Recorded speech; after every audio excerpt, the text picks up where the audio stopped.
Welcome, welcome, welcome. Hash Church episode 22 is in the house. How cool is that? 22 episodes we've been doing this for, guys. Man, well, I just want to say it is a beautiful day up here in Whistler, British Columbia. Unfortunately, we don't have much snow, which makes it easier for me to do these hash churches. I have to admit, I am a bit of a fiend for the snow, and I'd probably pretty much be up there on the mountain right now if it was snowing hard. So really, we should all thank the weather patterns for Hash Church right now because, well, it hurts me not to be up on that beautiful mountain out there right now, gliding down on a board. I have sent out the link to the first few people. We've got a nice group in chat talking right now. I want to say hi to everyone. Welcome, welcome, welcome. David Freeman, OG One Slayer, Casey Owens, The Dab Lab, Brad Richardson, Kurt Stoner, Benjamin Lovell, Micro B, Major Hash, Trent Cummings, Matt Siegel.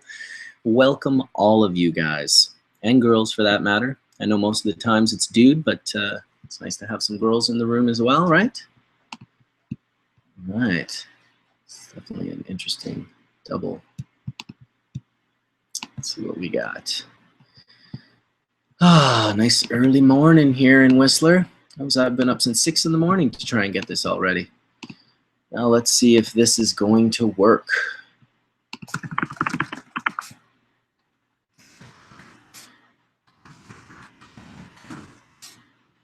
A little bit of a trick. Welcome, John. Morning, everybody. Morning, John, with the super loud mic. Turning down the mic. Turning down the mic. Oh, it's just the banging. I've got an OCD thing with the banging, this sort of thing. Try to just watch today and not so much like a million other things while we're just hanging and puffing bowls. It'll make it for an easier. Otherwise, of course, I gotta mute the mic. That's where the muting comes from when I. Good morning. Lovely, lovely. Good morning. Here. Good morning. Oh, nice. A little bit of, what's your special treat this morning, my friend? Well, I have Renee CBD from Matt the Great Gardener. I have some Warlock from Matt the Great Gardener, which smells so fruity it's tripping me out. I got some Barb, which is just the greasiest, unbelievable quality resin. I think we're going to find out in the very near future that the reason Barb is so just epic is the genetics. The genetics of Barb, Shishka berry, and that Afghani produce a quality of resin that's both photogenic, 6-star to the point where it melts away and leaves almost no residual, and just really just a pleasure to look at, smell, touch, smoke, everything. Got to give it up to that guy. He's quite a fucking awesome grower. He's hooking up the resin. Yeah, it's nice to see. You know, when I met Matt, he had great herb, but his hash wasn't what I would call like top notch. Not like what it is now. Like, he has really seriously stepped up the game. So, shout out to the Great Gardener for that. My friend, you helped me step up my game to create epic resin, because before I've always had nice herb. But I can say that over the last 2 years, my hash game has completely changed. Well, and when your hash game changes, your herb game changes. Because if you have shitty hash and you're growing herb for shitty hash, you don't grow it as good as you would grow it for great hash. Because most people are growing for herb. You know, they're trying to get it better, but without really extracting the resin away from the plant, you don't really know the quality.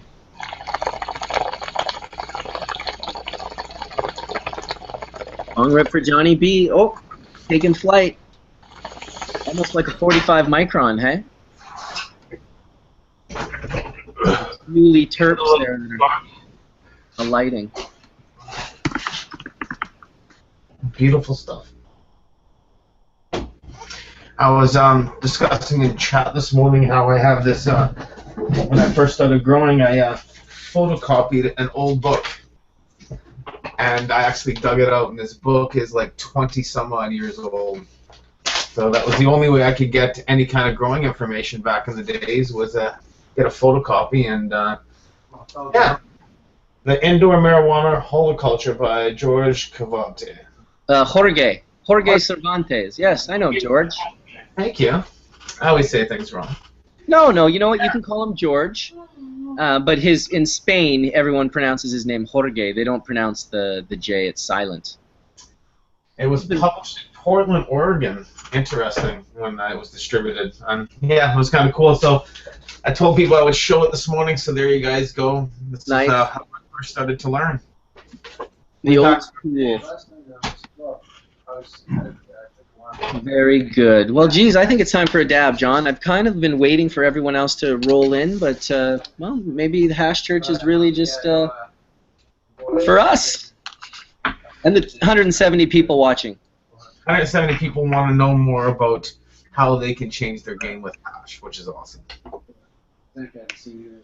Well, I mean, I think the easiest way, what I tell people, is to go onto my YouTube channel, Bubbleman's World, obviously, the one we're watching right now, and check out the dozens of videos that I've posted in regards to water extraction and dry sift.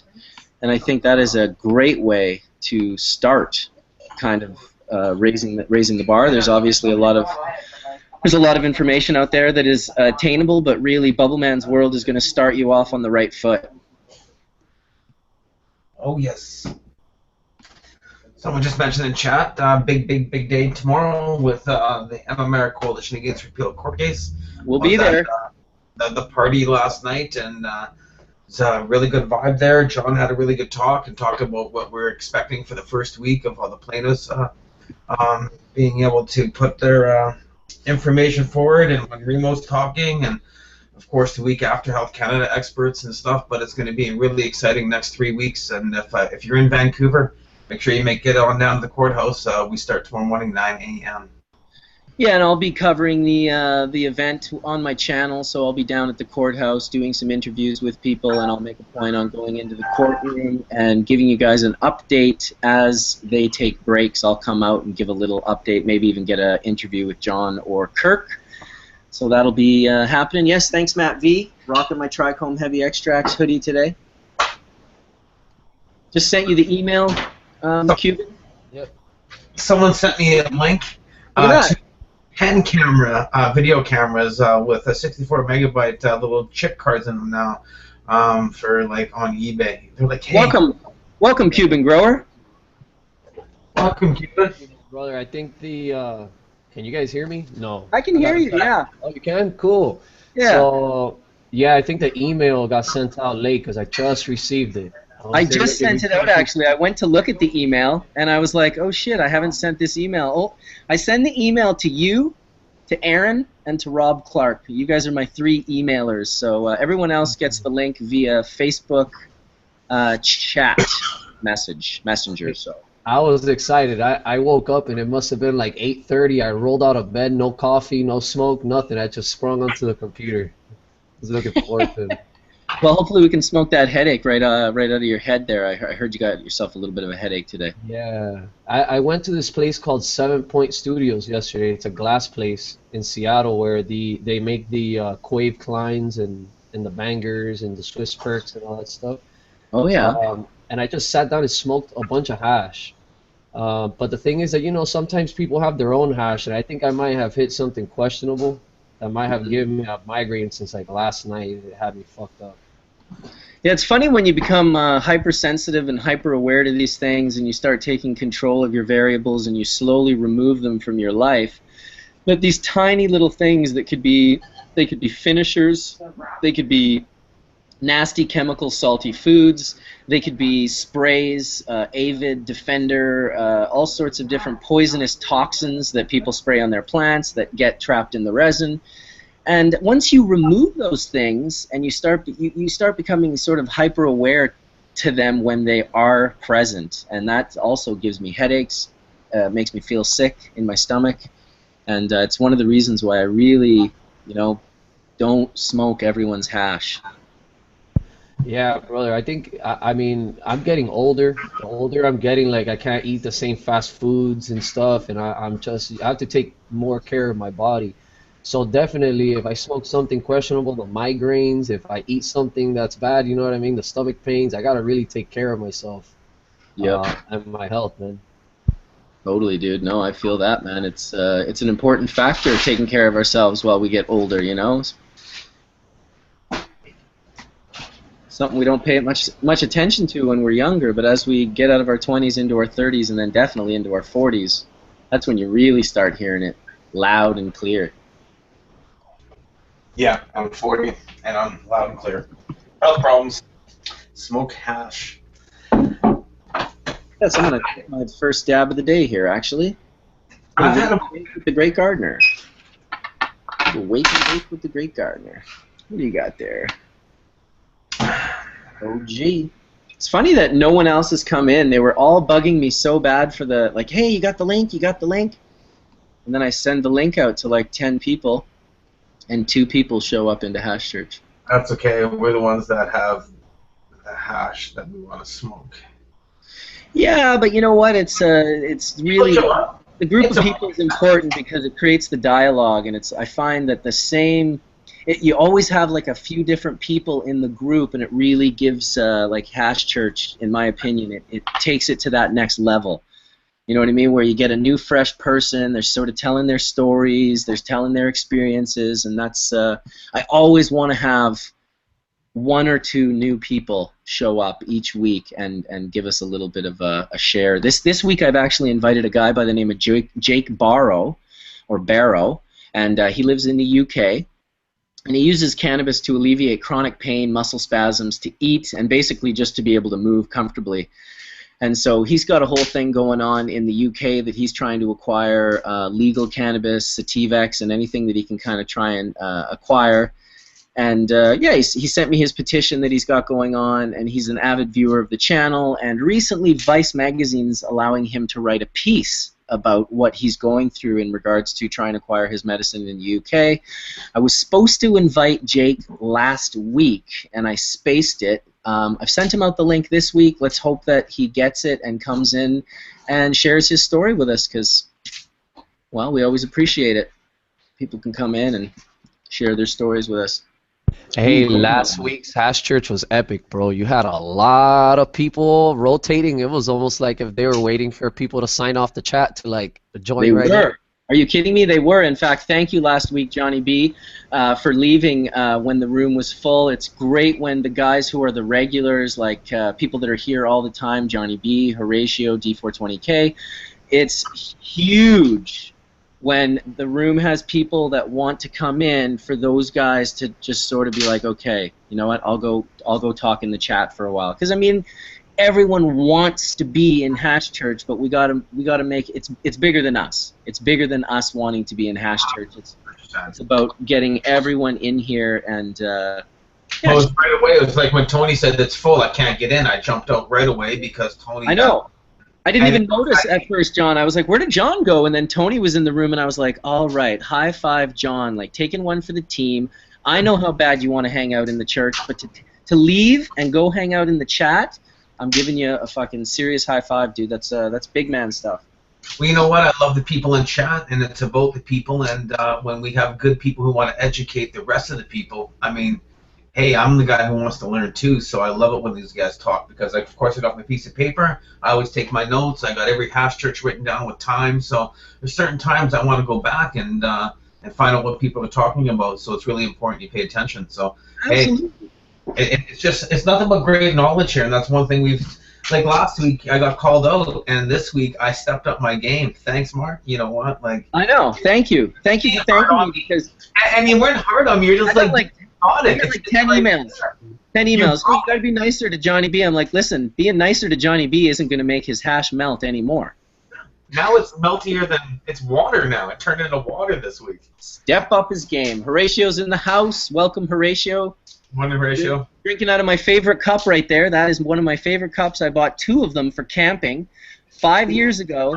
And then my friend that I camp with all the time, he usually finds everything at the end of camping that we leave behind and then keeps it for himself. So for the last 4 years, I've been trying to steal that cup back from him to get into my gear. I'll go to his house, but he always drinks out of it. Nice. Welcome, T. What up, what up? D?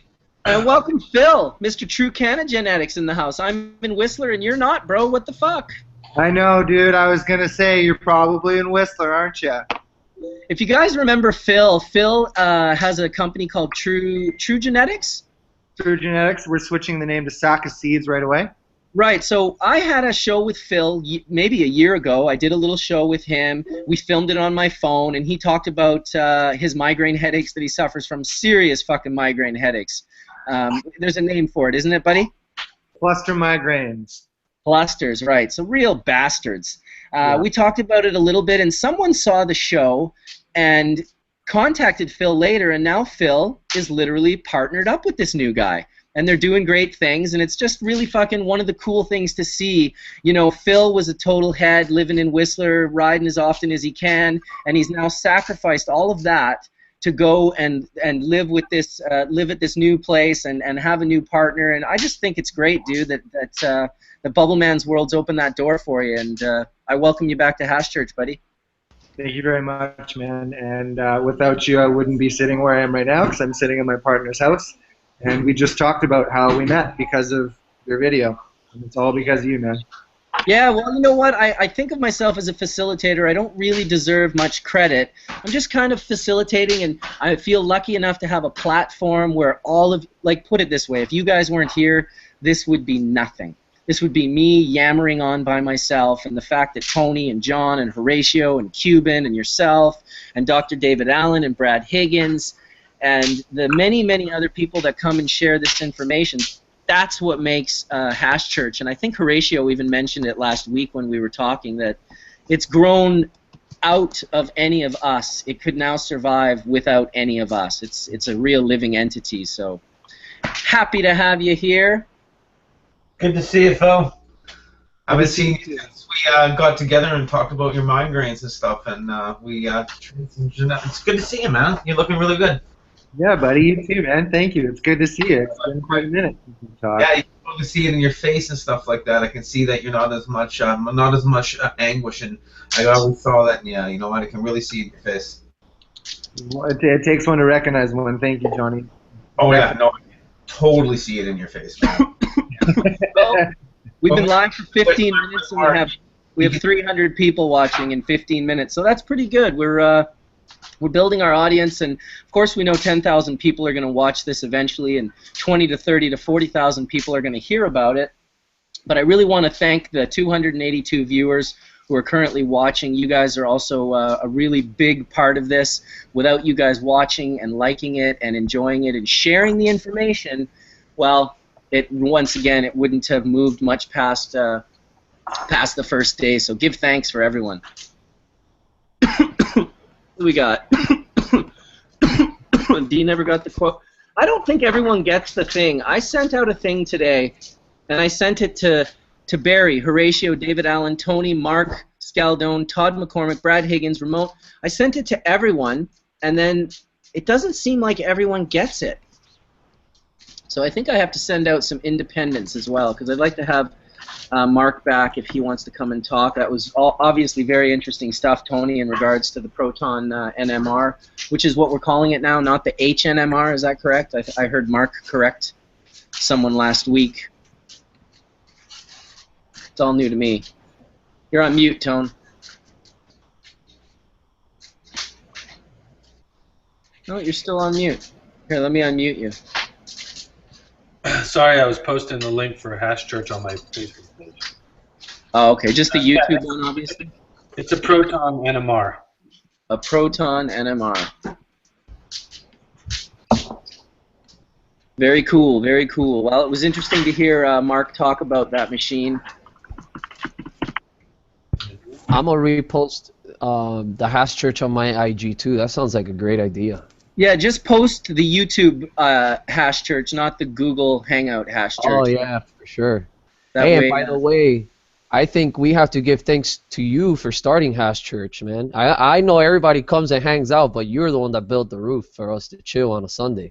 So thank you. Yeah, dude. Well, happy to build the steeple to come get reapled. Yeah.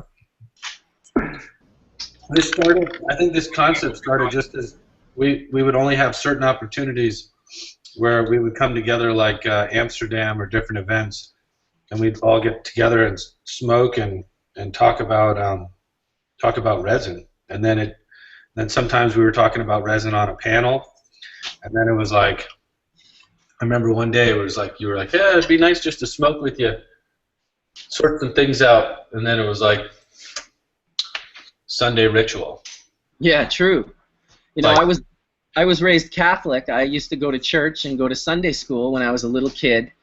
And so on the Sunday that I started Hash Church, it was just kind of like, and also when I started the Melting Point, my gallery, it attracted a friend of mine by the name of Amir from Turkey to come into our scene on Commercial Drive, and he saw the Melting Point and he thought, that's where I want to have a restaurant across from that place. So he opened up this restaurant called Rhyme, which was actually his name spelled backwards, R-I-M-E.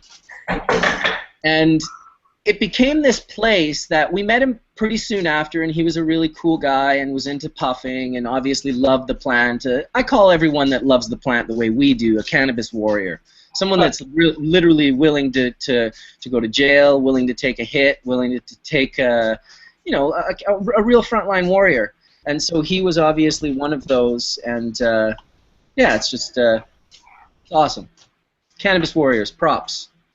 That's the true definition of a cannabis warrior. When you said that you do it for love, even if you get locked up, it kind of sucks that we have to do it with that risk, man. I can't wait for the days to change, because I've personally experienced a lot of people, good people that are not violent or anything, spend time locked up over cultivating, man. And it's insane. Yes. Well, you know what? My mentor, Ron Hickey, who taught me how to grow back in the day, and could potentially be, you know, between him and my father, those influences really sort of shaped me to be the guy that I am today. And Ron spent 11 years in a federal prison for cannabis growing and cannabis selling. And so he spent time in prison with murderers and rapists and child killers. And instead of complaining and being all down and a sour sap, you know, what he did was he used the power of cannabis in prison to help people in their everyday life. And so he became almost the principal or the referee. And it was actually an actual position that he held in the prison. I can't remember the name of it. If he was here, he would be able to tell the story better than I. But he started becoming an arbitrator for different people who were like, you know, they were like, oh, I'm going to shank that guy or whatever. And then instead of just doing it, they'd be like, well, you better go talk to Ron first. And so then they'd end up talking to Ron, and he'd smoke a joint with them and be like, dude, why do you really want to shank that guy? Like, is that something you want to add like 6 more years to your term? Like, you really want to like kill a guy? Like, and so then the guy would become like more emotional as he started smoking herb, and then finally he could invite the other guy in, smoke him up. And then with both of them all high and feeling like, really, do you want to kill each other right now? He eliminated a lot of crime, violence in prison while he was there. And in fact, when he left the second time, because he served a 5-year and a 6-year sentence, on his second sentence that he served, when he left, the guards were afraid that he was leaving, because the prison the violence had never been so low, even during hard times, like during Christmas when the guards all get time off and everyone gets locked down like 3/4 of the day, like for 18 hours plus or whatever, you're in lockdown during the Christmas time. So pretty incredible man to just see the positivity and be like, okay, sure, like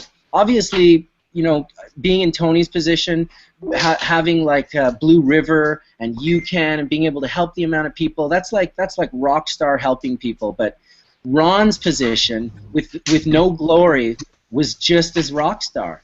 He was helping people on a daily basis, you know, potentially stay alive. So props to Ron Hickey. Let's all hit a bowl for Ron right now. Yeah, and I think a lot of people do not realize how much these individuals actually get those people, even like myself. You know, like, you got to remember, it was 96 when I started this first grow, and nobody went on the internet, no one talked to each other, and you just hear stories about different people that sacrifice different things in their lives. And it's kind of inspiring, you know, when you're trying to come out of the shadows, if you will, in an industry that was still in the dark about 6 years ago. You know. True. Hey, welcome D420K. Did you not get the original I want to ask all of you guys this. I send out a Facebook link to many of you. I tried to send it to like 10 people at a time. Is that the link you got, Darrin? I didn't get that link, but you know what? There's probably a group conversation that I'm not in that maybe sent it in. Yeah, but I wrote your name in it, and I just kind of want to make sure, because even last week, too, when I sent out the group one, people came in later, and Tony in particular didn't get it, and a few other people, so it makes it so much easier if I can send out a group one, but I think I got to start sending them out individually, unfortunately. I'm just looking on mine, and I don't have any other group conversations with an invite on it. No, that's weird. And then I just message you and say, hey, morning, and you're like, Oh, there's Samantha. I haven't seen you all week either, D. He's seeing what happened to you. Oh, you got him with his mouth full. He's got a bong load. He's got a bong load, and I was going to put my breakfast in my mouth. All right, Samantha's going to I haven't seen you all week either, Darrin. Good to see you. You been busy or what? What you been doing? You know, dealing with the doctors and stuff like that. But yeah, no, I was, you know, out late and up early and out of the house and being, you know, I've been stuck in the garage cleaning resin actually and videotaping. Oh, that's terrible. No, it's not. It's really it's so good. Whoa, you see that? You guys Oh, all amazing. step up I your made game. myself. I would like to take this moment one more time to shout out Matt's hash, this barb. I can't believe it. Everyone should grow it. It's unbelievable. It is completely insane, and I think that it will be on a short list in the next 5 years when we really discover that there are certain strains that hold almost magical properties when it comes to resin production. In regards to the yield and the amount of profile and the unique profile, everything just is, from right down to how photogenic it is. It's just melted into a grease, and it's as hard as a rock. And if you break a piece off, it just flies across the room. It's just it's like a clear amber shatter that, like, if you put it in the sun, it would be one of those pictures that just made you want to like explode. Just saying. Thank you, Matt, and thank you, Breeder Steve. Whatever you did, wherever that shishka berry came from. Wow. And thank you, Pete, out east, who probably held on to it the longest. Wow, that's a Shishkaberry special. That Nicole, in fact. If only Barry and, if only True and Ramon were in the room right now, because the Nicole, which Elgato, I think he won some contest last year, maybe Dabadoo or something with it. That was an incredible, beautiful resin that I could also taste the Shishkaberry. Thank you, Horatio, and welcome. So, I made about 28 kilos of coconut butter. Yeah, I saw your piece, dude. That was insane. It's fucking strong, man. I was literally went to the gold medal women's hockey game the other night in Prince George Olympics here, the Winter Olympics. And on the way down to the multiplex to watch the game, I literally went in and out of a dream world 4 or 5 times in my wife's Jeep on the way down there. Like, I'd wake up and I'd go, holy shit, what the fuck? I know, you gave me some. It is strong. Yes, instantly fucking, like, it's awesome, man. Fuck. Yeah, I have to admit, I eat a couple of spoonfuls every day, and the odd time, it's weird because I've got it down to the point where I know how much I can eat. It's close to a spoonful without getting really rocked. But then if I eat the tiniest little bit more than that, like just a little bit more than a spoonful, it's strong, dude. Yeah. Like this kind of strong. Yeah. Like, what the fuck am I doing? I can't even touch my remote control to change the channel. Yeah, And good old phytocannabinoids. It truly is the healing of the nation. Yeah. so this If group, you guys want to come to Prince George and grab a jar, you're more than welcome to. I'll give it to you for free, of course, because I like to share. And message me if you're in PG. I got your old method. You got the new method going now? Yes, I do. Yeah, you bring it up at higher temperature for a little longer. There you go. But Definitely a whole different level, isn't it? It works. It works better. Excellent. If it's a low temperature, it takes.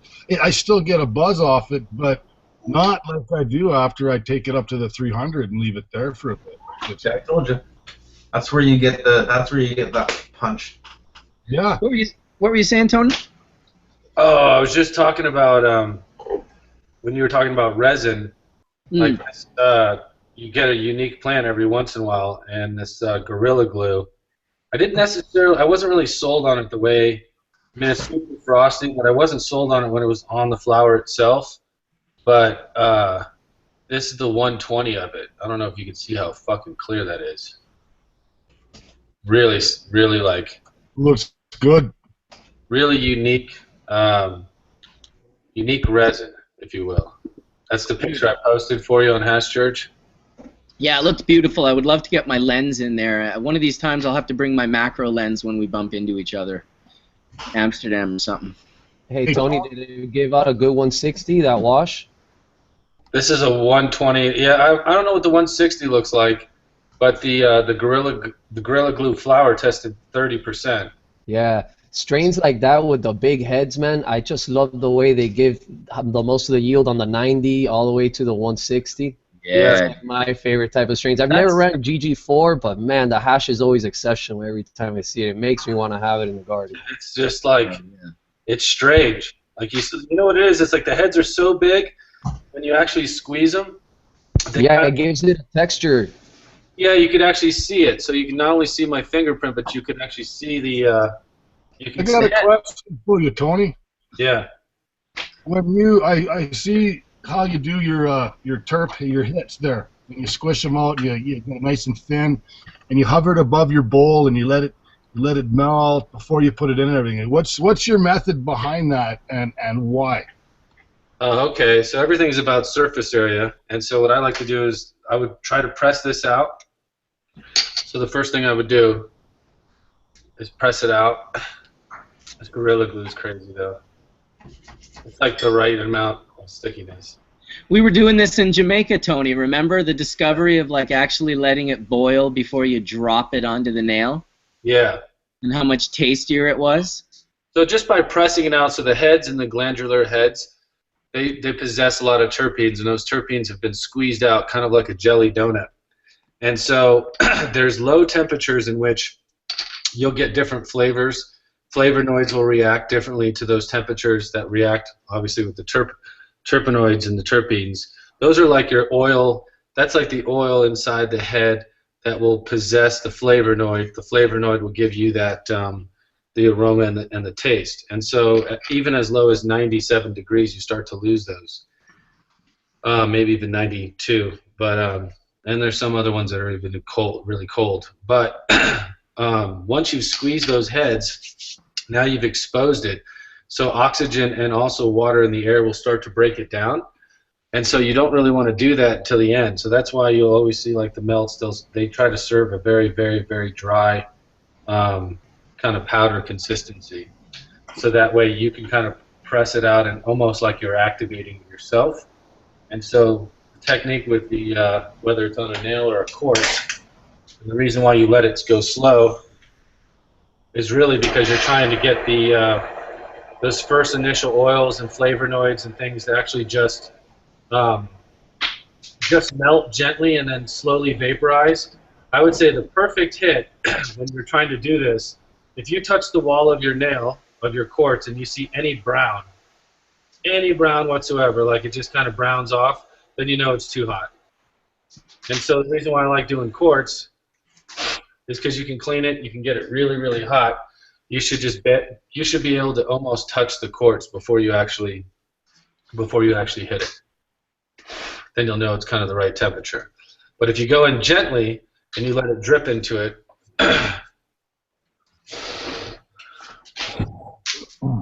I'll show you if it's too hot what it'll look like.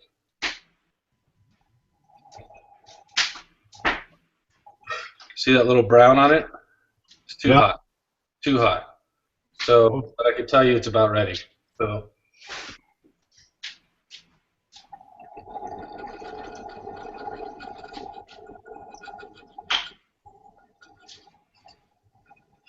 The Hash Church. Nice. Yeah, there's nothing left. It's just oil on the quartz. Yeah. Did you guys see the Hash Church? That's our Hash Church. That would be the perfect hit. Nice. That's why I do it. If you look up close in that photo on Facebook or Instagram, it's the Hash Church photo.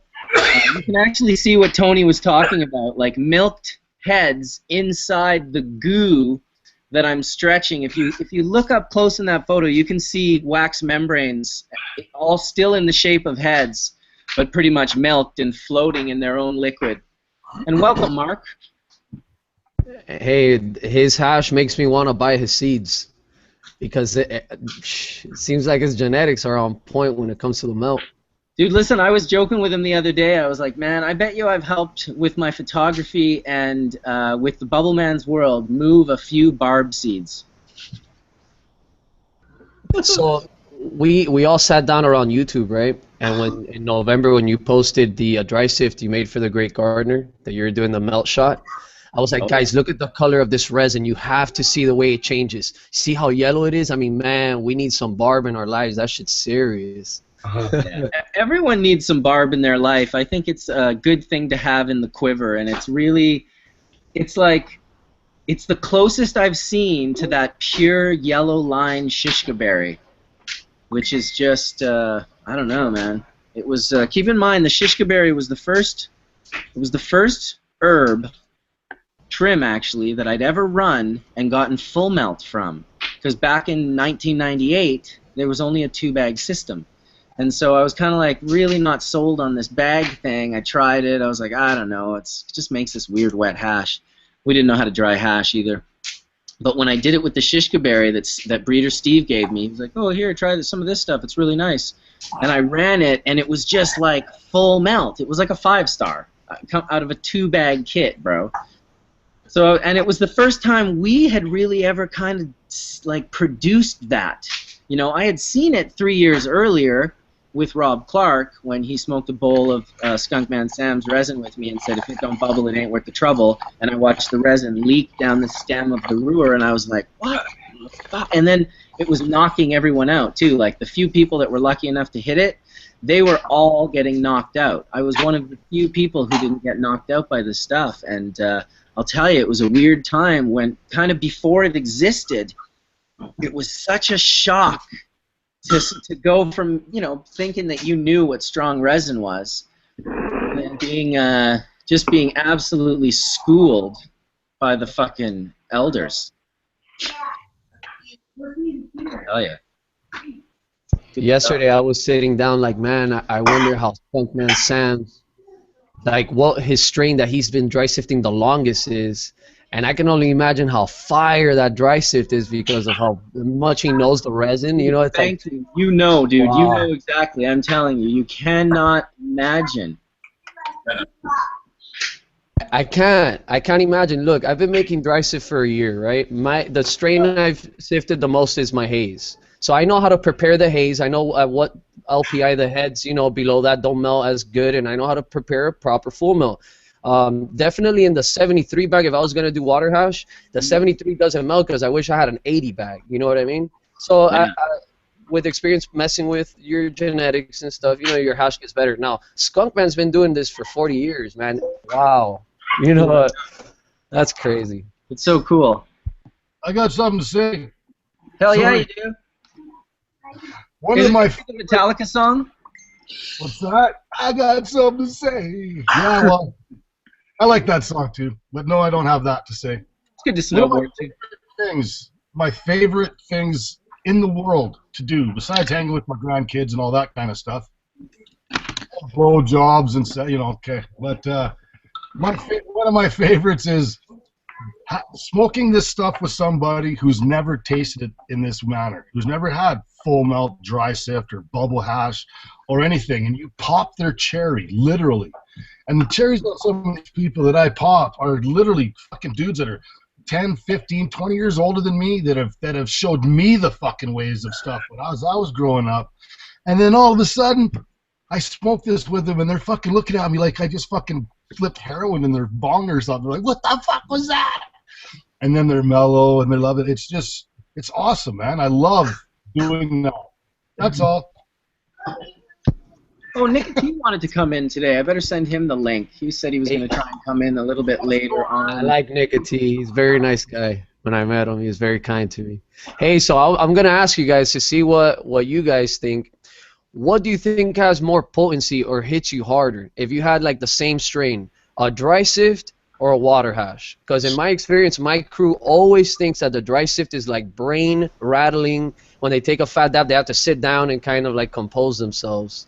So well, it's definitely the fuller sift profile, right? You're not losing anything in that resin when you mechanically separate it, as opposed to using water, which, yes, it's not acting as a solvent, but it still is actually being a solvent. Something, not towards glandular heads, THC, or cannabinoids, but certain water-soluble terpenes are obviously in the water. Why would it be a different color, and why would it smell so strong? Correct, Mark? Back me up here. Come on.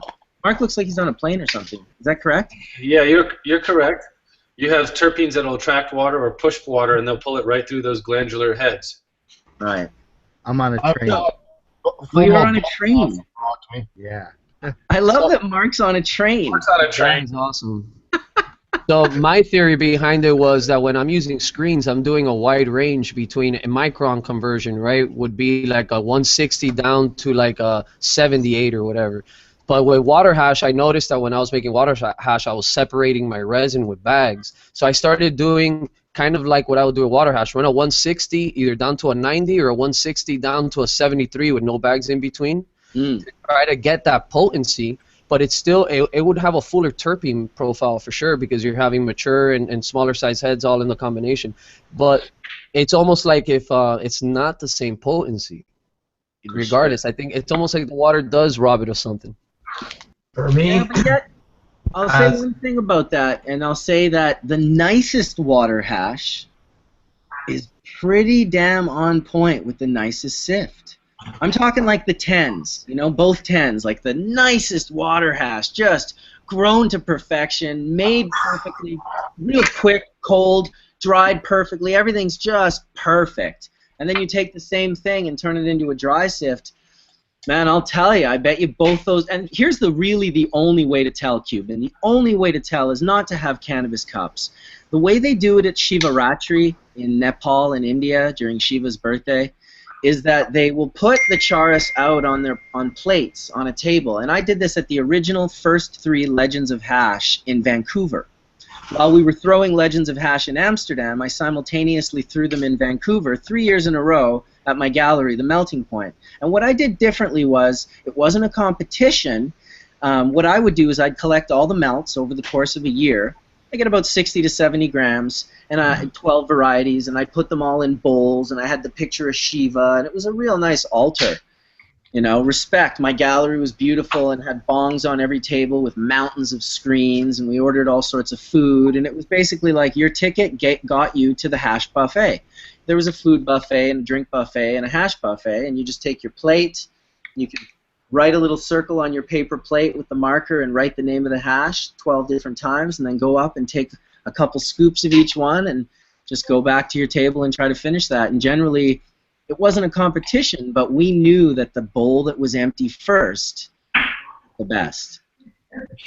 Welcome, Aaron. What's up? Good morning, everyone. How are you guys? Very good, brother. Very good. Born rip. Good morning. Hey, so I just wanted to give a quick shout out to my lady because she whipped up some incredible dry sift. Yesterday I went out on a drive and I was kind of in a bind for time, right? I was gone for like 4 hours. So I let the screens out. I told my lady, like, look, you know, just give this resin a couple passes and refine it for me, you know, so when we go out later tonight we can have some dry sift because I was smoking 45. I was out. So, man, she whipped up some 45. That's a teacher, bro. Yeah, Man, so she made some rough, very... bro. She whipped up 20 grams of my haze. Come on, right? Miami haze. Oh yeah, it's an old East Coast haze from where I'm from, but brother, she did a great job, man. So we're about to press. Hey, and I also got these things. These are from MNP. I saw him at the glass. Yeah, hey, he had nothing but nice things to say about you, brother. He's like, man, Bubbleman's my friend. I'm like, Bubbleman's my friend too, brother. I like that guy. No, So I'm real good friends with Max. Like, he's a great dude. I haven't seen him in years, but I miss him. Hey, check this out. This is a hash press that he made. Yes. Our sift stamp is what he called them. This is the Cuban style one because I like to press, over a gram of hash at a time, and he had this little one that I couldn't get the patty all pressed. Yeah. And then this is the one that this is my wife's, right? So you heat it on the bottom, and then you can press the hash. But the cool thing about this is that it has like a sight glass, so you can see the hash as like you're pressing it. Dude, that's cool? Killer. That I didn't know. And check this out. I'm gonna show you something else that's cool. They made me dabbers that look like trichomes. Super cool, dude. Check this one out. This one's gonna get you. This one is like a macro shot of some dry sift. Nice. Yeah. That's fucking tight. Does he have a website? Does he have a website or a store? Where is he at? How do we get this stuff? Well, on his Instagram, I think it's MNP Glass Code. But let me check it. Yeah, it's MNP Glass Code. Triple checking. Glass Very Code? cool. And yeah, this is it you right can punch here. it into the chat. Cuban, there's a chat. MNP Glass Code. Here, I'll punch it. So the studio is called 7 Point Studios. The trichome heads were made by a local glass blower called Storm and Norman, and they worked together with Dave. So they made me these for some dry sift. So I traded some resin for some glass resin. Isn't that cool? Yeah, dude. Very cool. So cool. That is first fucking class, man. Wow. Yeah, man. Awesome. So this is the kicker. This guy, he's like, man, I made a bunch of these things. He showed me this suitcase. He must have had like 15. He's like, man, I made them thinking that there was going to be like a high demand because I've never seen like a proper press, but nobody wants to pick them up. I was like, what? I picked 2 up right away because I'm using butter knives and shit to press out my hash. You just got the wrong space, because you could guarantee if I posted a picture of that on my Instagram, they would all be sold. Oh yeah, brother. Any real hash maker that's on a mission pressing patties with knives and weird objects around their house is really gonna appreciate hash press. Oh man, that is awesome. When I saw Max post that the first time, I think it was Max that posted it, and then I think I saw your girl post it afterwards. I was like, yeah, that's a fucking sweet idea, but I didn't realize it had the viewfinder is tit. What's the link again? What's the Instagram? I put it up on. Oh no, I didn't. What is it? MNP Glass. MNP Glass Co. CO. Yeah, that's it. MNP Glass Co. Yeah. That's his Instagram there. You've never met Max before, Aaron? I've met a lot of people, bro. My brain's scrambled sometimes. Max was in the Degenerate Art Show that we threw at the Melting Point, myself and Marble Slinger, back in, I want to say 04. I think Degenerate Glass was in 04. We did another one the next year called Regenerate Art. So it was both shows were a pretty good success for how early it was in the time of heady glass. I mean, nowadays people are paying, more for a clear mothership than they were for some of these heady pieces that they were still having a hard time purchasing. But I'm going to post pictures of the Degenerate Art Show here soon in the near future, and definitely be sure to check them out, you guys, because there's some unbelievable glass. What you got going on? Your microscope? Yeah, dude. Nice. I love it, dude. I love how hard you're geeking out on this stuff. It's really great to see. Another great thing about Hash Church, bringing people together who seriously geek out on this stuff. What's new over at True?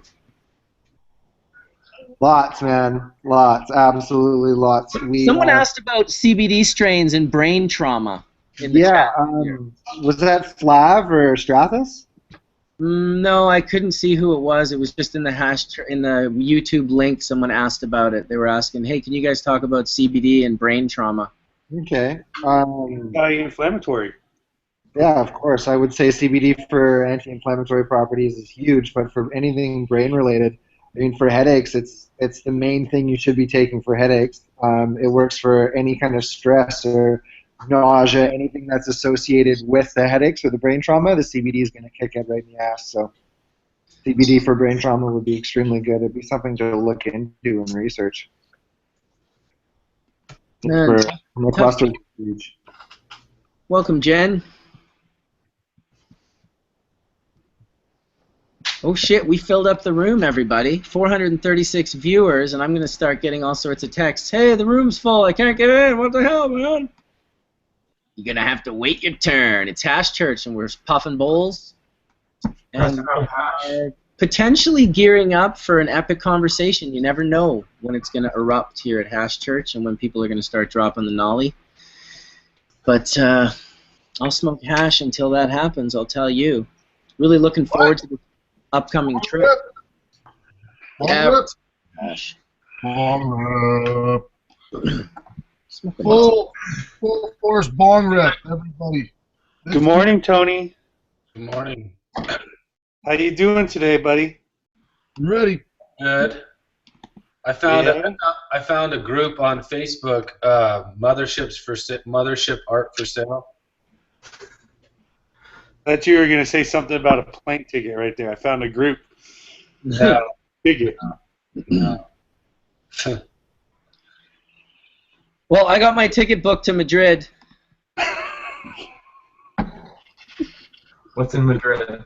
I'll see you at the Spanish show there, Mark. Dude, we should all fucking share a cab. Oh, dude, could you imagine if you didn't realize that you were flying into the right spot, and then you're like, here's the address, and you give the cab driver an address, and you're in the car for 7 hours. What would it be, like thousands of euros? Dude. So check it out. All right. This is the truth. This is what happened. So we researched this. So my girl researched this too. So, and she's good at this kind of shit. So I went on cheapair.com to try to buy this ticket. First problem. Yep, that's the first problem. Second problem was I did hit Barcelona, and it switched to Madrid. And I could prove it because when you go on their website, they have reviews. They have 772 complaints about Cheap Air changing your destination or changing something in the ticket or your name, one little glitch in the system that then you have to call and you have to cancel. So then they keep your money for 14 days, or you have to pay a fee to change your ticket. Now what they do is they say, oh yeah, that ticket doesn't exist. And then you say, well, I want a new ticket because I need to go to Barcelona. I don't need to go to Madrid. I don't know like how that happened, what the fuck happened. And in their defense, I probably smoked too much Gorilla Glue. So I was caught because I was like, I don't know. Maybe I did put Madrid.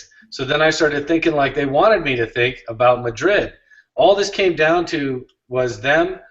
They basically, even on these like 700 reviews on their website, they basically go online and you're like, oh, I found another ticket for like 1,400. It's only 200 more. And then they go, oh yeah, that's it. There's no more left. Because what they do is they buy that ticket. They change the website and then they jack up the prices again. So all of a sudden you're in like a hustle. And 3 agents from this place is calling you. New York, Tokyo, all these different places. They're all Indian. They all answer, hello, how can I help you? Blah, blah. I want to make sure you have this ticket. And like all of a sudden you're talking to 3 agents about this ticket, how it went from 1,100 to 1,700. And by the way, they're keeping your 1,100 for 14 days. Douchebaggery. So I guess you're not going to Barcelona. I'm gonna try another route because I tried to go through Miami because I didn't feel like going through London and then to Barcelona. Which way did you go through? What was your flight? Direct? No, I wanted to go through Miami. Oh, okay. I think I go through Amsterdam. Tony's trying to get some of that Miami Haze dry sift. If I spend a day in Amsterdam, I'll go see Sam. Yeah, that's what I'm flying into Amsterdam. Yeah. And then maybe I'll go see Sam, but realistically, I'm probably not gonna have time. How old are you, Cuban grower? How old is the Cuban grower? I think I'm 28 or 27. I'm going to be 28 next month. March 4th is my birthday, guys. Nice, dude. So yes, I'm gonna be 28. That's tight. I think I'll be in Jamaica on your birthday. Word, I wish I was in Jamaica on my birthday. That would be nice, man. Dude, what the heck, man? What? I just have a lot of the gardening duties, man. Going to high times like almost severely delayed me. Not really that bad, but you know what I mean. The garden takes so much time. I couldn't see myself gone for that long. Sure. Hey, welcome to the club, bro. You should have seen Don and I for 10 years, or let's say 8 years in Amsterdam. Yeah, I can only imagine, brother. I was sitting down, I'm talking to these guys. I'm like, man, high times took a toll on me. It's like 2 weeks prior to high times. I have to make sure the garden's running, transplanted, everything's on point, you know, not cutting any corners. Then you take 4 days off, you come back home, and it's like, you know, you got to catch up quick. It's hard, man. It's even worse. It's even worse when you you're like, okay, you finally relinquish control and you say, okay, you take care of this. And then you come back. And you're like, how the fuck did you kill something in 2 days? You know, you didn't even have to water. You know? Or they just don't water, you know, or something. There's always something. It's like the worst feeling, and I still can't get away from it to today. You know what I'm saying? Like, dude, you know why, Aaron? Amsterdam, everyone's away. You're doing like a 400 seed selection, and somebody gets eager beaver and decides, oh, well, I guess since it's time to defan the plants and get them ready to cut down, then since I'm done with that, I'm just gonna cut down the plants and not stay and just start hanging plants thinking they're all the same, and then you're stuck with like all of the same thing but different phenotypes, and you're like, how the hell am I supposed to select one now when they're all mixed up? Jesus. You know what I think? I think there's a good idea that we should have in Hash Church is confession session, where we all confess our most fucked up like co-grower experience where something's been fucked up. Hey, how many of you here has overfilled the reservoir and flooded the garden? Because, man, that's my biggest fuck up. So flooding the garden. Has your place ever been busted like that, though? What do you mean? You had the heat bust into your shit while your reservoir was overflowing? That's horrible. Listen, in Amsterdam, buildings are your places are on top of each other, bro. So just imagine when you forget to shut off the water on the 3rd floor.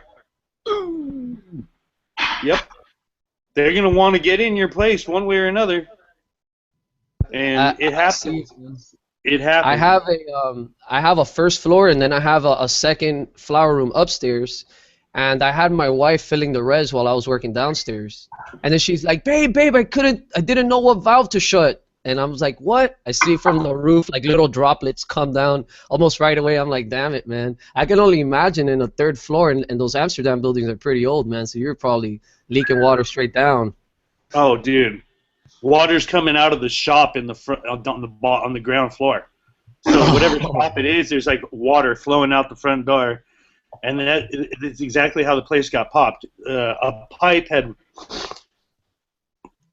The place had been flooded a couple times. We were lucky that we knew the kid who was working in the shop down at the ground floor, and he said, "Hey, your shit's been leaking this morning." You know, we'll say, "Okay, we brought a broken pipe," blah blah blah.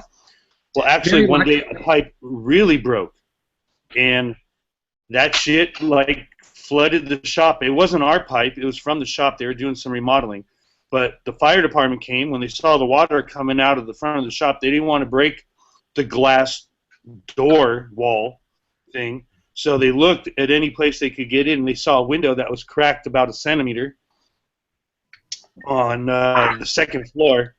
So they said, oh, well, we'll just go in through there.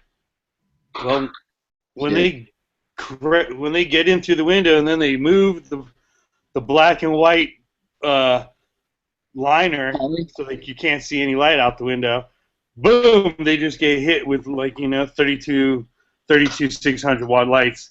Boom! And there goes your shit. And then next thing you know, there's a big container out in front of in front of that apartment, and plants are getting thrown out the window into the container. The whole fucking neighborhood's watching. The whole coffee shops are watching. Oh man, No one's getting in trouble. I saw a video once on YouTube of that shit. The plants getting tossed out the window into a container. That's horrible, man. Yeah, talk about disrespecting the plants. I'll tell you, that's. I thought it was going to end better, Aaron. I thought this was going to be like a almost, but we got away because we knew a guy or something, and it reminded me of a story of some friends of mine that were growing. They were growing out on the island, and I guess they were, they were taking power because they were needing so much that they had hacked into their power, and they basically blew their line. This was way down after many grows. They blew their line right off the transformer. So it like sparked and blew off the transformer and was like whipping around on the street. And so they were like, okay, we're definitely getting busted. And then the guy that showed up was their buddy. Oh. And he was like, oh shit, like first of all, we got to find another transformer. So he kind of located this like $10,000 or $15,000 transformer that he ended up going up and using all the hydro tools and whatnot. It was quite a near miss. It was like, I bet you it was maybe one of the only times that someone's blown the line right off the transformer and not been busted for it. I got a good one for you. In Amsterdam, I don't know how many years ago, there was a whole city that lost complete power. Okay? And the city was on one side of this huge bridge that crossed over a river. Okay? Well, you know, the Dutchies are pretty crafty, bro. So they found a way. Under this bridge was a giant room, like kilometers long, and they fucking set it up for a grow under this bridge that you're driving over. And when they went to tap the power, oh yeah. Bagel sandwich or something there. They went to tap the power. Whoever did it, their shoes blew off. There's a blood splatter on the wall, and the whole city lost power. And they searched for about 2.5 days to find this, what happened and where it was. And it was in this bridge, and this huge grow room. I mean, like from one end of the bridge to the other end of the bridge, just blown. And like. Yeah, I mean, shit happens, bro. Electricity's no joke. Sure ain't. No shit. That's dangerous shit for sure. We got Soma. Of electricity and water. I have a fun story of the overfull reservoir. I had my cousin staying with me, and I ran a small bag of hash, and I was like, okay, I need you to just wash these bags out for me. So I leave to run to the airport to pick somebody up, and I get a phone call about 20 minutes in, and he's like, oh my God. I was like, what's going on? He's like, I fucked up so bad. He was just frantic, and I was like, what is going on? He's like, the sink clogged, and like I went in the kitchen to get some food and smoke a bowl, and now there is water everywhere. And so I couldn't understand what the hell he was saying. So I was like, go take a picture for me. He's like, it's coming through the roof. And I was like, go take a picture. So this motherfucker goes and takes the picture. And I get this picture of my my fixture with water literally pouring out of this fixture with the light bulbs on. That's never good. So I call him back to say, oh my God, turn the lights off. No, he didn't answer. So I called every single person that I could figure out that lived in a radius near me and couldn't get a hold of anybody. Finally, about 20 minutes after that, I got a hold of him. Because I was like, don't you ever send me a picture like that again without answering. I thought he was sitting there dead, like fried my house. Like, it was horrible. So that was my first full reservoir filling experience in my new house. And I realized that if we do that, it's going directly to the basement through this one fixture. So, horrible, horrible. Electricity and water is never good. Ever. No. Yeah, I don't think Flooding your neighbor's houses are never good. No. Flooding anything is never good. It's definitely one of the main worries. The flooding and the electricity are probably the main worries of homeowners when they're renting out houses. It's like I don't think they're really. I mean, I wouldn't be against someone growing herb if it was helping pay my mortgage and whatnot in a house that I was renting, as long as I knew, once again, that they were upholding certain standards that were in place to protect my home. Really. I've seen enough people trash homes. Landlords get pretty upset. Mark, if you remember the last place I was at in Bayshores last year, Yes. yeah, the landlord that I had there, when I moved in a few years prior, my mom had helped me move, and she took a bunch of old obsolete grow gear, an empty magnetic ballast, a switchboard, like a flipboard, and she put it in the top back room. And my landlord went in to go sand the door down before we moved in, and he found all this old obsolete grow gear, a bunch of General hydroponic bottles, and absolutely lost his mind. His concerns, his two concerns, were splicing electricity and water. Water everywhere.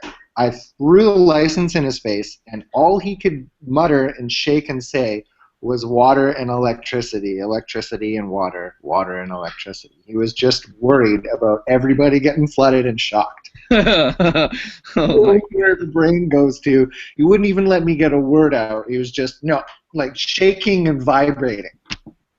He lost his mind. Don't you think it's more? Don't you think it's more fire? Splicing electricity. Fire related. They're always worried about fire. I was always scared of the electric part too. Yeah. We always used professional electricians. Yeah. They were just electricians. They were really good electricians. That's what they did. They owned electric companies and did electrical work throughout the day. And then it was like at night, oh yeah, I'll do a little moonlight and go set up 100 lighter or whatever for my buddy. It's like perfect. You had to have that guy, man. He had to be solid and guaranteed. He never smelled like booze and he never puffed, ever. I don't want to see that guy puffing. It's key. You don't want your electrician puffing joints while he's just working. dabbing your fucking electrician out with Gorilla Glue 4. Come on, take another one. Double up. Ninja dab. Okay, now go set up the whole show. Oh, check out the... I was just actually... I was over at the greenhouse the other day, and the electrician was there, and I wanted to take a picture of how Sparky looked when he rolled up. He's got his little electric tool bag, okay, small little electric tool bag, and then he is wearing flip-flops, cruising to the job site. And I'm like, oh, Sparky, bro, like you are ready. You're all comfortable and shit. And we start laughing. And I go, you're not worried about, jolting? He's like, nah, bro, I'm all good. He goes, but I do know this guy that used to be able to he was so well grounded that he would be able to know the voltage that's coming through those lines, by touching them. He would touch them without a gauge. He'd be like, oh, that's 110. Oh, 220.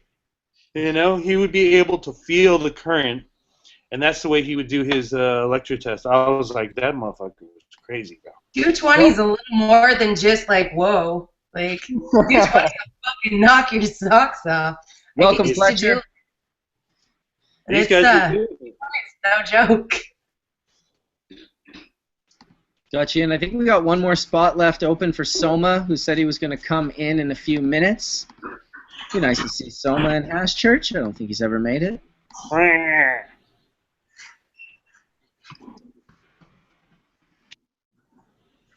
I got a question while we got a shot. Now, when I tried the Warlock, which wasn't the Barb, I found it just as, unique and tantalizing. What are the genetics on that? Because Gardner had both in Fresh Frozen, and it was one of those days where I'm like, yeah, this stuff is really putting a stress on my dry sif. I don't really know.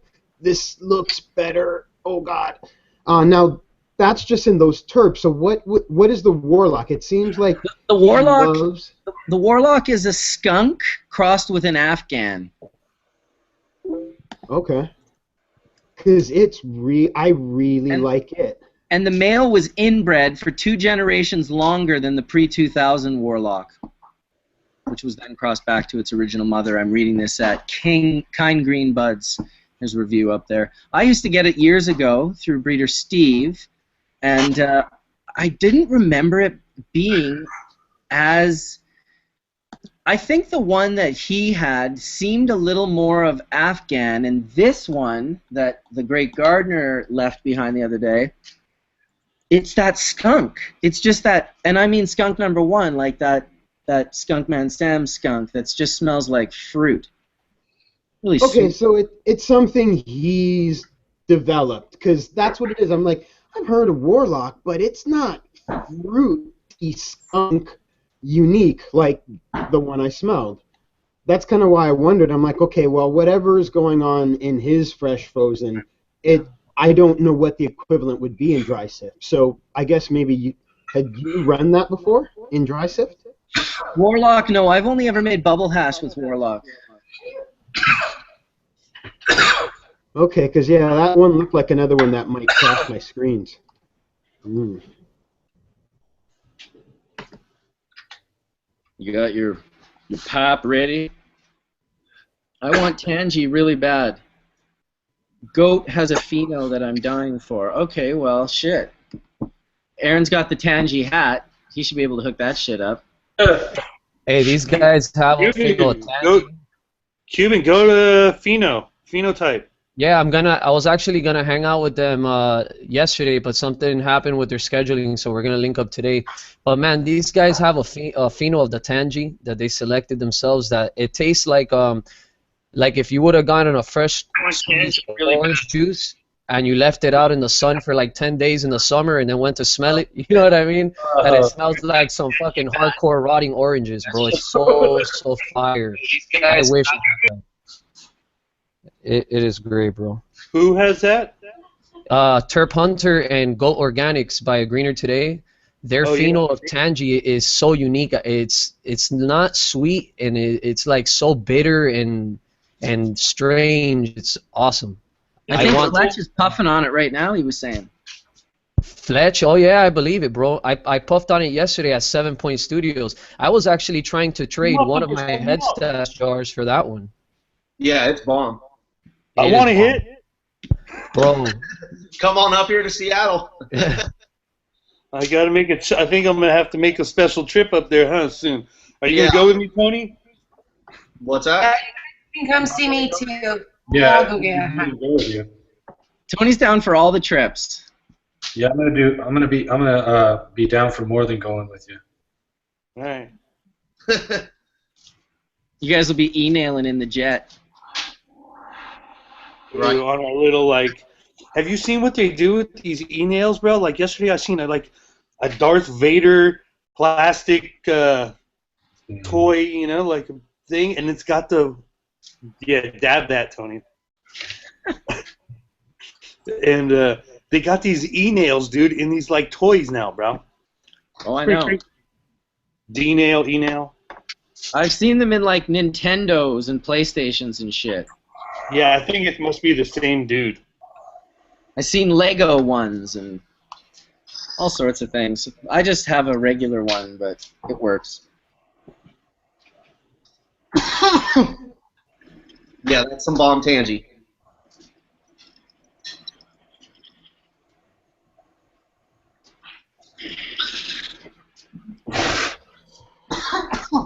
I got a lemon G hybrid that man, you guys gotta try that shit. It's from Tierra Rojo. It's a K Stardog cross with lemon. Kind of like the Tangy, but just lemon. Really nice, really nice. Boom. Nice melt there, Cuban.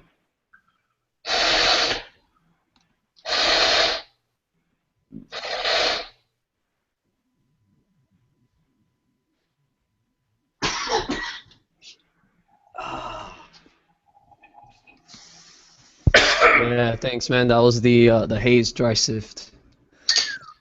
Well, Haze is one of my all-time favorites. I used to grow one that was about 17 weeks of flowering.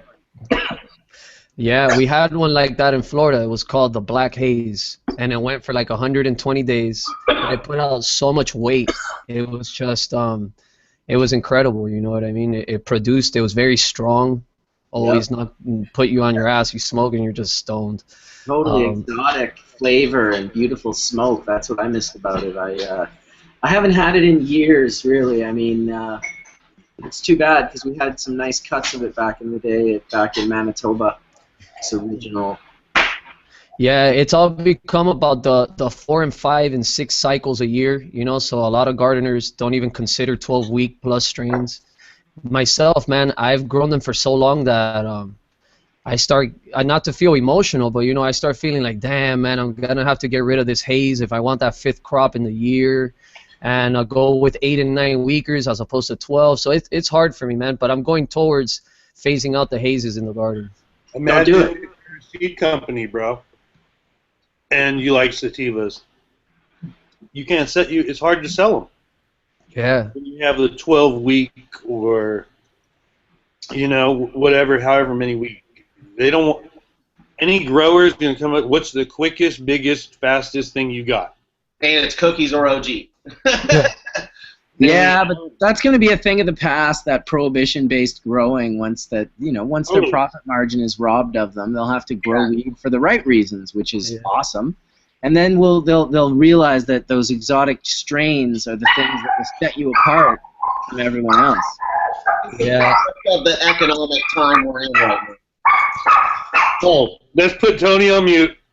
Damn Lola. We did it, but actually I think he did it himself. Lola. Lola. I mean, now you like Fletch said, cookies and OG. Those are strains that at week 9 they're pretty fire and they're done and they're tasty. But man, it's just the hazes. Haze is something like I was telling these guys. I can smoke pound after pound after pound of haze and still get high every time. Like I smoke blunts. This is just haze, you know. It's my weed, my go-to weed for medic.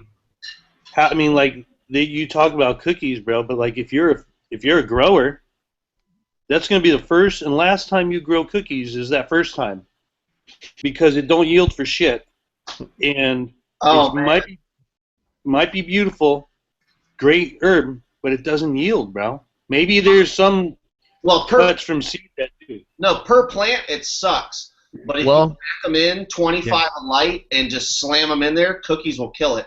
Or if you do like Cuban style where it's like a fucking 2-pound plant inside or whatever. Yeah, so I grow trees inside. Like I do 1 plant per light, and this last time I experimented with 2 plants per light. And with forum cut cookies, I was able to achieve 1 3/4 pound of bagged weight, not counting fresh frozen and stuff like that I hashed out. It actually did pretty good. So my next try is to try to put 4 forum cuts per light and try to fit like 3 tops per square in the trellis to really fill it in, because that plant is unique to grow. Its bud structure is strange, that it doesn't dense out. You know, it's not like a big cola producing plant, so you can really pack them in there without the mold. Oh yeah, they're hard and heavy for sure. Yeah, I agree. I mean, it gets pretty good light penetration if you pull some of the fan leaves off and shit. I mean, you can put so many it's like a pile of sticks sitting on under your light basically at the end. And if you don't have enough plants, it'll just look like a couple sticks, and that's it. And that's why per plant it sucks at yield. I agree 100%. But if you put enough of them in per lamp and just slam them in there. OG, in my experience, is pretty similar, unless, same thing with OG. If you put OG in, like, those ebb and grow systems and stuff, I mean, you can pull 1/2 pound, 3/4 pound OG plants inside, no problem, but they need a 6-week veg or 7-week veg. Yeah, I mean, so you got to, if you got to think about it as a grower. Oh, yeah, I don't like it. You got to veg it out for 16, I like to call LA Confidential, which doesn't yield very much, a 16-week plant. And people are like, what do you mean? I'll be like, well, because you got to veg that motherfucker for 8 weeks prior to flowering it, because the bigger you get it, the more it's going to produce, with this Afghani variety. Every Bubba Master, anything like that, like LA Bubba Master type related plant, The bigger you get it before you flip it, the fatter the nugs get. I mean, if you flip like a 4-foot or 5-foot tall Bubba inside, it'll put off big old, huge, like, you know, arms almost. But if you flip like a 1-footer of it, oh, it'll just be little pea-sized buds. I watched it happen in Amsterdam. Like, there's a dude who we used to work with decided to get greedy, and he went behind our back and gave out the LA cut in Amsterdam, and then everybody in Amsterdam got this LA, but they didn't know how to fucking grow it. Okay, so they all thought they could veg this shit for like 7 days, and then flip it, and then like reap the rewards, you know. And it was just like you would see some great crops, but they would be like, I didn't even get 1 key off my crop. And I'd just die. I go, because you got bad karma cuttings, bro. You know?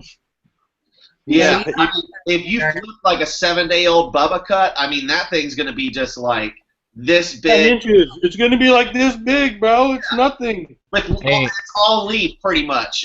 I think, man, the most important phase of growing is vegging. So I love vegging. I baby my plants. I veg for 12 weeks, bro, but I have a veg like nursery, you know what I'm saying? So it doesn't affect my flower because I take my plants 12, 13 weeks in flower. I get that same 13 weeks in veg, and I'm able to train, get multiple tops, and etc. But back to the cookies thing.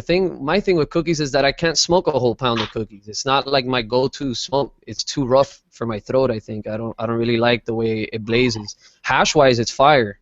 Shit, I love Sour Diesel. You know, and that strain doesn't get nearly enough play as it used to. I mean, you know, majority of the people have cuts that are probably infected, diseased, don't perform like they used to. But if you still have a good cut of it, I mean, it's great herb in terms of what Cuban's saying.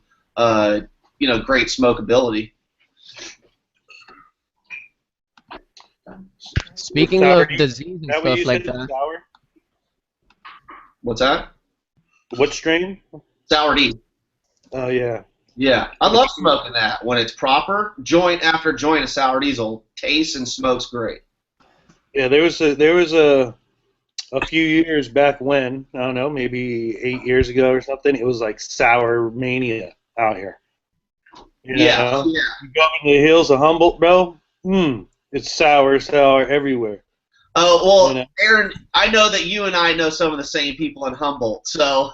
From 10 years ago, so I know exactly what you're talking about. And to be honest, I mean, even today, those hills are every greenhouse pretty much up there. If you own a nursery up in Ukiah or anywhere in Mendo, Humboldt, Trinity area, Sour Diesel will be your best-selling cutting without question for all the light depth guys. Oh, it's still going strong. You just don't see it in California anymore. No, because all that herb goes east. That shit's bought before it's trimmed up.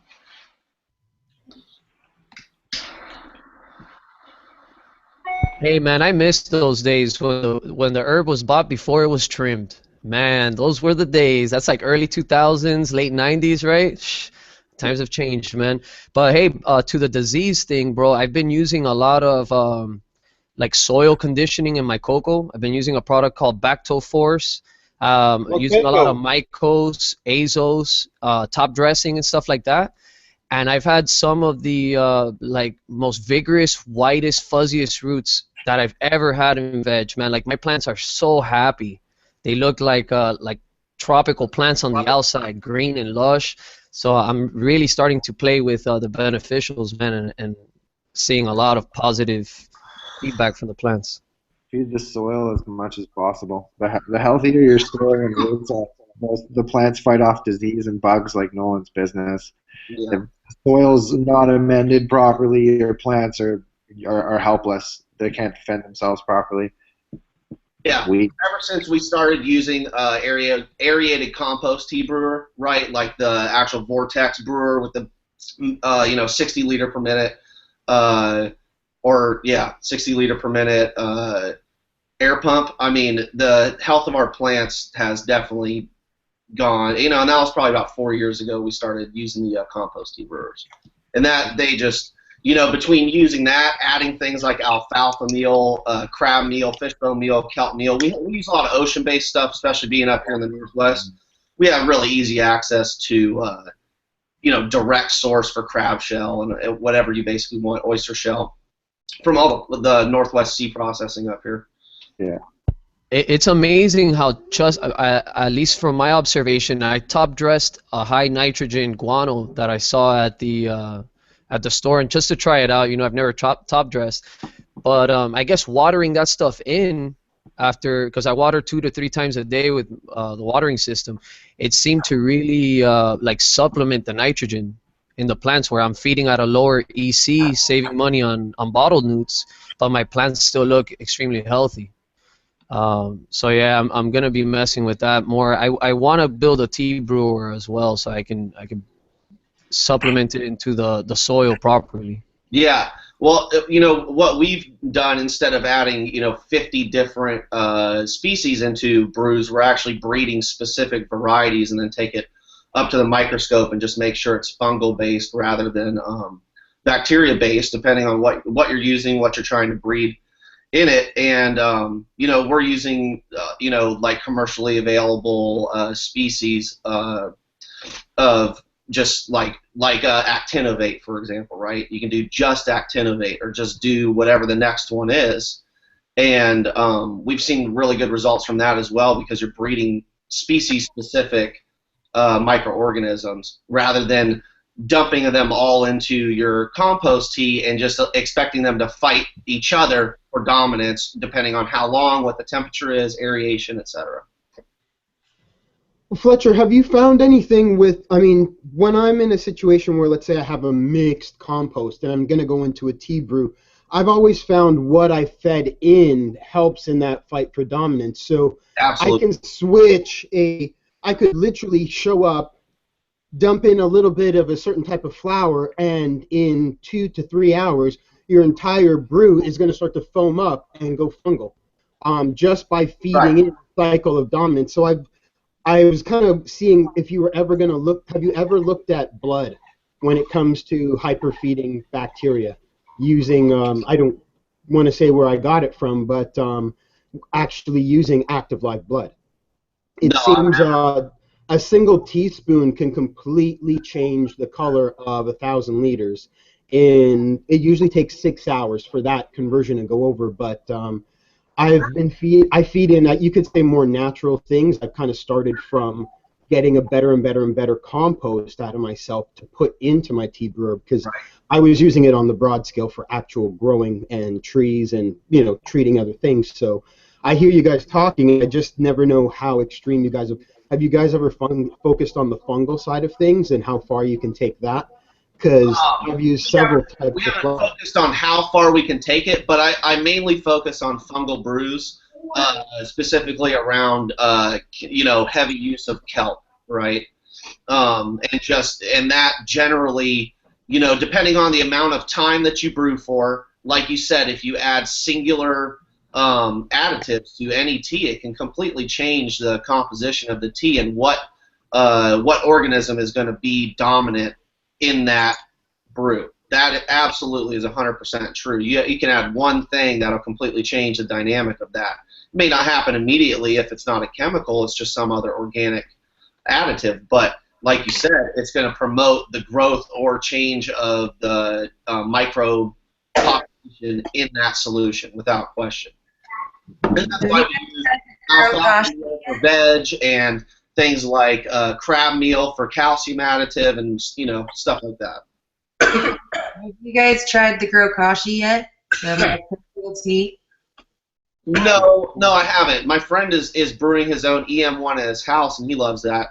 That's anaerobic bacteria, I believe, right, is what you're breeding with the Grokashi. And like Horatio was saying, we've been focusing mainly on fungal teas. They'll turn bacterial if you just let them brew long enough. So when we do bacterial teas, it's usually just the old tea. Well, and that's the point of the tea brew is you batch up a brew and then you feed it, and that brew is different each time depending on what you're trying to accomplish. Yeah. I'm a proponent for it, and I think that if you look at the say if you look at cannabinoids like sequencing codes or DNA, and you had 85 or 100 of them, it's kind of like humans. If we didn't use our jumpstart our endocannabinoid system or tap into certain systems, we wouldn't know they existed. So with the plant, I feel like when people ask me about what's the difference between growing like hydro on tables or in deep water culture versus soil, and especially with tea brews, I feel like it helps really kind of dial in and sequence that plant's full potential and its full flavor and its full response. So you're kind of pinging all of those things as you're making a brew and pushing it through, you know? I agree. What about like instant tea, like beneficial bacteria, fungal, compost, all that shit in one? Well, and the other thing is, like Cuban said, like he's vegging really long periods of time, and I've always liked that too, to grow them bigger, because if you're growing mature plants, you're growing mature resin. So you're going to be isolating, extracting, decontaminating mature resin. And then you have a bigger surface area and a bigger plants, and you have a bigger area to work with, so you can get to a finer I agree. resin. I mean, to answer Aaron's question, I like bacteria and fungal teas. I just don't like putting them in the same tea. I'm all for adding them to the soil, both together, and letting them both work together. I just don't want them fighting for the same space in the same solution, right? That's simply it. I think adding them separately to the soil and then allowing them to fight for dominance in the soil environment, or eat through the soil, or whatever's in the soil, or whatever that's breaking down, beneficial relationships, any of that. I think that is more effective in my experience. I don't have any 100% concrete data to support that. Yeah, well, my thing is, as like a hydro grower, I run cocoa, right? So everything's watered, soilless, etc.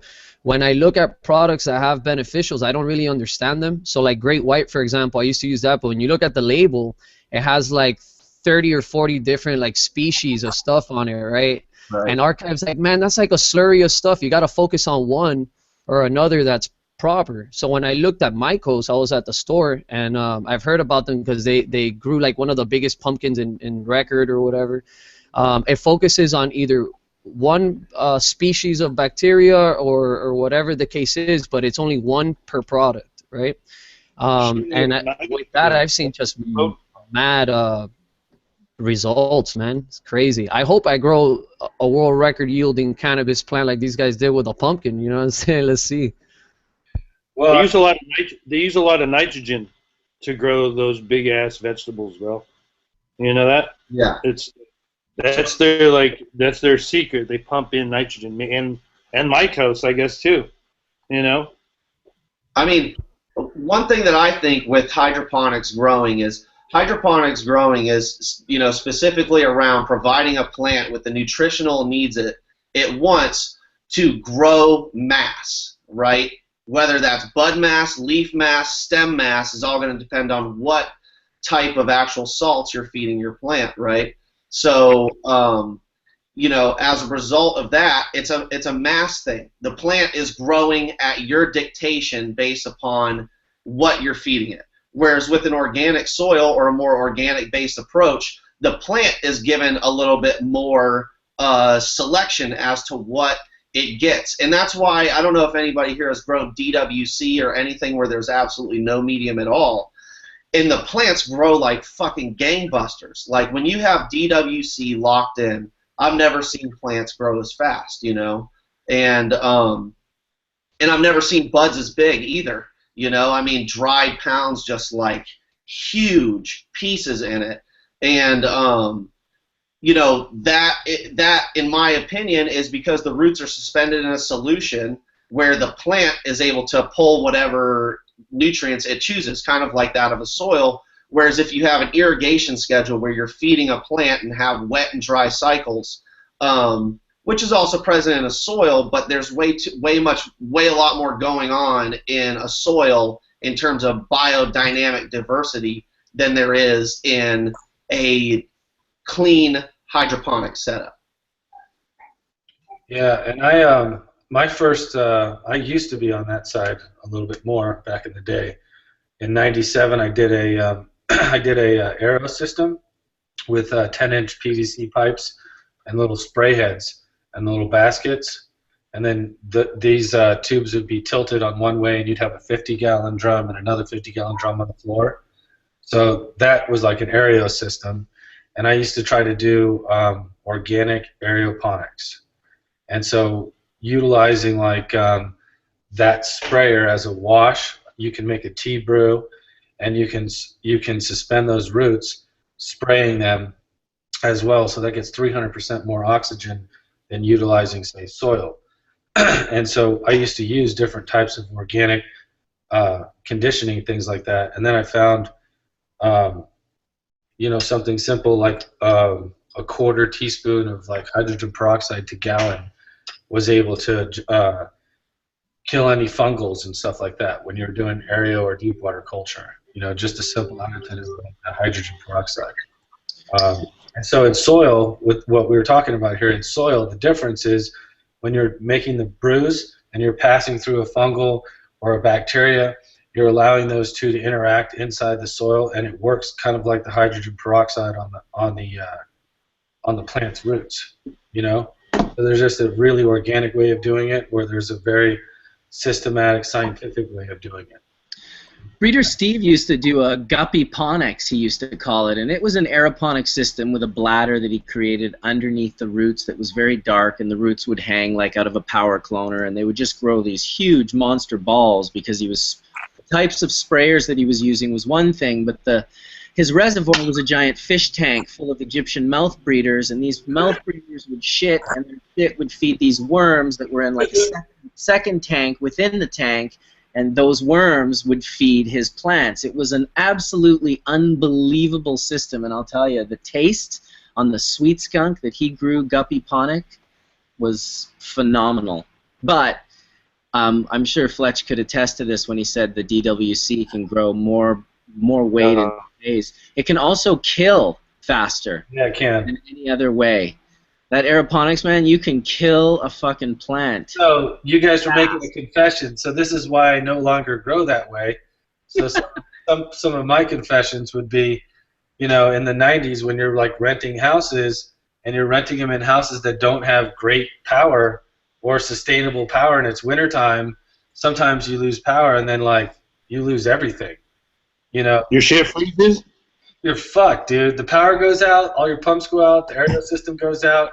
You go and watch your plant just go, and then it's just like, wow, 2 days like that in a system can really fuck shit up. So with soil, especially like what Fletch is talking about, it's also more forgiving, if you will, you know. And yeah, I definitely agree, man. Here in Washington in the fall, we have this stuff called windstorms, right? We don't have this in Florida. So they're like, you know, high wind and gets cold as shit, and trees get toppled over, of course, on the power lines. So week 4 or 5 of flower, man, I lost power for like 3-4 days, and I was filling a generator up with gas every 4 hours, running like 10% capacity. Thank God, bro, I wasn't on hydro. That's why I told people, I'm like, man, you see, this is why I don't do hydroponics. In like a DWC sense, because fuck, I would have lost the garden right there. Yeah, you're right. So hey, on Instagram, I know Bubbleman's seen it, but what do you guys think about everybody squishing their nugs with a hair iron to do the rosining of the flowers? Oh, I didn't see them doing their flowers. I just had a friend that told me about that, and we just tried to explain where it came from. Is what I'd like to know. So check this out, right? It's like they get a piece of parchment. Yeah, they get a piece of parchment, they stick a nug in between, right? And then you get the hair iron on like 400 degrees, and you just squish the shit out of the nug, and oils will secrete out of the flower, and you can dab these oils, and they're calling it juicing or rosining the flowers. Now, I myself have a little stack of flat buds on my coffee table. You know, I'm guilty of messing with it, but I know just about every hash maker on Instagram has squished a nug this week, bro. I just did this yesterday, actually, and we were discussing that it reminds me of that Mexi brickweed that I used to get. Yeah. You can get a pound, like a snack pack, you know? Yeah, it's crazy, but So what? I don't know. What temperature Did you say that was at 411? Or I'm sorry, maybe I just anticipated. My hair iron is pretty ghetto, bro. It's one of those Revlons from Walmart that are like $15 and no digital thing, you know. So Yeah. I'm estimating like 350 to 400. But what I really do is I put that at 30. Can you as imagine hot as it Cuban goes. walking into Walmart getting this hair iron? Yeah. You know? Straight up. I don't know what people thought, that we but go into actually shopping for it, like watching you guys in the hair aisles, like just like, what is this? That would be the best part. I just get my wife to pick it up for me. I mean, Bubbleman, I don't remember. You know, how long has that rosin been around? I mean, probably since the 90s. I mean, I remember that. It's interesting. Someone just emailed me and wanted to talk about rosin, and So I have any more room. I had one spot left for Soma, but Jason came in and grabbed it. I'm not sure how that happened, but welcome, Jason. You got Soma's spot. And someone else wanted to come in, but I told them I would talk about rosin next week because I wanted to invite, was it Chad or Thad? This guy who started rosin. He goes by the name Compassion, and he is on Vancouver Island, or at least he used to be. Probably could get in touch with him. And if we want to have a rosin conversation, I suggest we do it next week so we can invite this kid Justin to talk about it. Cuban, you're welcome to discuss it. And obviously, the bud thing is a little bit different from rosin. Rosin was always Hash. rosin was always about like milking glands, non-melty glands that were very waxy and thick, and you could sort of like, you know, with a spoon you could rub them on the outside of a glass bowl that's sitting in hot water, and they would start leaving behind the oils, and the wax would keep rolling away, and you could literally, I remember the first time I saw it, when he scraped it off with a razor blade, it looked just like a butter or something. It was just white and literally looked like oil scraped off a pan. Right, that's what I remember. It was like a double boil type setup, and I don't remember if it was Overgrow or where he originally did that. It may have been Cannabis Culture magazine forums. I can't remember. I mean, it's like, you know, even with the oil stuff, everybody's like, the butter is a Cali thing. It's like, I remember the Butter King up on Vancouver Island or whatever that was, right? He had articles back in Cannabis Culture about whipping shit into butter. Dude, here's a funny story I'll tell all the Hash Church guys, because it's just funny. It's part of the history that you would never know. So there's a photographer and a writer for Cannabis Culture back in the day, and his name's Pete Brady. And in fact, he was a really good writer. If you want to read a funny story, you can Google "On the Road with Bubble," or maybe "On the Road with Bubbleman," Pete Brady, Cannabis Culture. Put all that into the search. You should be able to find it. And he's a real comedic writer, and he's very good at his metaphors and his explanations and how he paints a picture in your head and kind of makes you laugh while he's doing it. And so I always wanted to give him the opportunities of photographing or good stories. This is before I wrote and really before I was taking a lot of pictures. So I invited him over to my gallery one day because I had acquired this hash that were in these patties that were about this big. They were very thin, and they had been pressed very hard, so hard in fact that when the guy lifted up the whatever he pressed it in, red oil had seeped out of the resin. And so the hash was very red already, but this red oil was like someone painted red oil on top of this hash, and it was just beautiful water hash. So I called him up to take pictures. And so simultaneously, I called up a friend of mine by the name of Barge, who went under the name Trichome Farmer. He was also a photographer for Cannabis Culture, and I wanted him to have the opportunity to photograph. And I called another friend of mine by the name of Lincoln, who was also a photographer, and I thought this was just advantageous to all of these guys to get these shots because it's beautiful hash. I had already gotten my shots. I wanted them to get them too. So Pete came over first, showed up, went on the back deck, photographed them in the sun for about 40 minutes, and then after, when he was done, he came into the gallery looking like a kid that just broke his, like, tipped over his dad's motorcycle or something. And he had the hash in his hand, and he had crumbled it all up. He just, like, crumbled it all up. And so I flipped out. I was so upset, A, that he would do that to the hash, but B, that he would rob those people of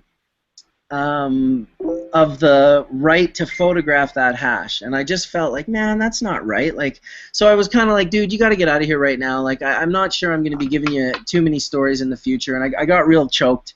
So he basically left my gallery with his tail between his legs, walked across the street to Dakine, which had just opened, and met the Butter King, Steve, who was not named the Butter King at the time. And I was under the impression, and maybe this isn't true, but I really was under the impression that Pete had even named him the Butter King by writing this article, because he had this big chair that he was sitting people down in, and he wrote this article. You can Google it as well, and it's a Butter King. It's the first Butter King article ever in cannabis culture, and that's basically what he did from me sending him out. And in that article, it's funny because he writes, "The butter, much stronger than bubble hash," and it was sort of like a little tap from Pete Brady. But that's how that sort of Butter King started back in the day. I mean, Steve's a friend of mine. I like Steve a lot, and we definitely aren't in any way, shape, or form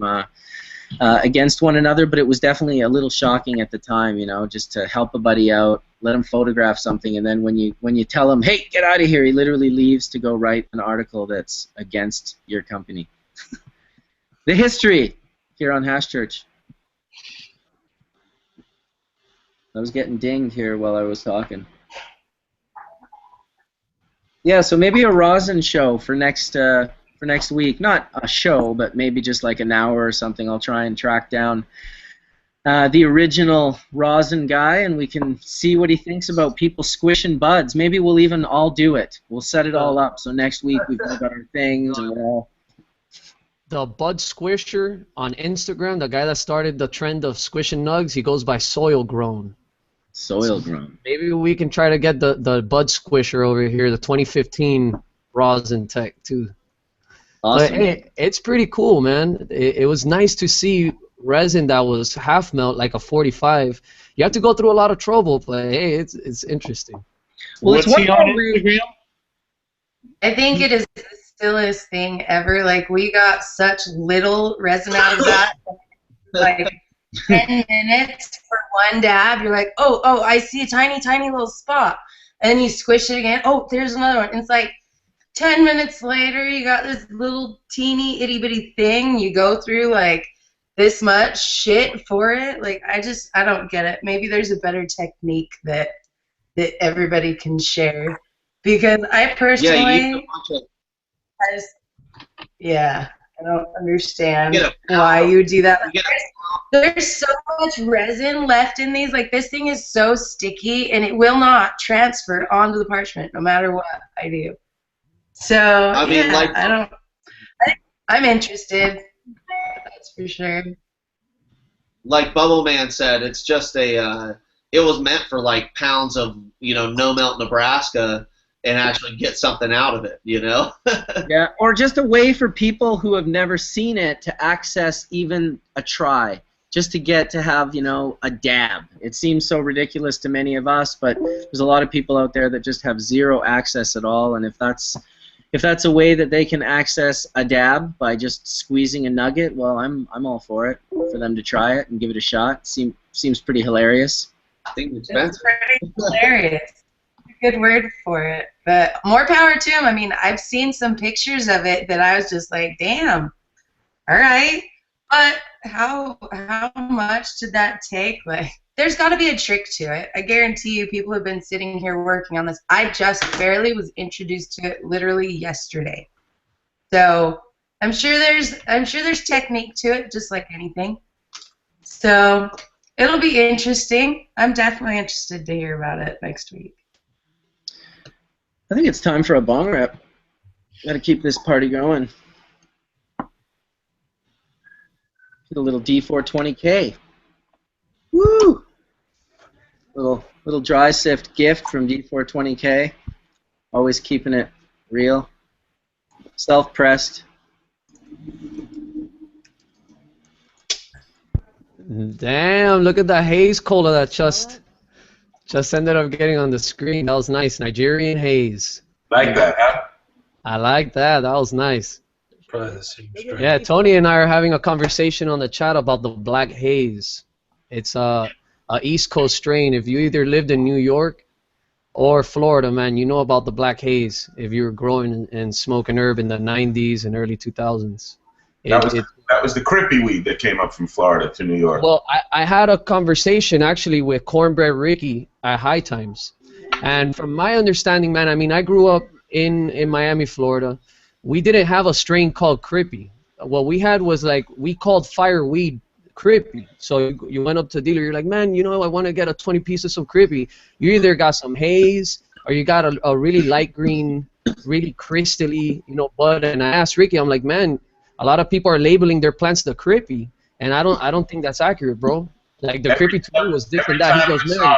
Every time we would see haze, every time we would see crippy weed from Florida, it was always haze of one kind or another. Yeah, so he's like, bro, the light green weed you're talking about is the Gainesville greens, and I know that, you know, down in South Florida you guys had a lot of haze. So he was under the same understanding that I was in, that there's not a strain called the crippy. But then I see people labeling their plants crippy, and it sounds crazy. I've never heard that there is a strain called crippy, bro. No, it's just a term given to the bud of its dude dankness, if you will. Yeah.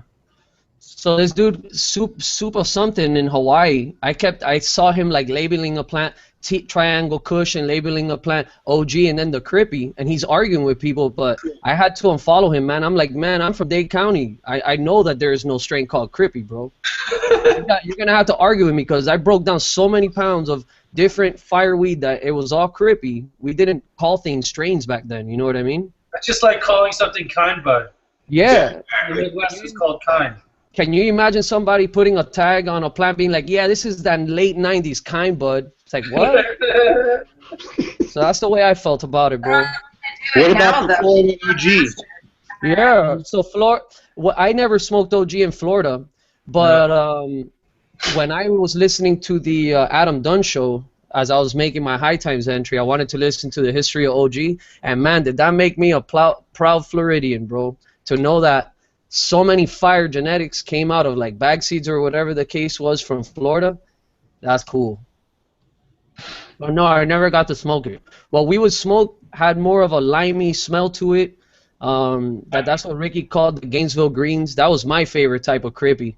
It left like resin stuck to the dime bag. It was like the best shit to get as a kid. And then the haze, man. When you got that one like half full and it was a big old haze arm looking like what the dude has in the cup right there, that would be like a half full. So these are Nigerian haze. They're from JJ in New York City. They're from Top Shelf. Yeah. And it's, I mean, they're huge pieces. You know, you don't see. No. In Florida, people wouldn't break that down into nugs. They would straight up like trim the shit like that, and you'd get like an ounce or a half ounce that was this giant nug. And as you were smoking it, you just break it down, and you had like a long stem with the top still on it. You know, that was like the best part to smoke in the end. Well, the thing about this that makes it really unique is it's a 65-day flower. So unlike a lot of the other sativas and haze strains, especially need to go longer, this guy is crossed with, I believe, an NL5, and JJ spent a long time, I think, starting with an Irish haze and then crossing it, over several years to be able to get it to flower earlier and still keep the characteristics of the haze. So it's killer. You'll see more of it for sure. So Fletch, have you ever heard of crossing Ruderalis to make like the AK-47 or anything with the NL? Well, I think Bubbleman probably knows. For years, a lot of the Canadian stuff, all the Mighty Mites and Texada Time Works. I mean, that's all rumored to have not necessarily Ruderalis, but some type of auto-flowering. Yeah. Well, Mighty Mite for sure. Texada Time Warp, that thing's like a crazy tie, like big giant beast that branches out and stretches like a monster.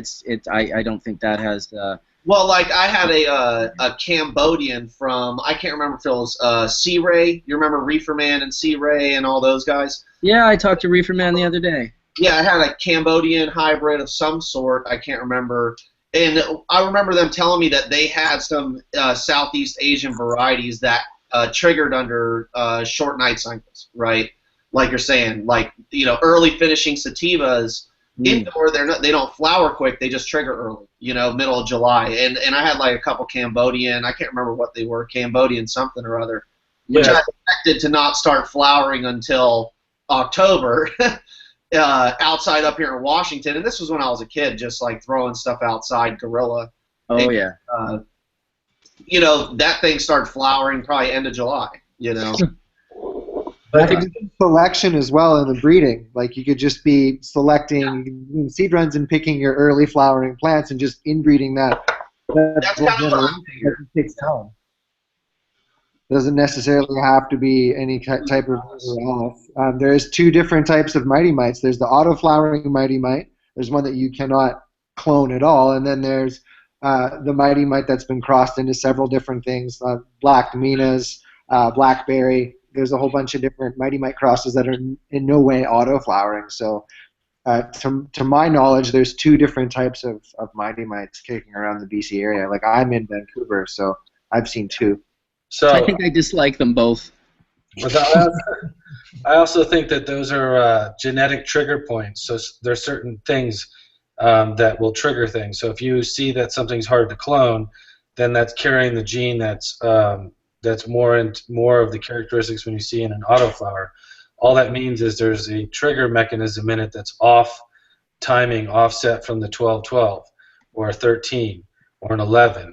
So there's like different timings of engines. There's different timings for those flowers. And so those different genetic traits get passed along. And AK-47 was bred with a certain type of ruderalis. And those types of characteristics that are pulled through on flowers like what Jason's talking about and other ones that you've seen. When you see it really, really like a haze, it gets really, really knotty. And it gets like a bunch of calyxes, but it harvests very early, 65 days, then it's generally, in my opinion, something that you would see a strong characteristic of having a type of ruderalis characteristic that's in it, a genetic trait that's been carried through in it. That's making it flower in 65 days? Yeah. I mean, we have cantaloupe haze, and that flowers in 56 days. So it's carrying something that... It's not a pure haze. But clearly, you know. I mean, I think, like has been said, we've gone through so many generations of cannabis plants at this point that if selected for any kind of trait, whether it be early flowering, early night cycle trigger period, just indoor flowering time, mold resistance, whatever it is you're breeding for, you know, if you're putting in a few generations a year or have put 10 years into something, you'll get what you want. Yeah, exactly. I mean, I knew this guy that lived up on Orcas Island, which is like near Victoria in the San Juan Islands, and he had a strain up here that looked like indoor, harvested the second week of October. You know, in a northern climate, it's like, well, everything should usually be molding by the second week of October. I mean, it's straight up raining out here. But he had bred that strain for like 10 years and finally found a clone of a variety that didn't mold. It was some hash plant variety, you know, hash plant bag seeds from Vancouver Island or something like that. But over 10 years, he had bred it to be mold resistant to the second week of October, so it actually matured fully and had like golden resin heads. Holy shit, it's the cops, everyone! Welcome to Brooklyn. Welcome to Brooklyn, New York, gentlemen. So yeah, I mean, you can definitely breed anything to have almost any trait you want. I think Sam the Skunkman has even said that himself. You know, he said, oh, you can take skunk number 1 and he can basically create anything from it. You know, essentially, I think I've seen him read or say that on IC Mag, and you know, with enough work, enough generations, and large enough populations, you can probably damn near find anything from you know, a population of mixed heritage. You can find anything in doing a large enough seed run. Yeah. Yeah, Aaron was talking about doing 300 to 400 seedlings per selection. That's basically the numbers that I do for my selection as well. And you find crazy ends of the spectrum. Stuff that doesn't even make sense sometimes. So just with the more selection, the more possibilities. They're endless. Many generations makes it, you can move so far away from what you originally started with after 4 or 5 generations that who knows. Yeah, genetics are infinite possibilities. It's like breeding dogs, guys. Yeah. I mean, how many, look how different the dogs look, though, right? In only, a few hundred years of breeding? I mean, that's pretty impressive. Dude, impressive. I saw this thing recently. I think it was the top 5 dogs that were destroyed by bad breeding choice. And the original one was the German Shepherd. If you look at the German Shepherd, what a strong dog it was before this one guy thought it would look good if they looked like they were squatting all the time. So now German Shepherds have these rounded butts, and they have really bad hip dysplasia because of the specific choice of the way they look was bred into them. And it's amazing. There was an article, and you could see the pictures of the dogs, like how they were and what they became, and it doesn't take much to look and go, man, that's fucked up. Why would they fucking breed something to make it look like it's like sore? Such a beautiful dog before it got that rounded hip. Just something that I had noticed. Hey, Aaron, have you bred dogs before? Have I bred dogs? Well, it's kind of funny. My mom bred dogs. She was but not like breeding like a specific breed of dog. She was like breeding Irish Wolfhounds. And they're like some of the biggest dogs in the world, but it's not a purebred, but well, it's cool that you mentioned that, man, because one of the first people I met here was a breeder. He goes by Lemon Hoko in Washington, and the dude, he's an old guy, you know what I mean? But before he was a Malinois breeder, so he bases his cannabis breeding with the same, I guess, theories that apply in dog breeding. And I thought it was interesting that you said it's like breeding dogs. It reminded me of the guy. I haven't spoke to him in a while, but he's a cool dude. I mean, sometimes you put 2 things together and it doesn't come out at all. What the offspring looks like, you're not happy with at all, or maybe you haven't grown out enough of the offspring. But theoretically, you should be able to find that in the first time you grow it out in 100 seeds.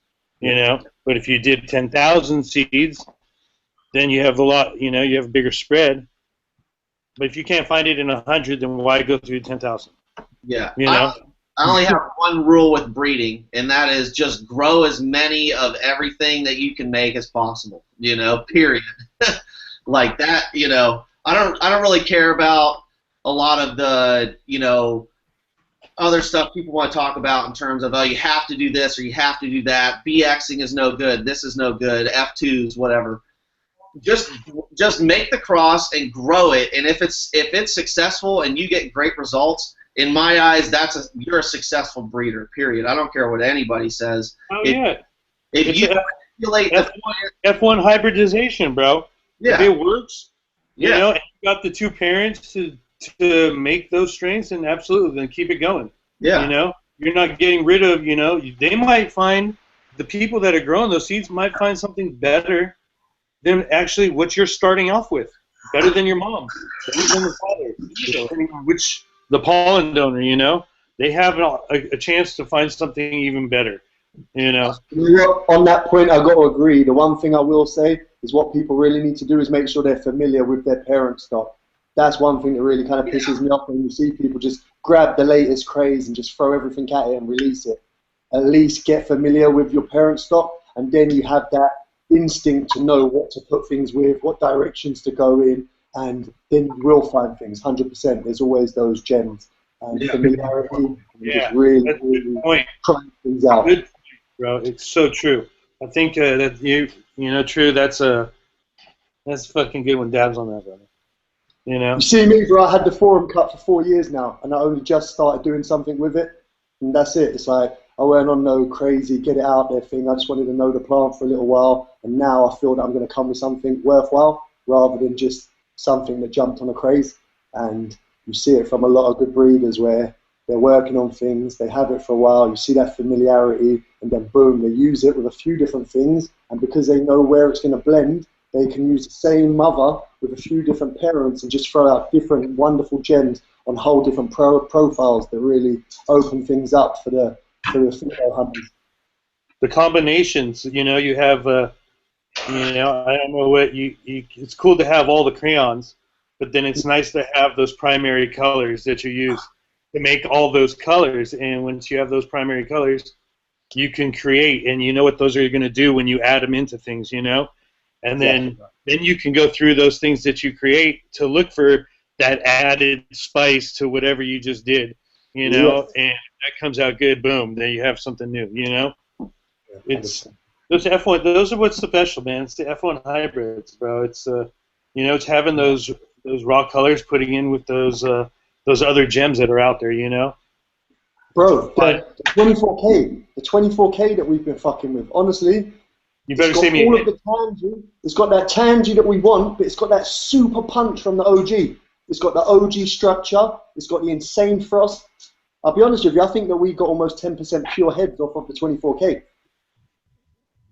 Hey, that's beautiful yields, 10%, man. Hey, big ups on sifting those big ass jars, man. I saw them on the Instagram. Oh, hey, bro, nothing more beautiful.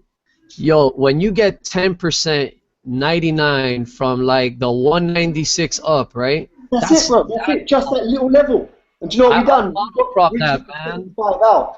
We took the 75 out and got it even more fine down. So we've been really dropping it to as small a micron size as we can, so that the gaps in between, and we can then look at all the different trikes and see where the melting point falls off.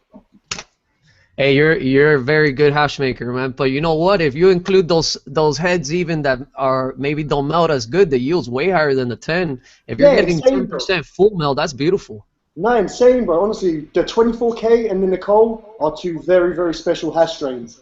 Hell yeah. So I ran this stuff from Exotic Genetics. The strain was called Cookies and Cream. I did 1,800 grams, and I got about, before, you know, I gave a half gram here and there to people so they could test it.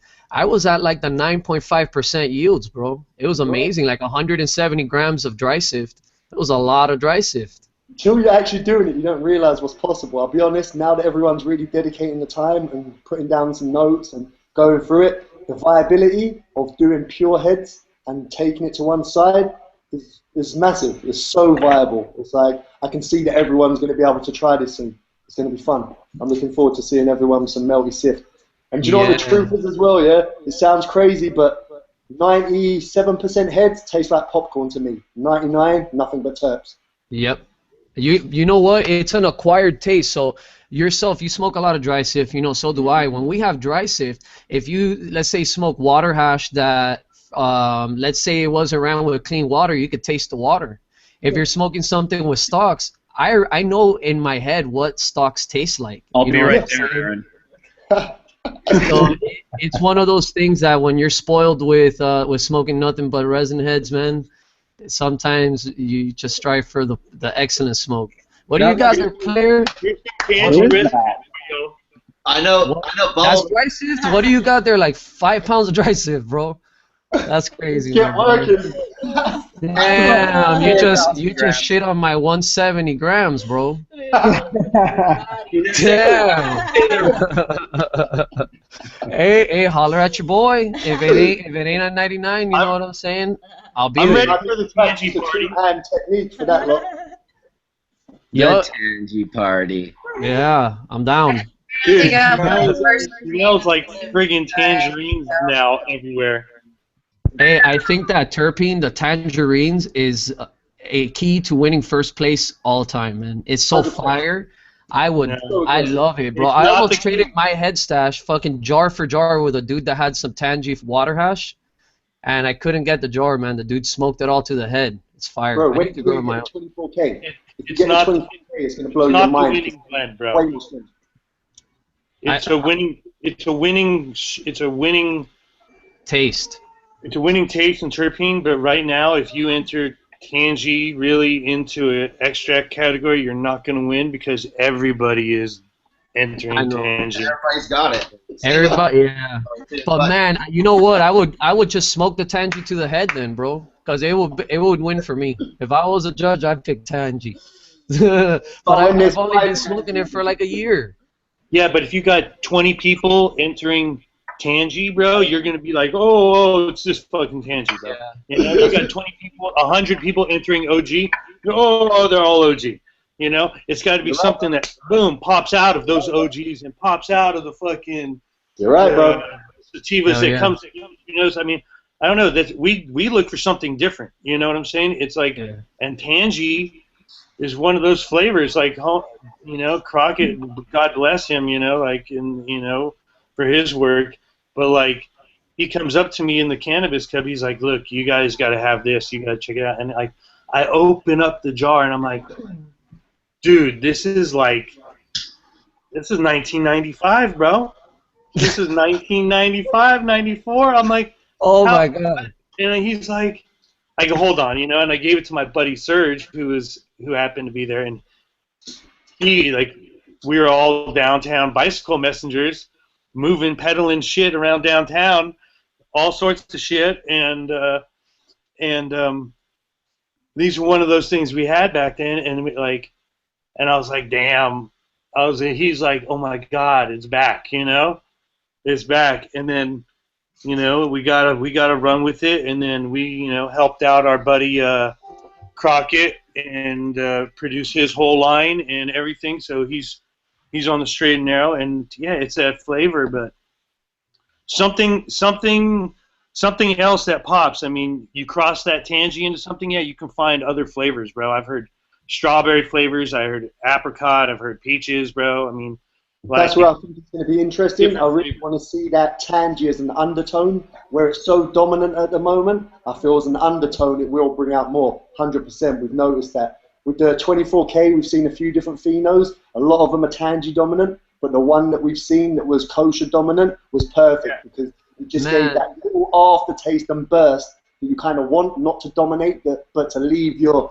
little taste buds and the throat coated with that little flavor. Yeah, I think our selection of the 24K that's alive. I don't want to say where, but I just want to say alive. That it grows like kosher, but it smells like tangy, and it hits you like kosher, and that's exactly what you want in your breeding product. You look for this flavor on this. You know, I wish I had this bud structure, this resin content to go onto this flower. You know, or it's something. I want this kind of resin. You know, I want it to be dry. I don't want it to, you know, act wet and get clumped together. You know, so that's what type of resin I'm going for in my breeding project. There's always got to be something that you're aiming for. That 24 karat, you guys had some of that in Barcelona last year, I remember, and remember smelling how tangy it was, but it totally looked like a kosher nug. Like it was super dense. I thought it was like a trick. And it knocked you as well, because I smoked it in the morning, thinking, oh, you know, tangy, beautiful, morning, it's to do me good, bit of vitamin C. The kosher just knocked me on my arse. I had to have a power nap. Yeah, man. So I guess I was alone on the idea then, because I brought it up to the guy that had the jar of that tangy hash, and I'm like, bro, you have to enter this shit, or I'm gonna find a way to pop up and find the terp. And he's like, nah, man, we entered it in Seattle, and your haze placed above it, bro. So like, why would I ever enter that again? And I'm like, damn, man. I guess it's played out if you've been in the medical states for a long time, man. Hey, you gotta know where to take your battles. Yeah, that's it. That's why we took it to the if you're gonna lead the army, bro, you gotta know where to take your army, and you gotta know which crew, which bracket of military you want to take, bro. You know what I'm saying? Like, yeah. You know, I'm going to go into this competition, and I know what these motherfuckers like. So I'm going to give it to them, you know? And then you give it to them, and you just happen to win, you know? Or your people are entering this, and they ask you, which one should I enter? And you're like, oh, you know, I don't really feel you should enter that one. it's take the right thing to the right battle, bro. You know. Yeah, my next battle's Denver, man. I'm super psyched for that one because I have a couple flavors that are drying up right now on the slow dry. I dry for like 4 weeks, cure for 3, and then when I go dry sift, I dehydrate it at that point. But I'm coming strong with the terps in Denver with the sift. Tell your boys they're on call now for cup duties. Yeah. Hell yeah. Tell them you're on call.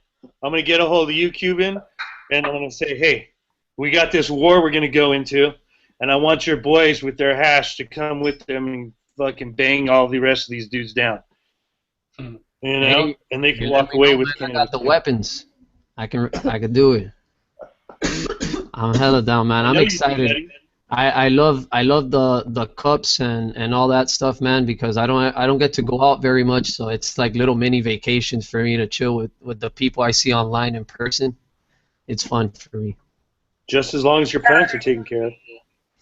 And, you know, I gotta give props to my homie El Daggy because while I was out having fun in LA, he was going to my garden at like 11 o'clock at night after taking care of my plants and stuff, calling me every day. So yeah, I got a good team. It's small because, you know, where I'm from, you can't trust a lot of people, and it's hard to shake that off. So my circle's real tight, but they take care of me, man.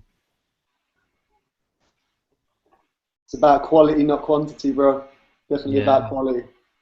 Yeah, You so know, they say, loose slips sink ships. yeah, my brother, for While we're sure. fighting prohibition, we gotta be careful. So these guys were like, I made the dude that made me these dabbers. It took me a little while to link up with him, and I was explaining. I'm like, bro, from the moment I wake up, I'm like gardening. If not, I'm hashing. If not, I'm trying to move packs. If not, I'm being a father. I mean, all these sorts of stuff. I don't have time to ever leave my property. If I do, I'm kind of slacking. You know what I mean? Feel like you're cheating. Yeah, bro. But it's what like you said, man. It's how you keep the ship afloat the longest is to keep your crew tight. Yeah. About that, man. One thing I'm missing this week is smoke because I'm in UK and my endocannabinoid system is heavily starved. I can't wait to dude. be You need to hook up. Yeah, no shit. Are you serious? Even with hookups, it's still not quite the comforts of Amsterdam, Barcelona, the ease I'll of have a living. kilo of full melt delivered in an hour. Is that Primo. I'll heat up the email. I'll make sure. Worldwide hash. I'll make sure the little guy delivers you some I have DNA. been keeping some beautiful Terbzilla flowers, but even the most wonderful flowers after 2 weeks of smoking pure heads, it's dropped my endocannabinoid Have you needs. tried bud squishing at all? I just caught the beginning of that the end of that conversation. I'll have to look back and investigate that. Dude, yeah, you can get some dabs out of there, man. It's all the rage. Don't fuck up your plan, bro. Just need a quick kilo to squeeze. No, listen. No, Nugs, man. I'll start the new tech. I'll go parchment all my live plants. Okay. I see the new trend. I'm waiting. What's about to happen? We've got an electromagnetic wand that we can go up to a plant, press a button, and all the trikes jump off onto the wand. Oh, I want one of those. What? I need one of those. I'm inventing it in my dreams tonight. Well, dude, hurry up, bro. Fuck. Hey, can you see how it's going to be in Amsterdam now? They're going to fucking have these buds that are squished, and then they're going to be selling them, you know, at coffee shops and shit. They're going to be like, yeah, this is the new shit. And then they got people Let's always invite complain Soman about their to talk buds about being that. cheap and shit, so why not fucking have it like squished? I'm like, yeah, here's the flowers and here's the hash from it. You know what I'm saying? 2 pounds of buds show up in a Pringles can. Yeah, bro. So since you heat them up, they're decarbed. So we were talking about the fact that like, if you heat them up enough, they're almost crunchy. So we were like, you could package them as like nug chips. You know, like someone's gonna do this, and they're gonna cut this up, and they're gonna chocolate dip it, and they're gonna end up with it. Oh god. Man, when I start squishing nugs, my wife looks at me and she gets upset. She's like, "Stop wasting your time with that. Just roll a blunt. I won't even be able to get enough of a dab for me out of that." I'm like, "All right, bro, chill." I tried to do it to some dry sift, right? And my lady looked at me. She's like, "What are you doing? We could just dab that the way it is. Why are you squishing dry sift?" I'm like, "Hey, Thank for the you. rosin." Thank you, Cleveland Queen. Don't bruise the fruit. I'm a bit of a purist Yeah, that way too. how much time to keep those intact? Why are you going to crush them right before the moment of victory? For the Listen. name of science. Listen, Because- the best story ever was you telling me about the gentleman that stuck his finger in your hash at the cup and then like spit on his hand and was like kind of rubbing it all together. That to me is the ultimate, like, forget about, like, that's almost as bad as when Dane took Tony's last gram and wrapped it in a cigarette joint. Yeah, he And, rolled like, up a tobacco joint. the whole thing. That's about as bad, though. I think those are two faux pas. Don't take your friend's hash, stick your dirty, nasty fucking finger in it, and then spit on it and roll it up into a ball. I think I met that guy, actually, like 3 cups ago. I think I met that guy, yeah. Yep. If you met him, you definitely know him. The funny part is that I met up with The Village. He's a grower from California, and we went over to that house after the cup, and after we left, right, that he saw this dude like finger fucking my hash and spitting in his hands and all sorts of shit. He's like, "Bro, so I'm just gonna go out and just like say it and everything, but how did you feel about the guy sticking his fingers in your hash and shit?" And I'm like, "Bro, you know, I didn't really think anything because the guy is like, you know, I was kind of shocked and shit." He's like, "Bro, if he stuck his fingers in my hash, I'd be pissed off, man, if he fucking spit in my hash and all sorts of shit." So it was kind of funny, bro. It was a shock to everybody, I think, there. Did he keep it and smoke it? Nah, he would like you know, touch the consistency because I guess he's never seen 99 like that very often. So he puts it between his fingers, makes it like, you know, to see how it presses with the heat, and then he'll like put it in his palm and spit and rub, and like it was like his way of like analyzing quality, I guess. Oh, that's Yeah. exactly my expression. I've seen people do it with shatter before. I've given someone a slab of shatter and they just picked it up and just like pulled it and started bending it. Like, This So is not yeah. hash from the 90s. We don't break it up and bend it around to check it out. Yeah, man. Well, he was doing something like that, you know. But I guess I was so stoned and like hyped up about getting the medal that I was like, "Yeah, go ahead, stick your finger in it, man. We'll just smoke that shit." You like that? Hey? You like that? I was already thinking that I could. Yeah, he was doing something like that. In my head, I'm like, man, you know, more than likely, TSA is gonna take this shit from me in the airport. It's a couple grams. So he sticks his finger in it. Fuck it. We didn't smoke all the hash and definitely made it to my house. So yeah, I got to smoke his skin cells all over my 99. How do you feel about seeing people that microplane without gloves? It's kind of the same thing, right? So bro, I can't microplane very good, bro. So I sieve, right? And my reasoning is that when I'm getting down to the very last like gram or whatever, it snags my glove, or it just gives me the impression of like a pet egg. You know what I mean? It looks like a pet egg. You know what a pet egg does to like calluses and shit. So I feel like, man, maybe I'm like scraping skin cells into my hash. So it freaks me out. You know, with a sieve, I can stick my patty halfway wet in there, spoon it really good, and it gets an even consistency. And if I go, you know, sieve it 2 or 3 more times during the drying process, it's broken down pretty evenly. So that's how I've been doing it, man. Microplane looks very beautiful, though. The first time I saw a proper microplane was when I met Matt Rise, and he had some shit that looked like dry sift. Like, you look at it, and the heads looked very separated cleanly. Like if he was trying to imitate dry sift almost.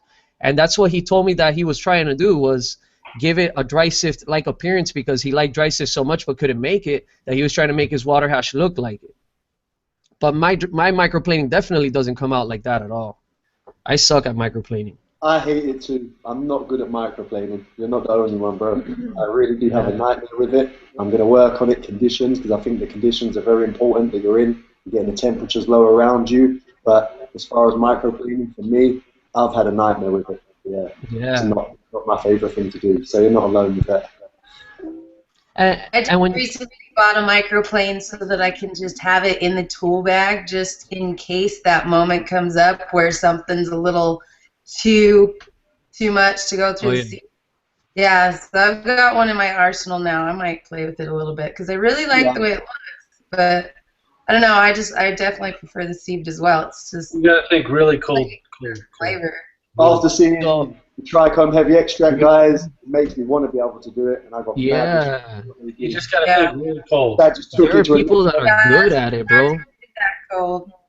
So I ran some fresh frozen form cut cookies mixed with fresh frozen Tahoe OG. I did the first sieve. Hold on. I did the first sieve, and after like about 3-4 hours, I vacuum dry all my hash at about 50 degrees, right?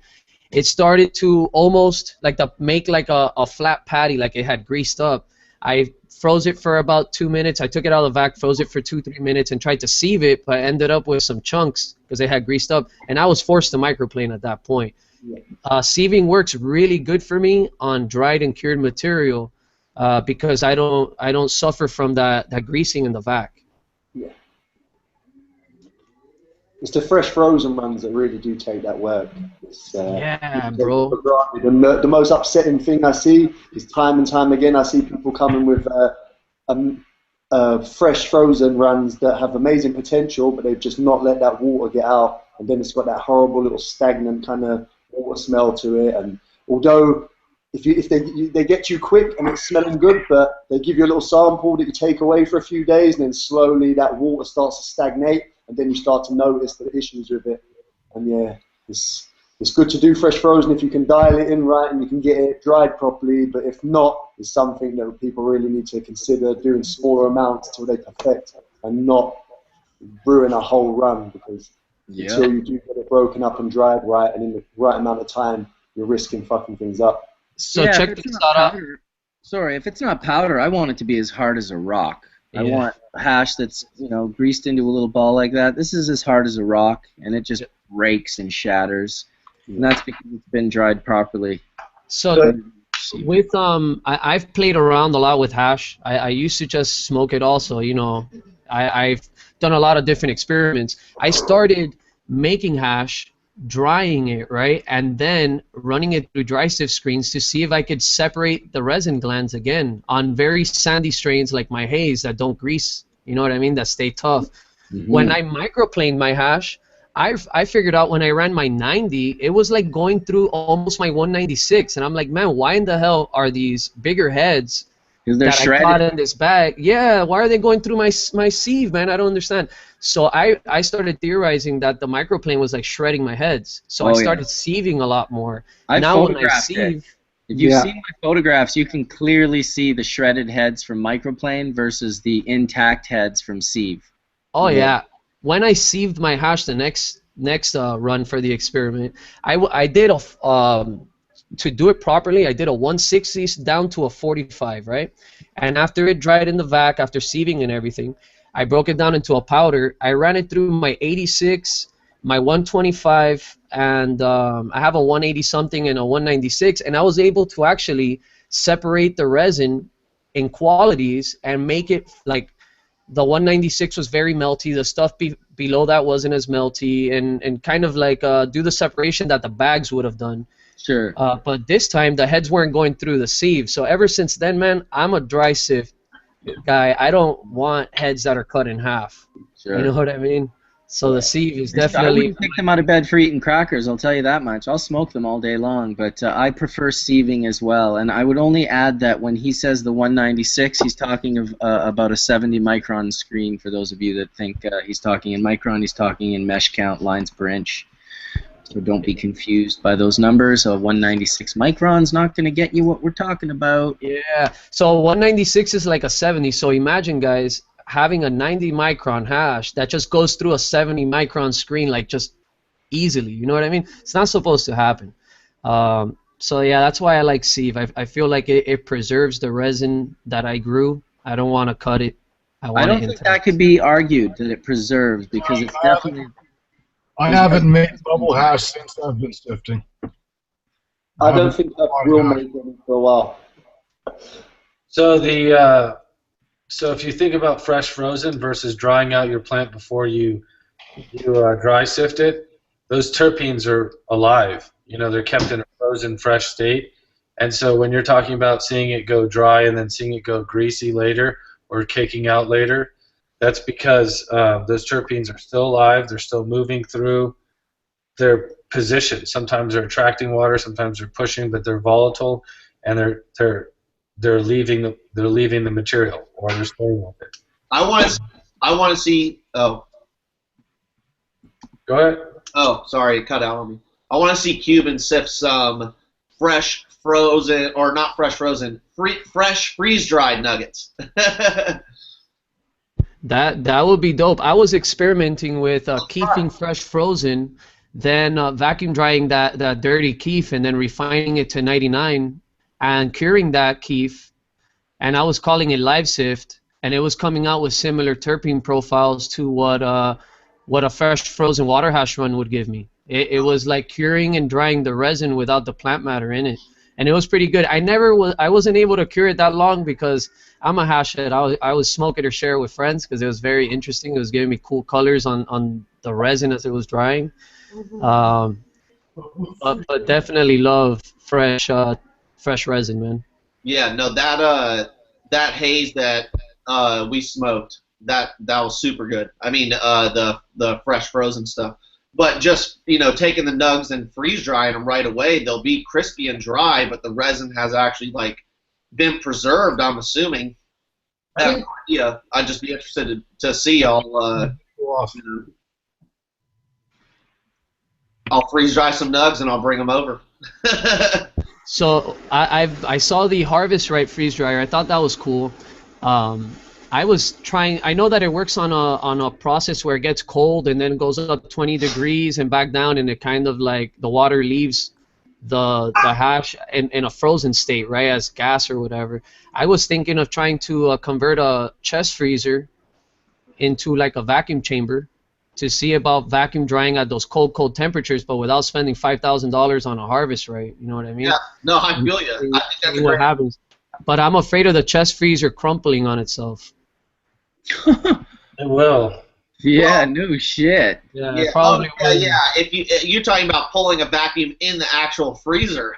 Yeah. Can you imagine taking the lid off a chest freezer and putting a giant plexiglass top on it, making racks in it, and just drying your hash in frozen temps? But I don't think that thin sheet metal is going to survive a hardcore vac. No, but I thought you meant just put a chamber inside of there, right? I want to build some sort of a plexiglass box, because the only reason I use a vacuum oven is because I can pull a vacuum on it. It's not even plugged into the wall, so it's an expensive chamber. I want to build a bigger chamber. Setup? Do you have one of those old pot pullers for BHO, like the pre-vacuum oven where it's a clear plexiglass lid on top of a pot or whatever? Nah, I don't have any of those. Probably. I bet you there's someone around there that's got one, man. Ask around. Yeah, and build kind of a linked set of those things. I don't know. I'll see. I'm gonna experiment. I definitely enjoy vacuum drying my hash because I can't air dry in the same quality that I can vacuum dry. Do you know what we did the other day? We had some flowers that weren't quite as bone dry as we wanted them to be, and we wanted to try cones right away. So what we did was we stuck them in the cryo freezer and then broke them down straight out of the cryo freezer real fast and sifted it like that and got the trikes off of the material like that. And we were real happy with the way that worked in small little batches, just straight out of the cryo freezer, broken up, super, super brittle, able to be cleaned real well. And I think that's a lot to do with the fact that we got such good yield. Yeah, I agree. Vacuum. I mean, this 5-star has been sitting out for the last week on my table in my house, and it's that was from the freeze dryer. But yeah, that resin profile right there is unique in the sense that it's very dry. It's almost like the silver haze. It doesn't grease. That from my experience, resin like that has the longest shelf life. Hell yeah. But there's 2 different strains. I have 2 jars just like this. I can go grab the other one. They're both like that. And when we made bubble with them regular, they were super greasy. So I don't know, man. I can still put this in a parchment paper and press it out, and it's a patty. So, I'm not claiming that I know anything here. I'm just claiming that we're seeing interesting results, right? I want to smoke your hash. And what was that? Is that with your cryo freezer, Fletch? No, that it's just a freeze dryer. It's the Harvest Right freeze dryer. Okay, and how did you hear about that?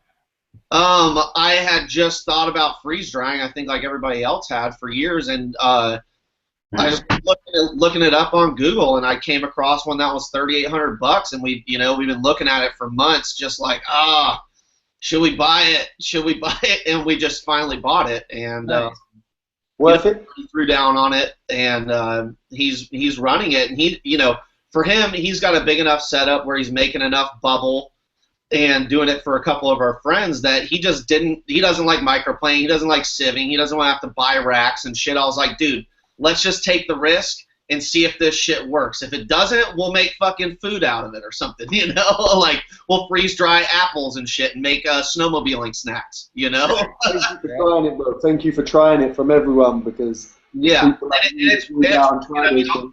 I'll go grab the other jar. Hold on a sec. Yeah, I remember asking Bubbleman, Mark, remember when I asked you about dry sifting fresh frozen? You were like, absolutely not. Not the way I do it. I never. So you can hard fresh frozen dry sift.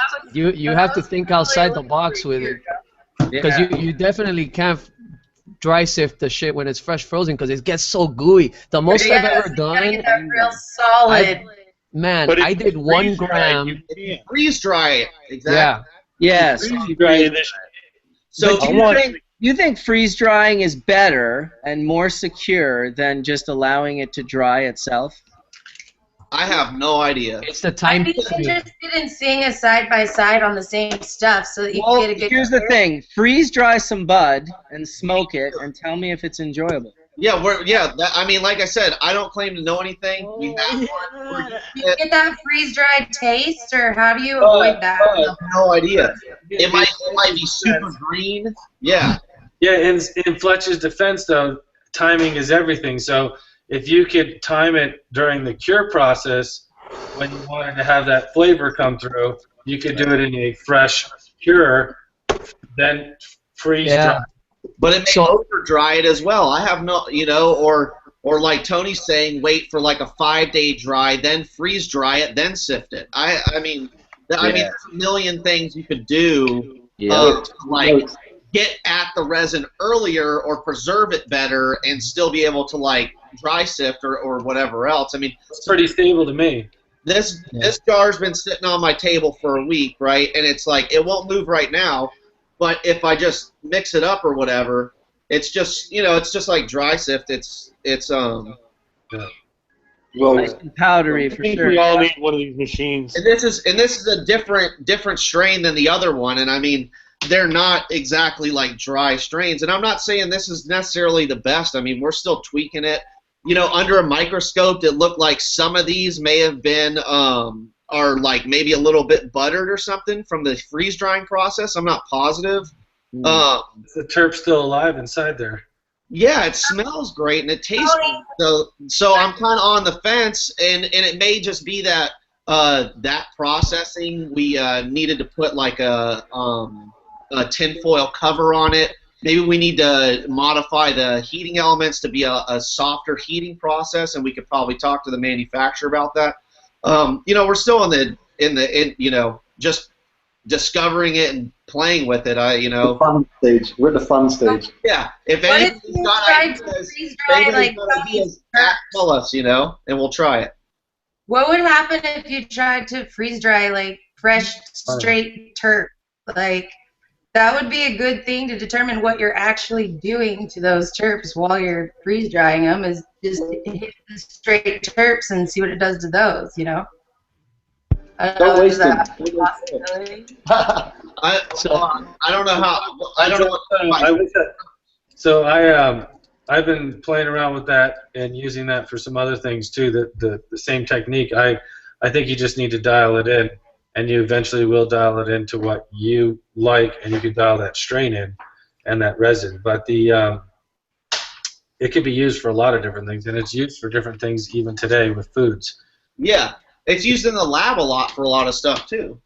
Yeah, so it's definitely a very good technique, and it's also be interesting to see what would happen to a liquid state of terps.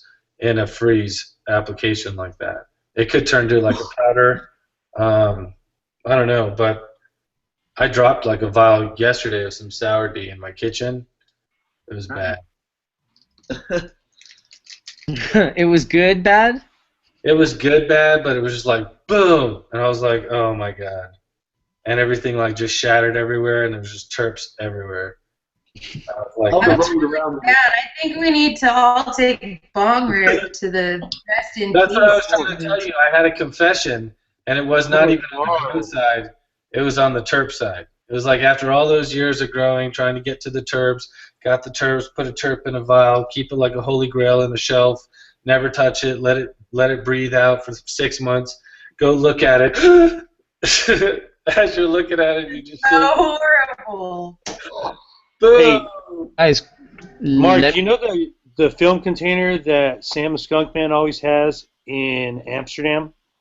Yeah. You can fill with dry sieve? Of course. I remember one year he went to Hempworks and he decided that he was going to, whatever, everybody could smoke off it. And Big Matt was there and he dropped the film container.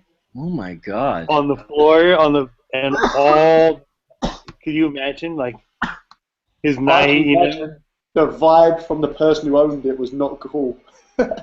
Dude, I can't even imagine, like, holy... The dude that owns it already is a dick, you know what I'm saying? And publicly he's a dick, so it's all good. I love the guy, but he's still a dick, And I don't think he's a dick. He could be a dick sometimes, bro. Come on. Straight shooter Aaron. We all have unique interactions. Dude. Who's he calling a dick? He doesn't suffer fools gladly. Come on, the old man. The old man who makes better dry sift than all of us. Dude, I know exactly who you're talking about, but I just... Back in the day when I first met him, I was a little bit afraid. I thought of him kind of like as a professor, in a sense. But if you've ever really gone to, like... He reminds me of someone that just has such a vast and deep knowledge. It's like when I went to India and I'd sit around and I'd kind of like philosophize with these babas. And you think you're pretty smart, you read all the latest books and you've studied university and you're well traveled and you're talking to this dude who's only ever probably been in India. Yet he speaks like 50 languages and most of the things you say to him, he kind of like turns around on you and you kind of start feeling like almost like an idiot because you're like, damn. I've got to be honest with you, Mark.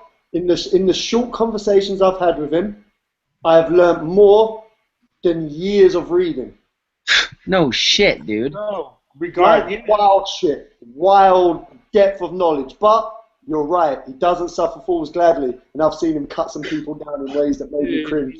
Dude, I'm his friend. He's been in my house. We broke bread. You know what I'm saying? And like, out of nowhere, he'll just be a dick, and it's like.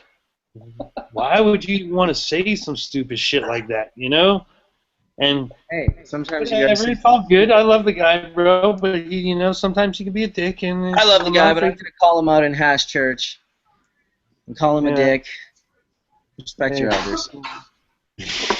Yo, so let me. I see them asking in the chat room. Yesterday, the Clear Concentrate posted a bunch of pictures of some hash that they made with salt water. They added salt into the water, and they're calling it the ice cream tech. And supposedly they're able to achieve lower temperatures without any freezing of the water. And I don't know what other benefits it has, but supposedly the end product has no salt at all because they rinse it. I don't know. Sometimes I feel like, I don't know, maybe they're bluffing. They're not really using salt water. But here's the thing. Has anybody used salt water? Here's the thing.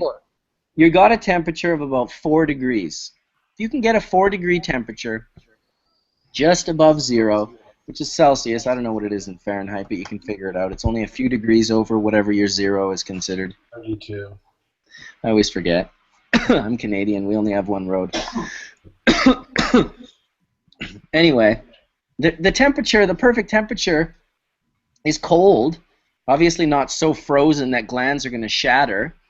So right above 0 is a perfect temperature. That's why I always wondered when people were like, oh, add dry ice and make it colder, add salt and make it colder. It's like, why do you need to have it any colder than fucking cold? Give it a shot and let us know. I am very hesitant, man, to stick any salt Don't in my use your water, best. bro. Don't use your best. I feel like it may damage my bubble bags, bro. That I care for so much to like run salt through the mesh. I don't know if I want that. Salt will leave some sort of like residue, right? I can imagine. I don't know. I don't feel cool with it, but it looks like they made something decent. There's a lot of red herrings thrown out. People felt when they were doing like an ISO wash on stuff, though. You know, anytime you wash it with anything, it's kind of iffy. So, yeah, that would be interesting to see. We'll just put a nix on it I don't from think an I would ecological personally do it standpoint. ever. Like, What's that, do you Horatio? feel good? Do you feel good pouring out a ton of salt water and then having to use even more water to rinse that salt out? Where does that all go? Into your lawn, into your environment? It's already just, that's what the clear concentrate does. They go against nature to make a buck. So of course they're going to use salt and then rinse it and then just wash that salt into no man's land. But that's really wrong. We could never afford to use that as a viable technique. It makes the water poison. What's the point? What's the point of doing it? To make the water colder so that what? So that you get more yield? So for what? Like I would guess terpene preservation, right? The colder it is. That's the only thing that could possibly make sense to me, but how could you preserve more terps with just a few degrees of temperature as compared to something like, you know, freeze drying or cryogenic extraction? What's it doing to the washer? What's it doing to the pump? You know what I mean? Where is that salt starting to cake up that you don't see it? Does it damage bags? I don't know. It just, why change something that isn't broke, man? Everybody makes excellent water hash with just water and ice. I say the same thing over and over. Just grow better resin and grow more of it. Well, I mean, the only benefit I can think of is to prevent some of the resin heads from bursting in the water, right? So you maybe get more yield or preserve some more. But as long as the resin head's intact, it's probably not going to preserve more than 32-degree water or 34-degree water or whatever. Oh, like 0 degrees Celsius or whatever. I mean, we've tested our water, and it's like right around freezing with the ice in it. Bro, this haze tastes like an IPA, like a beer.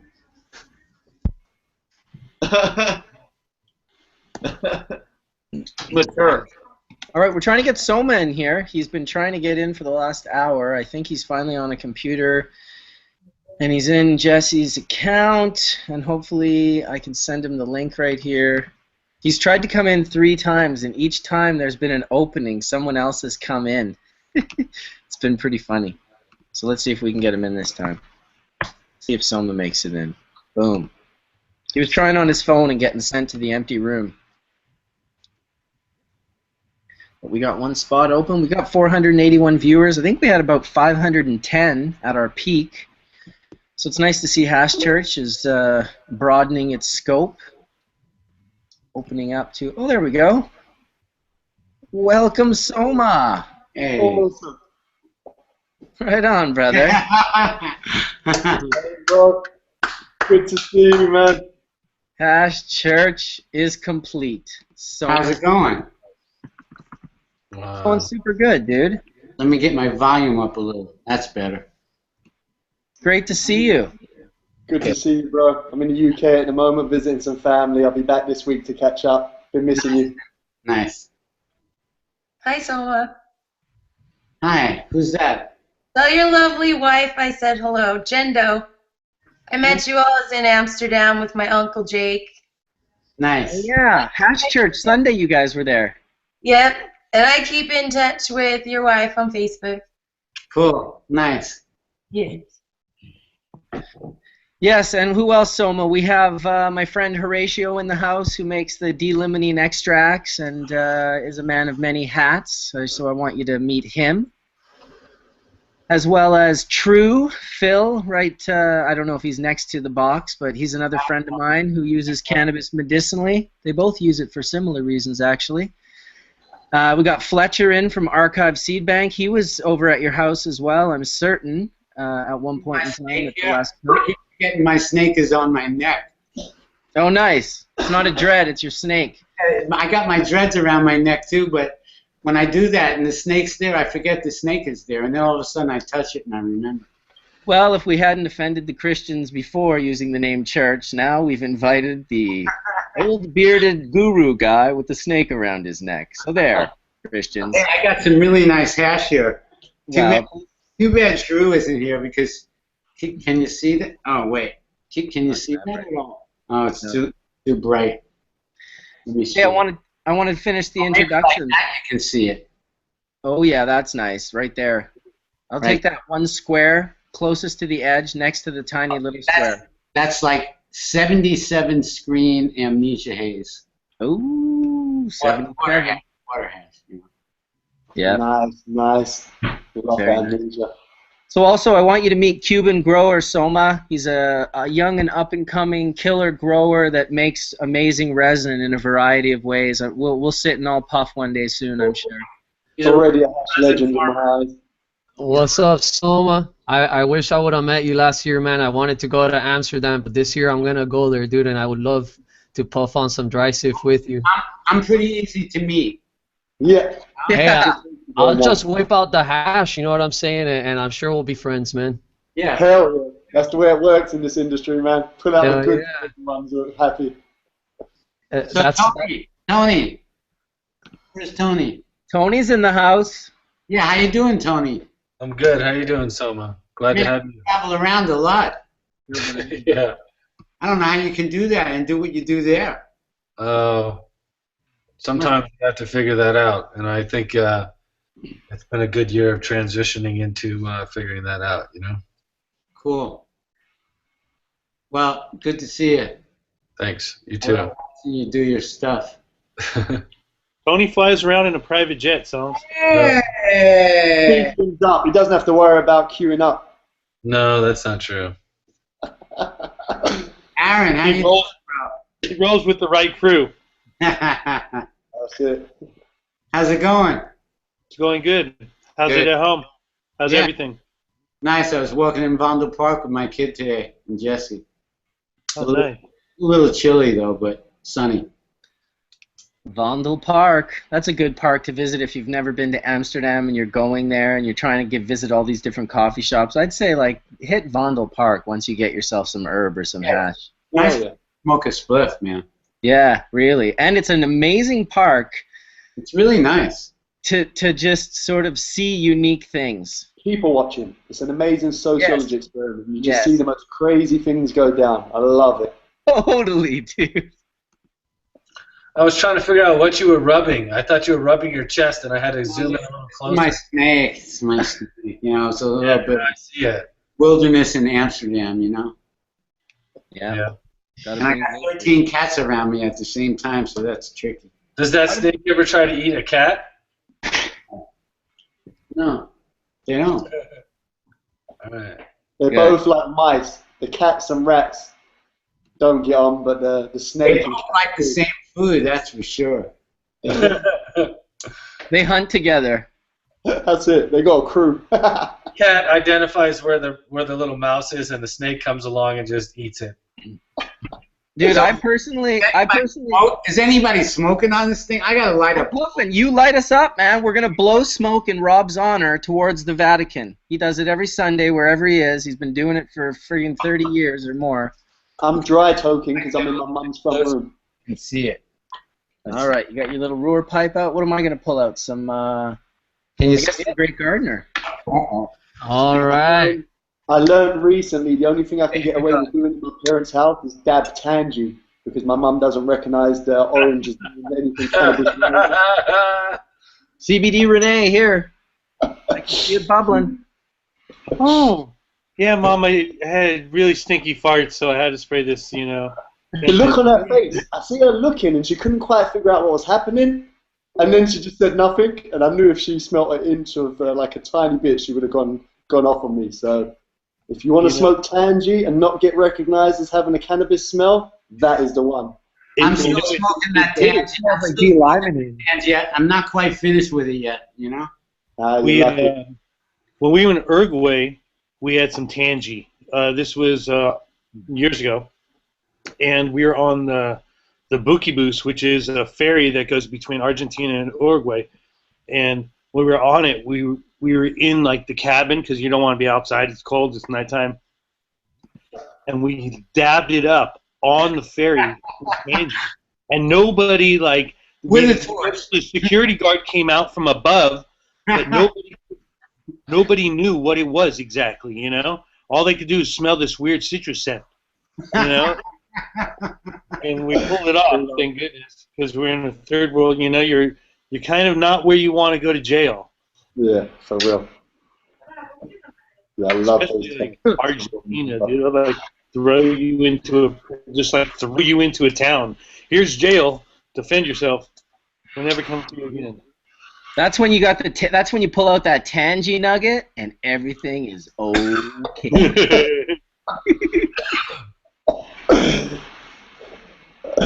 Yes. I used to burn this white sage that I got in Southern California. My dad used to come stomping in, who's smoking weed? And I was like, Dad, I'm burning sage. And every time I would smoke weed, he'd come stomping in and be like, put that sage out. And I'd be like, okay. No problem, man. That's awesome. I'm cleaning the room. I'm Hey, I can smudging. imagine a tangy monocrop probably smells like a citrus, huh, from Florida. Oh, dude, it's better than that, bro. It's more I aggressive. think it smells much more than any of the citrus crops, you know, because I think just the way it is, like if you have to really like smell a tangerine, but like if the wind's blowing over, I don't know, dude. It just if you're at the right spot at the right moment outdoors, a whole field, it just smells like it probably smells like an orchard, bro. That's what I would expect. You know, it smells great. Yeah, no smell complaints with that one, huh? I'll 'Cause, never like, forget in 2001 in Switzerland, walking through, it must have been close to an acre under glass or more, and it was Shanty Bubba's place, and it was all Calio, 6-foot-plus tall plants, just in the last week of bloom. And I was with Bushy Older Grower and Gypsy Nirvana, as well as Shanty Baba.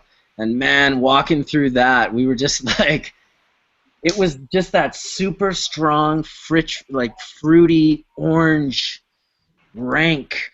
It was unbelievable, that many of them. There were just hundreds of them. I actually have photos of them on my Facebook page. That place was in Bellinzona. I'm not sure if you ever went and visited that spot, Soma, but it was... legendary. It really was quite a spot, I have to say. I think I may well have smoked quite a few things out of that in the UK around those years, because there was definitely some fire coming out of Switzerland. Well, you know what? I remember Scott and myself and Breeder Steve, all of our wives had just given birth that year. We all had daughters. And so I was like, I knew Steve really well. I didn't know Scott very well, but Gypsy knew Scott, and I was kind of going there through him. And when I saw Scott, I said, oh, man, you know, I'm over in Ticino. It's just a little ways away. You should come and hang with me and Steve sometime and get our wives together. And he was kind of like, oh, you know, Steve, that guy's a heat score. And I was like, oh, shit, okay, I didn't realize he was a heat score. And so I went back to tell Steve, you know, shit, Scott really doesn't want to hang out with you because you're a heat score. And, I mean, I understood where Scott was coming from. All these new people were coming to Switzerland, and they were just getting busted one after another, and most people weren't really doing it well. And I think he might have assumed Steve was that. But then I'm telling Steve, hey, Steve, you know, Scott thinks you're a heat score. And then Steve's like, oh, that's Scott there? And I look on the TV, and it's like the Italian news or whatever, or the Swiss news, but in Italian because it's down south. They're all like doing an interview with him. He's in a silo with a mountain full of weed next to him. The biggest fucking mountain of weed I've ever seen. I couldn't believe that he went on TV next to this thing. It was literally like months before he was busted and arrested and jailed.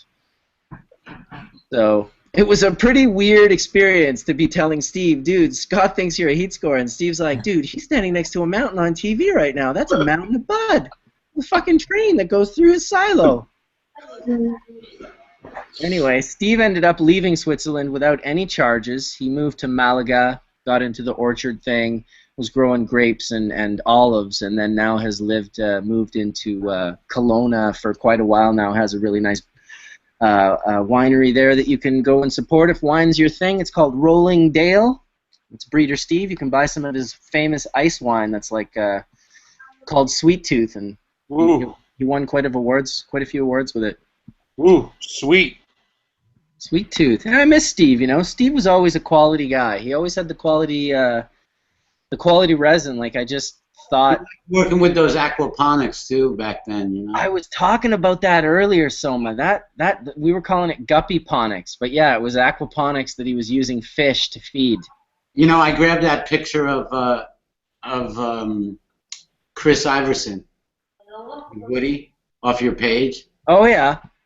You know, just because it really touched me when I saw it. Yeah, no doubt. I remember that's how I met Woody. That's how I became friends with him. First through. Oh, yeah. I thought Woody was looking for a chess game in Amsterdam one day and got bumped into. Well, he was. But Chris Iverson had told him about me. Oh, okay, yeah. I figured it wouldn't take Woody very long to link up with you in Amsterdam. Yeah. That's cool. Good times in the cannabis community. Jeez, It's been a long time running here, Soma. Jeez, what was your first cup, 94? My first cup was 94, 20 years ago, yeah. Jesus, 21, buddy. You blinked. Another year went by. Oh, I got... didn't happen yet. 94, I think that was the year I first smoked. Nice. 94, 95. Those were some early cups at the PAX Party House. They were packing us in up on the second and third floor there. I just drove past there the other day and I thought about it, you know? It was unbelievable, man. Like the first cannabis cup you go to, right? And you show up at the PAX Party House and you're like, this can't be the place. It's all cop cars and those are all cops standing out front. And then you kind of get past all the cops and you're like, no, wait a minute. There's another line right here. Right next to the police station. No problem. Just smoking. People are breaking buds up on the hood of the car. I'm just like, what the hell? I got fired because of that, too, because we were doing it in front of the cops, man. It was really cool. 20 years. Yeah, they were cool. They never had a negative presence. They never had a presence that... They had the presence of exactly what they were supposed to have the presence of. No presence at all. Just ignore us. We're good to go. We're not criminals. Peacekeepers. What shifted? What shifted? Well, politics. Politics and fear. Fear, like there's a lot of fear. Fear is like a religion these days around the planet. You know what I mean? Yeah, and there's not a... Thing is that fear is no religion. It's a pretty like weak religion if you pick that as a religion because no power in it really. It just seems like there's power in it. Yeah, it's a bummer for sure to see the shift. It's almost as though the rest of the world was only able to do what we're doing by like taking it from Amsterdam. It's like, well, Amsterdam, you've had it for all these years. You want the rest of the world to change now. Give out your coolness to the rest of the world so they can slowly become cool. But shit, I never thought Amsterdam would turn the way it's... It will change again. The politics will change again. It will. Of course. It won't stay like this. Everything goes in waves, in like frequencies, in flavors. You know what I mean? And like this flavor will change soon, and it will get freer and more green and better again because like it's just a certain period we're in right now where there's so much fear mongering. Do you know, we're in a sad situation where it seems like just before big change that the people in power like to do as much damage and spite as they can, and it seems like somewhere like Amsterdam where they see it happening around the rest of the world, the people that don't like it are trying to stop it while they can because they know they're losing grip of that power, and it's only a matter of time before it is legal everywhere. And most recently I've noticed it in the UK where like almost a dozen friends in different industries and different jobs, all of a sudden they've started coming up and implementing drug testing at work. And I know it's because they want to try and get us out of their jobs before they have no choice and before it is allowed to be medical and legal and we are allowed to exist in society and not be ashamed of it. And I get a feeling like they almost know that's coming and they're trying to disrupt people and cause as much problems as they can to people who do smoke and have been in jobs for long times and are happy with what they're doing, and they think, oh, we don't want these people part of our society, and because it's coming and they see it on the horizon, they're trying to do horrible things now, and yeah, we just have to ride it through and make people aware that the change is coming and that it's not something we're ashamed of anymore and that we are standing up and being proud and We have got the facts now. We're not just talking like hippies. It's all about facts. It's all about facts. The more people like us bring the facts to the surface, nothing can fight facts. Facts fight for themselves. Yeah, that's it. We're going through something like that locally here in the state of Washington. We had a great medical program, and ever since the recreational came out, the Liquor Control Board is trying to really take away. Yeah, they're trying to take away the medical patients' rights. So one bill they're trying to pass is a Liquor Control Board like police force that enforces the medical laws. So if you have like over 45 plants or whatever weight count, they take it from you, and they're going to be like going into patients' houses. They tried to reduce plant counts down to almost 6. They're trying to like annihilate the medical program almost completely. They're trying to do that here in Canada. The same thing happened the other day. We're in court for our licenses as well, and the Crown for the lawyer for Health Canada said that they wanted to give us 5 plants, a 5-plant count. Some of us have several hundred, and they wanted to bring us down to 5. They're trying to completely abolish the program and bring in federal production facilities and completely get rid of private growing. So we're on the fence as well with that. We're it's happening right now. I say let's do both. We need both. We need LPs because homegrowns can't grow enough medicine for all of Canada's needs. You can maybe grow your own, maybe enough for a buddy. I think that we're going to need a currency change before these things really happen. No, I'm serious. I think it's going to happen soon, too, sooner than everybody realizes. It's going to be a currency reset around the world, a global currency reset. And when that takes place, all these laws will change for the better. Politics will change for the better. Yeah, we all grow really big plants up here because of that plant count. The bigger, better. If you're going to tell me I can grow 10, I'm going to show you I can pull as much off those as possible. Yeah, so they were trying to do something like that here. They were setting a plant limit of like 3, but then check this one out. If you outputted more than 3 ounces per plant, you're breaking the law. So I put down like 2+ pounds per plant, right? I'd go to jail just because I grew, because I'm a good grower. I'm violating the law, and it's gonna get enforced. So it's crazy laws like that, man, that they try to pass like under the table, and most of the citizens here in the state of Washington don't really know what's going on. They're just happy that they could go inside a shop and buy a $20, $30 gram without a medical rec. But they don't know what's really happening. That's insane to me. Groups up there that go up to the Capitol all the time and advocate, though, and they keep people up to date with all sorts of stuff. So at least there are some strong presences up in Washington that are keeping an eye on that stuff. Yeah, there's a guy that Steve Sarich in Washington is one of the people that really advocate for medical. We got away this year. We barely saved the medical program last year, from what I understand, and that it was pretty hectic. And the same thing's going on this year. It's like a year-to-year basis. With that last year was really ugly.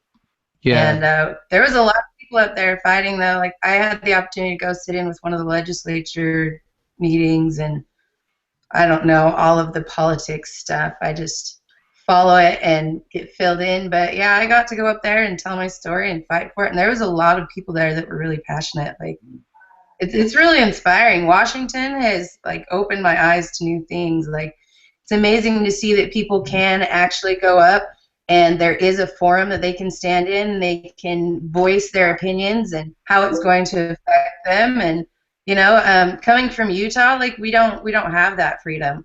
So it's really amazing how they do deal with things up there. But yeah, Washington keeps throwing weird things left and right. Horrible. We gotta get these laws going forward and not backwards.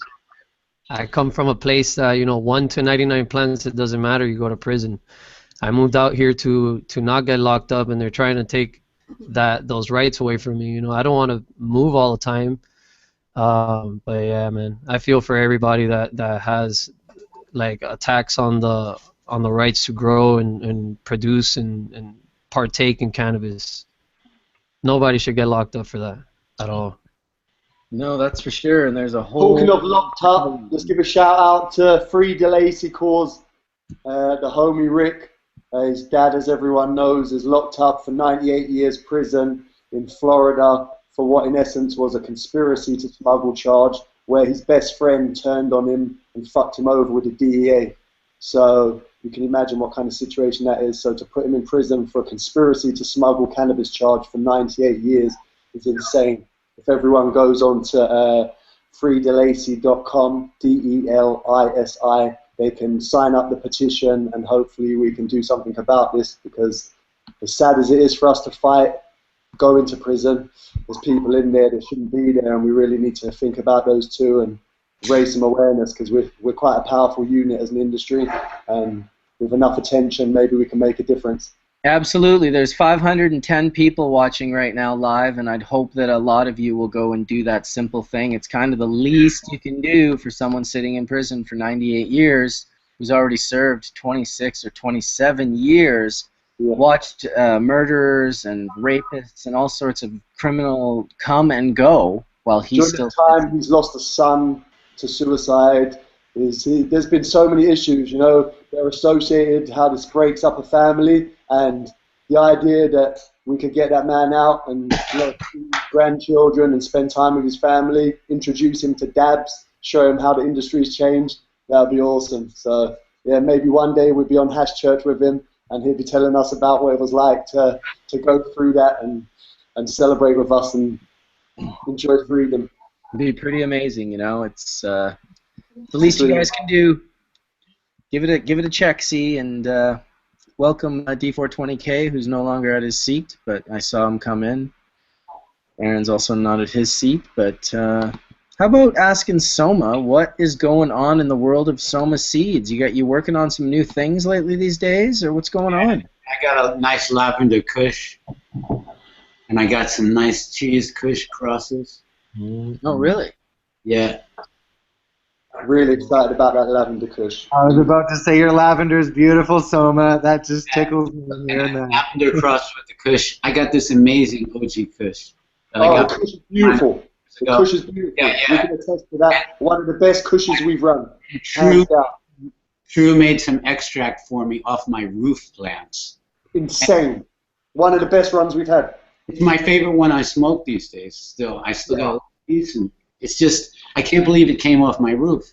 We struggle to preserve a lot of the muskier terps. When it comes to the real cushy, meaty, musky terps, a lot of the cushes, we struggle to preserve those, and they were so aggressive with that they came through in the extract, and there was a lot more to it than we get off of the cushes. Normally they're a lot sweeter, but this held that earthy, musky, real kush flavor to it. I think the sun must have helped. I made this new cross too. I took the Soguda and I crossed it with the OG Kush, and I got that mother going now, and soon it'll surface. You know?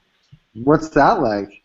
Oh man, that first I love the Soguda. I won second prize for it in Irun, Spain last year, and I love this OG Kush. Everybody I show it to thinks it's just right, you know.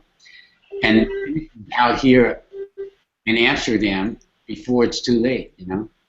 And so does the So Good to finish pretty fast. And I like both those flavors so much. I can't really tell you what the finished plant is like yet because I still have to. I only tasted one small outdoor plant, and that gave me a hint, but I got to grow it indoors now and see. Yeah. Based off the parentage, I'm excited to get some. Hell yeah. I mean, you saw both of them. Yeah, we've seen it all. We've rubbed them, played with them, seen them outside growing, looked at the terps through growth. So no, I can't wait, bro. Honestly, the Gouda. Well, I know by what you've always got held back, and it's always the Gouda and the Kush. So I know now we're gonna have those two together. It's gonna be an exciting one. Yes, for sure.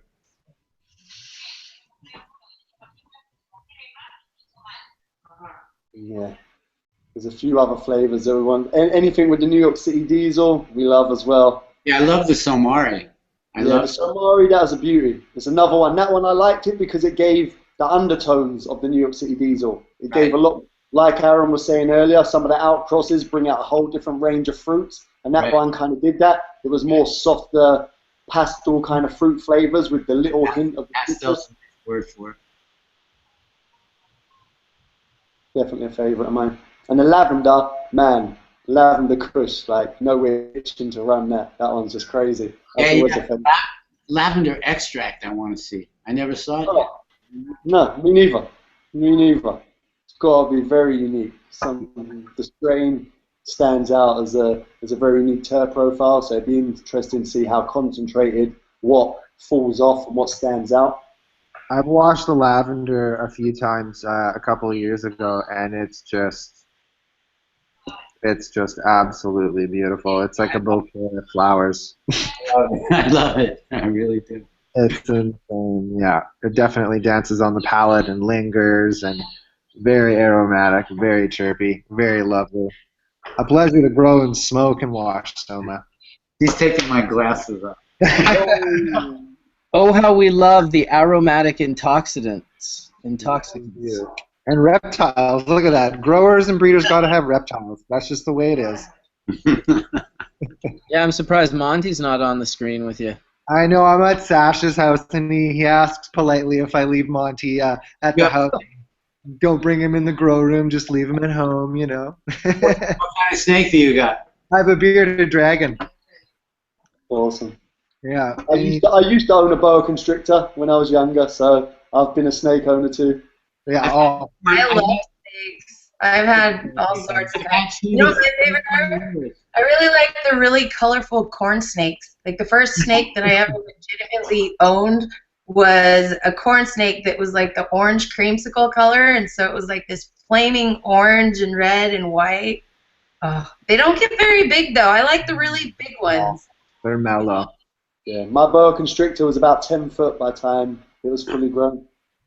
In England? And I was like 10 at the time, so I'd go out with him like wrapped around me on the streets of London, go and see my friends, like walk out with the boa constrictor wrapped around me.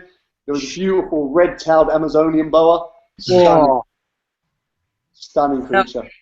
My mom still has pictures of me when I was like 3 years old with this little boa constrictor, just little baby wrapped around me, and I'm just like, yay! I love snakes. They're amazing. Sure. They might make a good pet, but they don't make good business partners. Oh yeah. Oh yeah. Especially those ones that hide in the grass. Yeah, that's it. Dang nablets. Look at all these different breeders that have been in the house today. It's really been the Hash Church of cannabis breeders with all of you guys. I guess we lost Archive at one point, but there's still 4 of you guys in here. It's nice to actually be on a panel with Soma and Aaron. I just want to take a second to say that, guys. I've been Aaron for a while, man. I hadn't seen Aaron since the Cannabis Cup. I love Hash Church, and this is a dope morning. You know what, Hash Church is a wonderful thing. So many people comment to me about how much it means to them, getting ready, setting up for the weekend, and you know, they do their hash making, they take their cuttings, they try and do a little gardening while they're watching it. Yeah. People really do love it, man. So it's awesome that everyone takes out the time to do this for the community. Yeah, hey, shout out to all the hash and cannabis fans, everybody that follows everybody on Instagram and on the YouTubes. I don't have a YouTube, but I love what I do because when I post pictures and stuff, my people show me so much love that it keeps me going. You know what I'm saying? Absolutely. I've had so many people that message me and tell me, "Oh, I see you on Hash Church," and I'm like, "Yes, watch that shit." So many followers. Stoma, are you going to be in Spain? For doing this. Again? Is a thank you Mark, for creating this. Am I going to come to the States? You know, are you going to be in Spain? Spain, yeah, at Spanibus, yeah. Woohoo! All right. Fun. We're all going to be together at Spanibus. Yeah. I'll be there too, boys. Hey, are you flying into Madrid as well, Soma? No. Oh, no. Tony's just shaking his head at me. All right, Mark, all right. Did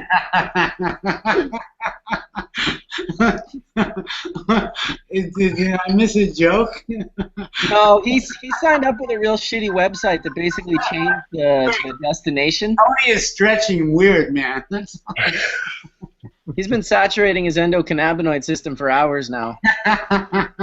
So is he going to Madrid? Is that what he's saying? Yep. Apparently, that's what he was going to. No, I've never been to Madrid yet. You're gonna beat me, man. He was so excited. He's going to take a little. I take his itinerary, and I called Tony. I'm like, "Where are you going? Are you gonna? Where are you going, bro?" I'm like, "You going to Madrid?" But wait, you were there last year. How did you do that? I picked the right airport. It's just like a con website. You know what, Tony? I would suggest it is a con website more than I likely. think there's a lot of con things these days, man. I mean, look at the world. There's got to be so many con things you can't count. To me before, Tony. I mean, look at the big banks. Look at the big banks. So from them down, it's all a big con job these days. You got to be super careful. Hey, I flew in. I had my wife go pick me up at one airport, but I flew into another, and I couldn't figure out where I flew into. And I'm calling her up. I'm like, "Where you at?" She's like, "I'm right here." She's like, "I'm right here. I'm waiting for you." You know, and I'm like, "Well, I'm downstairs. I don't see you anywhere." She's like, "There is no upstairs at Burbank." Not good. You know, like, I guess where am I? They're like LAX. I was like, "Oh shit."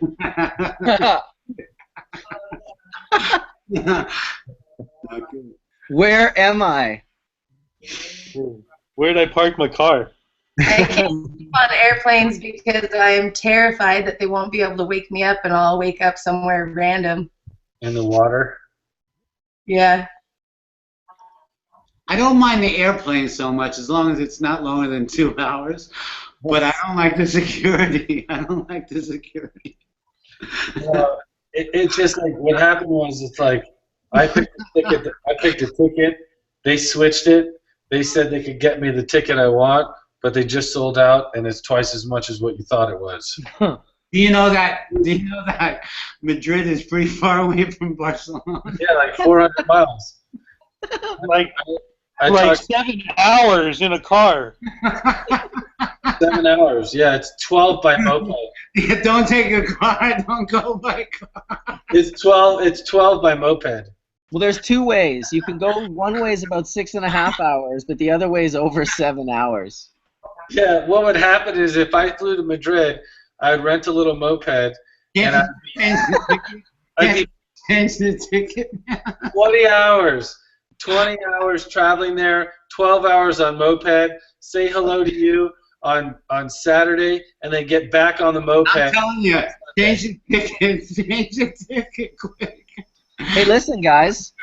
Here's something that I'll tell you. For Spain, I've been talking to Todd McCormick about this, potentially getting Ben's permission to film a hash church at his hemp museum in Barcelona. I'm in. Exactly. So Soma knows he's in. We'll try to get a group of people in there for an epic hash church if it's happening. Even if it doesn't happen, we'll head somewhere else. But I'm pretty sure Todd's going to make it happen. We got places we can find for group yeah, hash I can ask him too.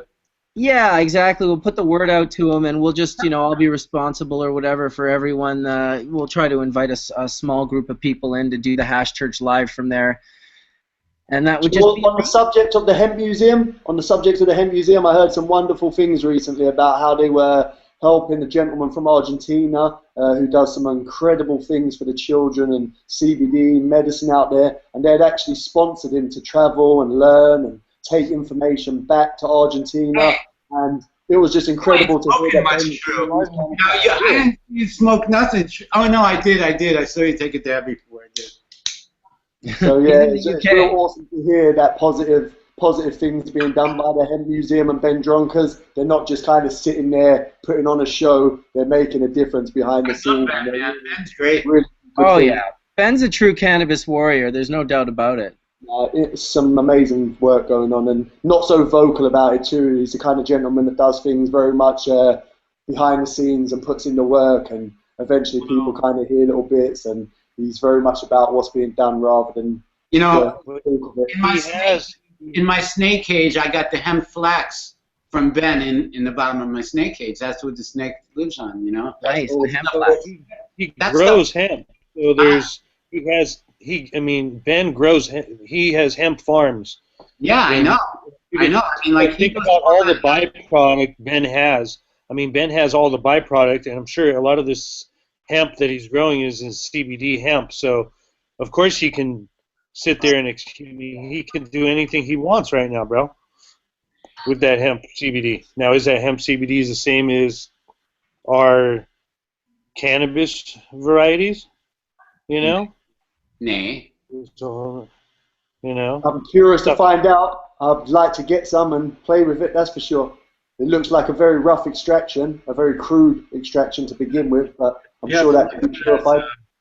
You have to look at it as an industrial byproduct versus something that's captured while the plant is in its alive state, you know, or a fresh state, or a cured state.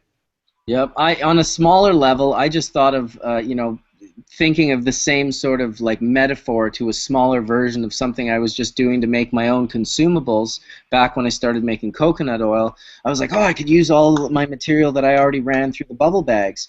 And then I'm looking at it and I'm like, oh, but this is all like, all the best resin's been taken. Like, do I really want like the seconds or thirds or even fourths to be what I consider medicine? Or do I want to take the best that I have, like 99% barb heads and some pure bubble hash, and make my coconut oil extract out of that? Of course, I chose the latter, and then it became this sort of obsession, like, oh, all the medicine you should make should be the best. Even though you want to save it always, there's always like, oh, but you can do this with this and this with this, and I'm all about juicing and all these other things, but generally, I want to use my best for any type of thing that I'm producing for myself, or for anyone that I would call like they're using it as a medicine. You know, I would want them to be getting the best. True. Yeah, man. To heal, you have to give the best fruits, the best resin. You know what I mean? You don't make healing medicine with trim. You use the best flowers. You know what I mean? To really put the love into it. Mm-hmm. Hey, have you guys ever? I don't know who likes bacon here or not. I'm just saying. But anyways, if you get 99% heads on some, and you infuse it, like let's say a gram of it in something that's fat and soluble, right? And you eat it. If you eat high grade hash, that is like some of the best high ever, man. I don't know if you ever checked out just pure cacao butter. It's such a good fat to mix hash with. It's better than bacon fat. When's the first time you had one of Sam's balls with the dry sift in it, Soma? Oh, last time. My favorite. But Sam. Okay, Sam's. Okay. A short story. Adam from Hempworks. I went to one of his birthday parties. It was back in 2003. It was in a park in Amsterdam. And, you know, we were all doing barbecues. I was doing the vegetarian barbecue, and the other people were doing the fish. And then Sam came along with these hash candies, these chocolate hash candies. Oh. Me and my daughter's husband, we ate them because, like, they weren't that big. And, like, somewhere between my mouth and my stomach, I felt this red pepper burn the back of my throat like never before. And I go, what the heck, man? What the heck is that? What the heck is that? Pepper? I go, is it peppery for you? Yeah, man. For me too. But it took a while. I kept on partying at the barbecue, and then I was with my 3-year-old granddaughter, and I had to bring her home. It was time to go. So we left. I came back home.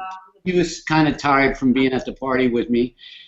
And my daughter's husband was there too. And all of a sudden, my granddaughter says, tell me a story. Tell me a story, Opa. So I started telling her a story, like the 3 little pigs. So I go, the first little pig had a house of straw, the second little pig had a house of sticks, and the third little pig had a house of bricks.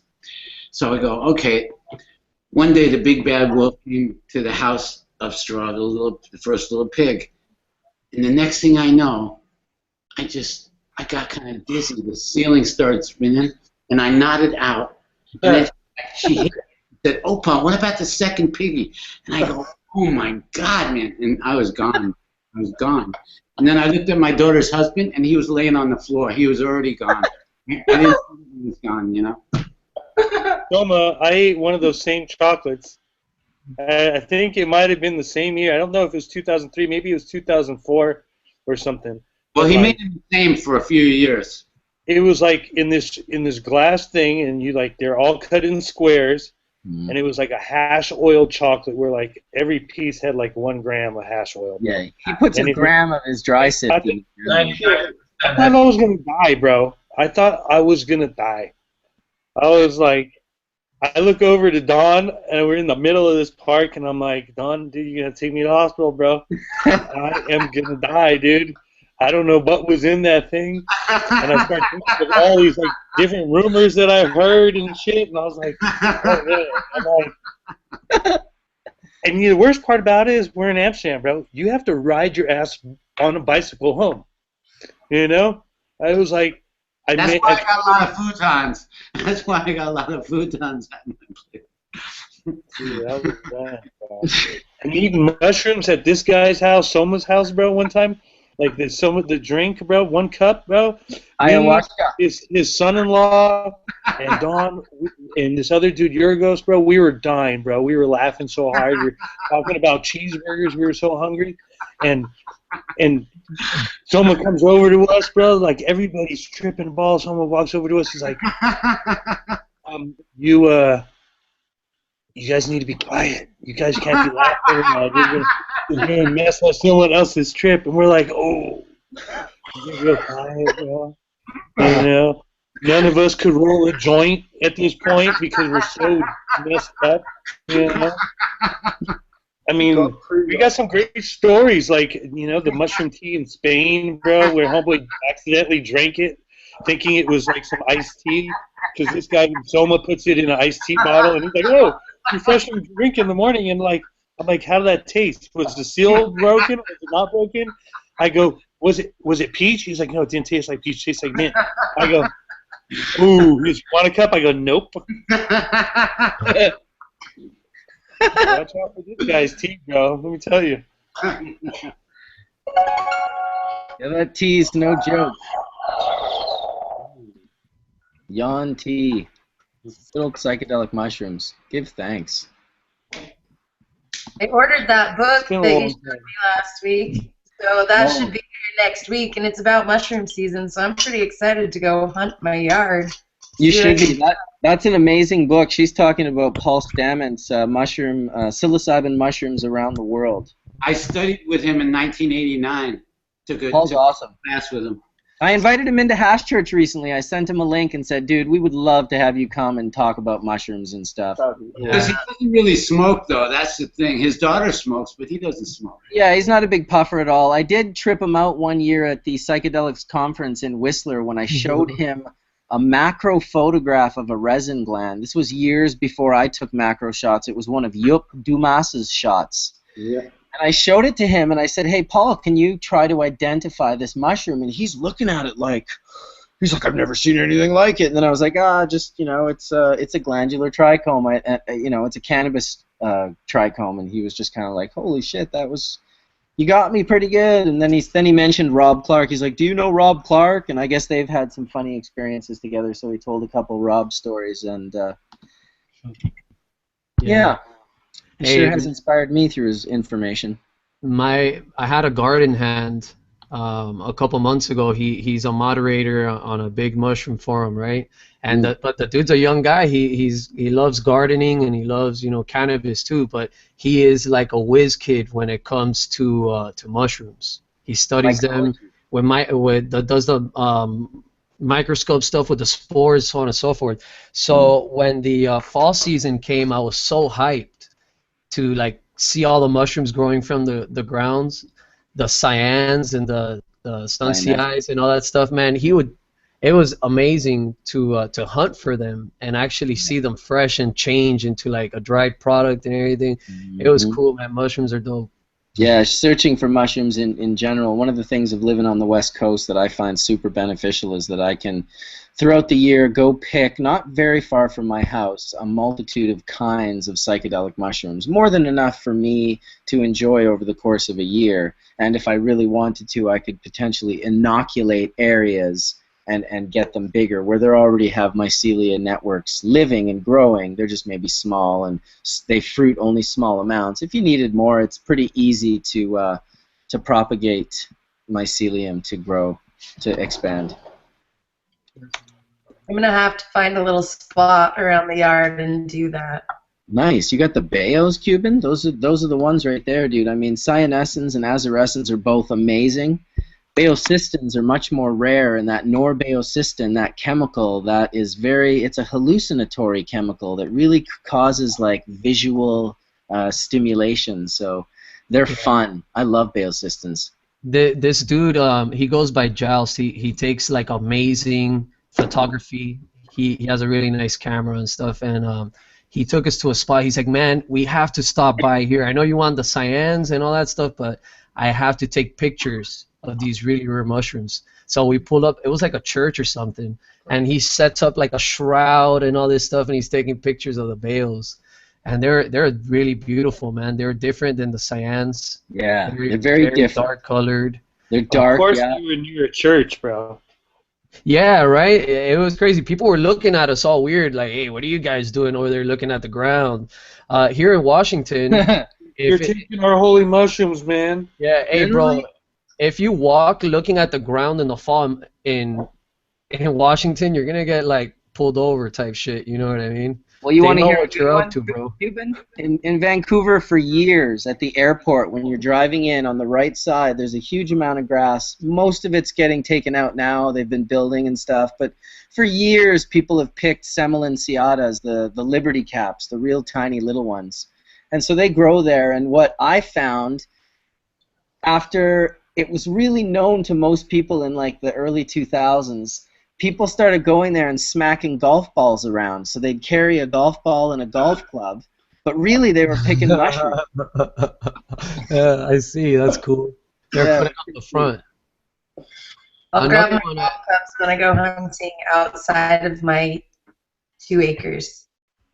Liberty caps are the one that we get in the UK. I don't think we get many other ones, but Liberty caps are pretty potent over here. Yeah, they're potent.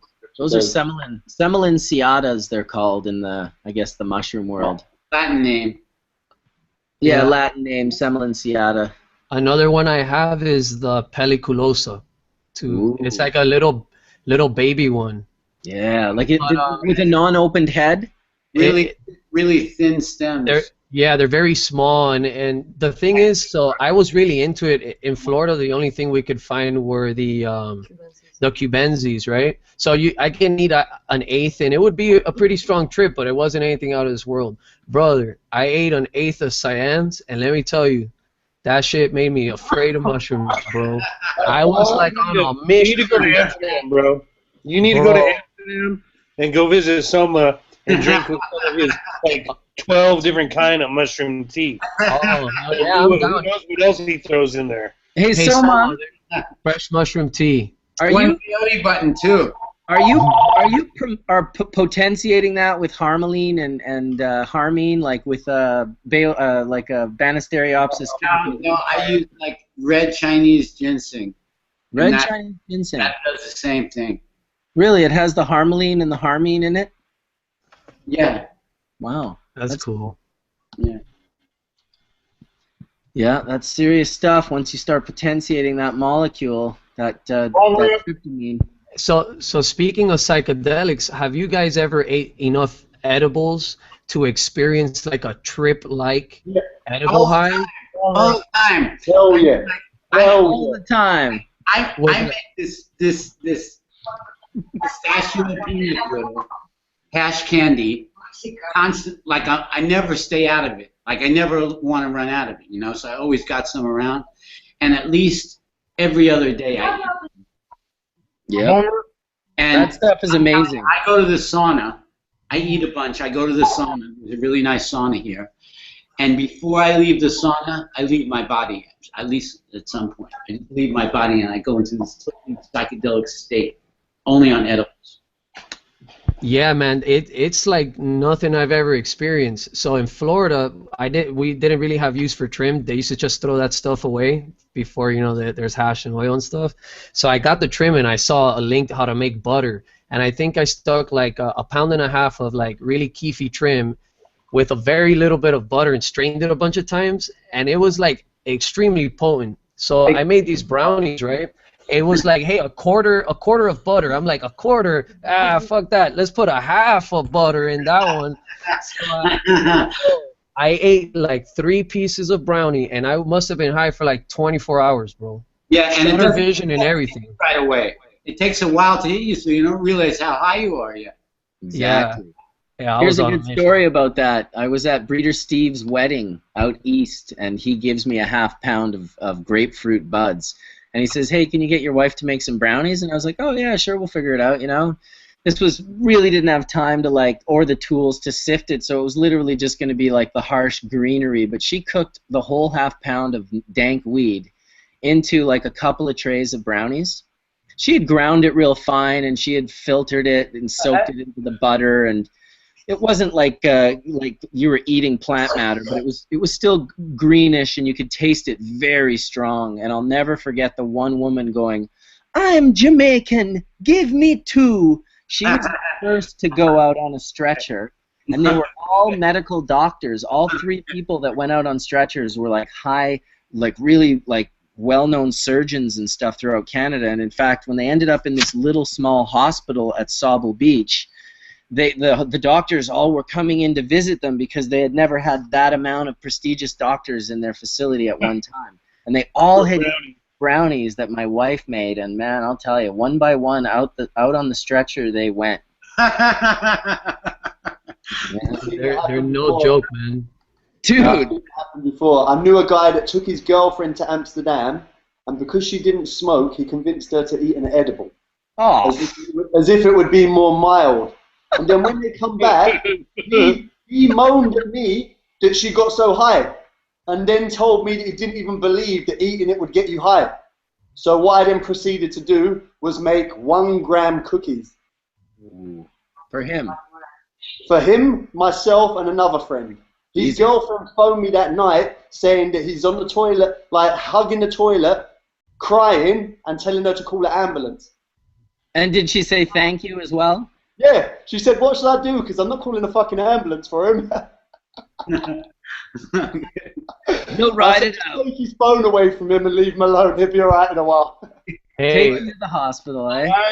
But an experience like that will make you never doubt that cannabis can be psychedelic or psychoactive or whatever. That stuff can get strong. It's called 11-hydroxymetabolite. I always try and remember that 11-hydroxymetabolite. Yeah, that's what THC turns into when it flips through the liver and gets metabolized, and a whole nother kettle of fish. Strong like acid. First time I made butter with the weed was just too much for me. It scared me off. Everyone that made butter fucked up. I'm glad I weren't the only one. 4 years I didn't need that. Way too strong. It's pretty heavy when you take too much. It gets scary sometimes. Oh yeah, it does. Hey, welcome back to the room, D420K. You betcha.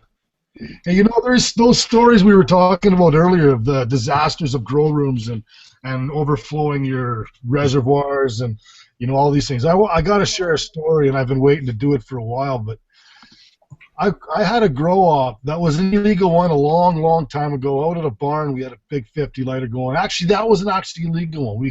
We made it legal after that happened. But we cruised into the driveway to a forest fire surrounding the barn with the forestry, police, fire people, citizens, neighbors helping us fight this fire. We fought the fire for about 3 days around this fortress of a barn we had with the guys that were inside, the workers that stayed there for 3 days in there. We had all the supplies, food, everything, generators from outside the shack. Everything was hidden. Like there was not even a reservoir outside of the barn.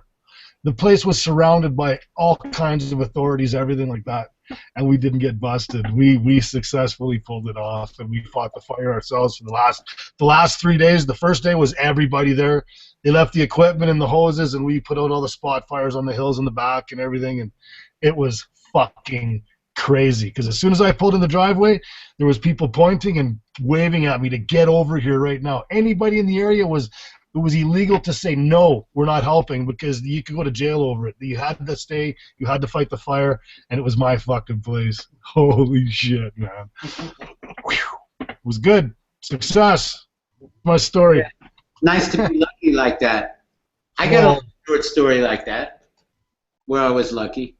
It was 1996 when I was first living in Amsterdam full time, and I had a nice grow room, and I would always work on there from like midnight to like 4 in the morning. When nobody else was around, I'd go in there and I'd be doing my thing, and nobody would bother me, and I get really inspired at that time of the daytime, nighttime, and so.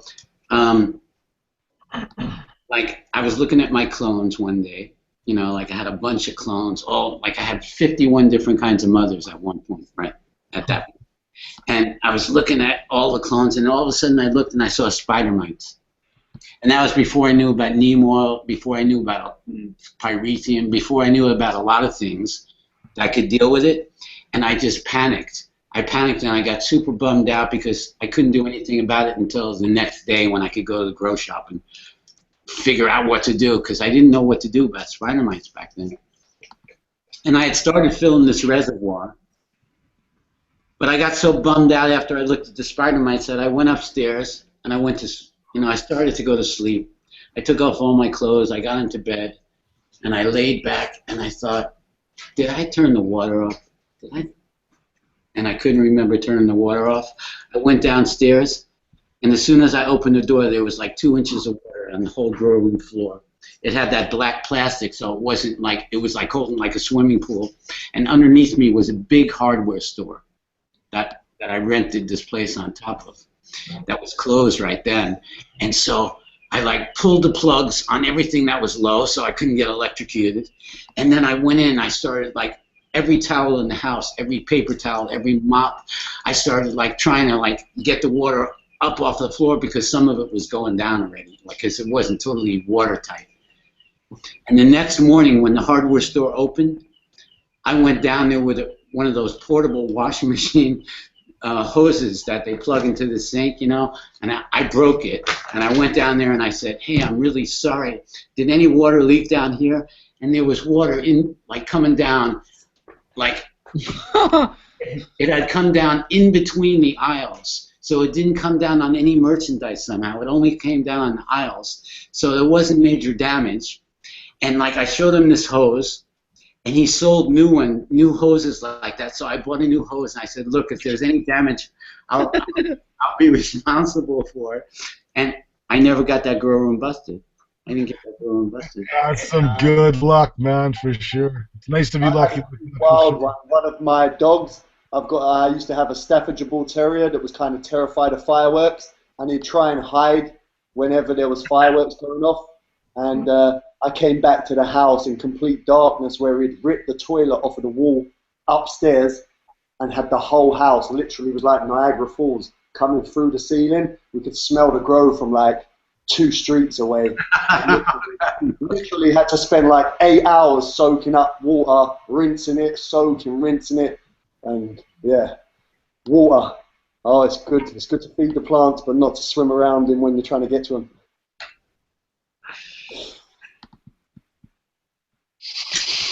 Ah, the things that can happen, hey? The things that can happen. Keep you on your toes. Yeah. And the little things that have gotten people busted, too. The very little things that turn into complete, actual disasters, man. Yes.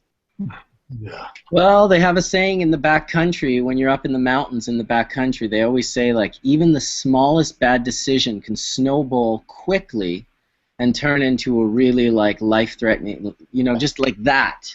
Just from one little mistake you make, you can literally set off an avalanche and bury your friends, and that's sort of the metaphor of how many grows have been popped. I had a close pop. What's that, Tony? I had a close pop in the 90s. I was pretty young now. I was like 19 or 20. But I was growing in an apartment building in this like little aerial farm in a bedroom. And I used this O3 emitter, this commercial O3 emitter at the time that would come on at night. And I didn't have a digital timer, so I just had one of those regular push and pull button timers, the switches. So it only come on every like hour. And so I was growing this grape skunk and some white rhino. And at some point in the middle of the night, there must have been such a huge woof of like grape and skunk and rhino that this O3 emitter that would kill it's just ozone 3 basically. It like shut off for that hour, and the whole entire building of like 600 people could smell the grow. I was completely unaware of this, of course. And so I'm growing, and then like towards the end of the harvest, like everyone came, like that shared the elevator, because I was like in this first floor on the corner of the building next to a concrete stair wall. Like there was no one that passed my room. Like I thought I was like well hidden, and people were like, "Hey, what's up, bro? What's up? That skunk, bro? You got some?" That's not good. I'm like, dude, what are you talking about? And these are like strangers. Like they would come up to me on campus, everywhere, like, "What's up, bro? I can smell that shit." And like, don't try to lie to me, bro. We all know you're growing in there. You're gonna have to hook it all up. And I was like, "What are you talking about?" Next thing I know, I tried to deny it. Then the landlord came in one day, right when this like toilet back flushed, and the door was open, but I had like the black curtains there. So he goes, like he knocks on the door and somebody lets him in, and he comes in and he's staring right at me and he goes, "Hey, I've got some complaints about some grape skunk, funk coming from your apartment." And he's like looking me in the eyes. He goes, "Do you know anything about that?" And I go, "No, sir. I don't know anything about that."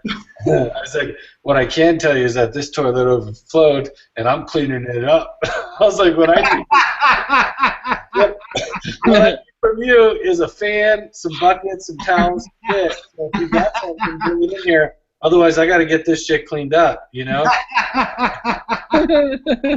And so he goes, "Okay, I'll go get a fan." So he goes and gets a fan. So I'm like, all right. So like basically, I close the door, lock the door.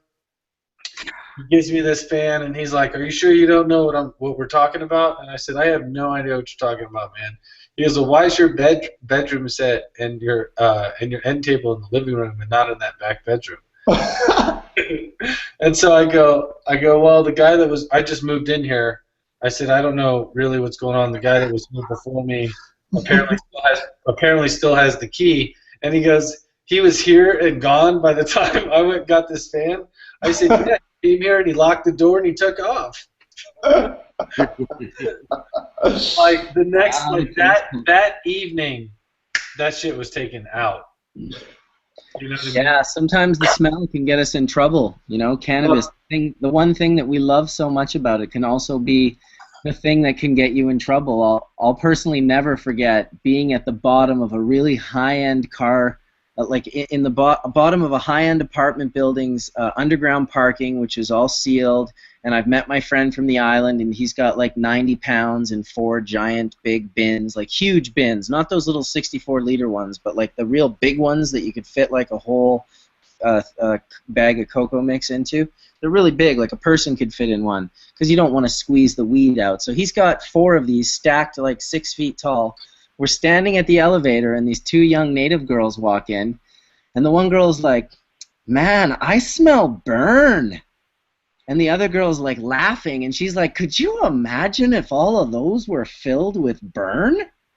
And we're just sitting there like looking at the floor like, oh.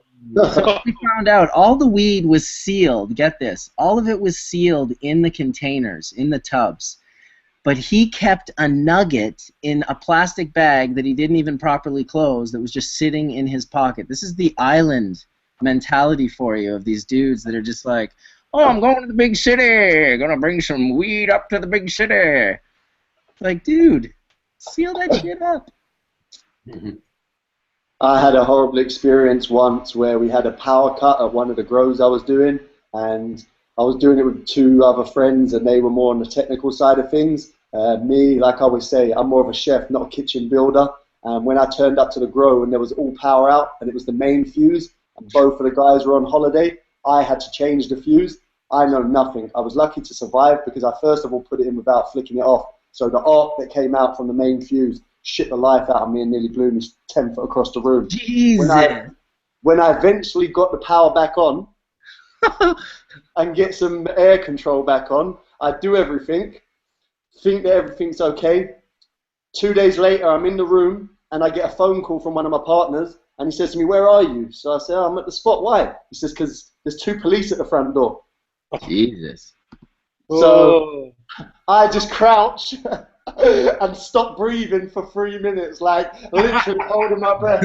I'm like, "Bro, what the fuck?" He's like, "Look, just don't move. I'll give you a shout in a minute." And they stood there. They had obviously got a phone call because we had new neighbours move in, and they were obviously a little bit more conscious than the ones before. Yes. So literally that night, I said to my guys, "Look, man, I don't know about you, but I'm taking my section and I'm done. I'm chopping and moving. If you want yours out of there, let me know." And I literally took like 7 key, chopped the whole lot, bagged it fresh, loaded my car, and moved it. And from that day on, my car was ruined. I had to get rid of the car. Literally, every time I got stopped by police, they could smell the car. 3 months later, after several valets, after everything, the car was stained beyond all recognition. I was getting stopped and searched to such high degree because of the smell, but had nothing on me. I had to. You were convinced your car was a grow room. Well, you know what? Bro, That's they could not get their head around it. The funniest one, I had a cab driver hit my car, and while we were having an argument, police turned up, and the cab driver tells them, "Oh, he stinks of weed." So then they start searching my car like crazy because everything stinks. Jesus. Became a real. I gotta go, y'all. I gotta call my granddaughter before it gets later. Hey, say hi to Lexi, Soma, and have yourself a great evening. Bye, We Soma. appreciate your presence here in Hash Church. Nice to see you. Peace out. See you. You know, true, at my first grow ever, I moved out when I was very young, like 17, 18 years old, and got a house and lived with a buddy who kind of had grow knowledge. He was growing in his parents' house, just like plants and, you know, vegetables and stuff. He was growing like morning glory, and he was growing mushrooms.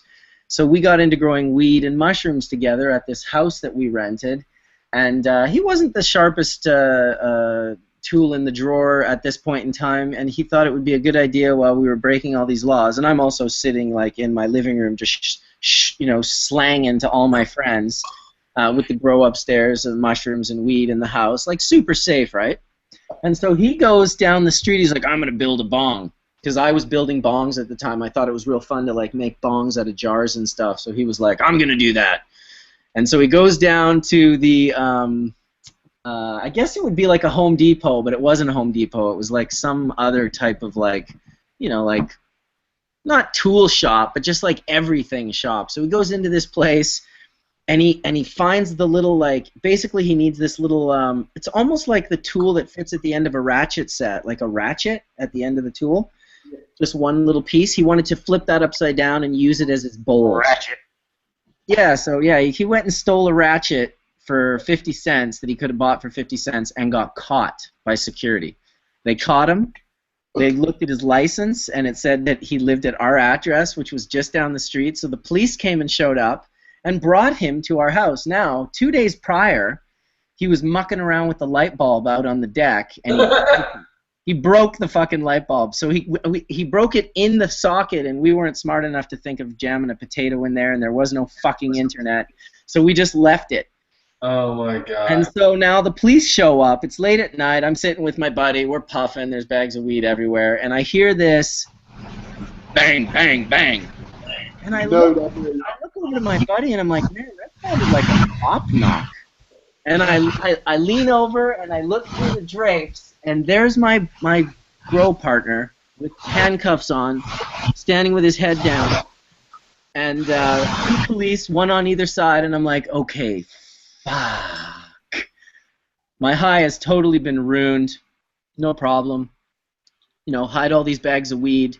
My buddy's hiding weed like crazy. I'm kind of around the corner. I've got my little fan setup thing that's kind of like a carbon filter thing that I've set up a little to blow things out away from the door.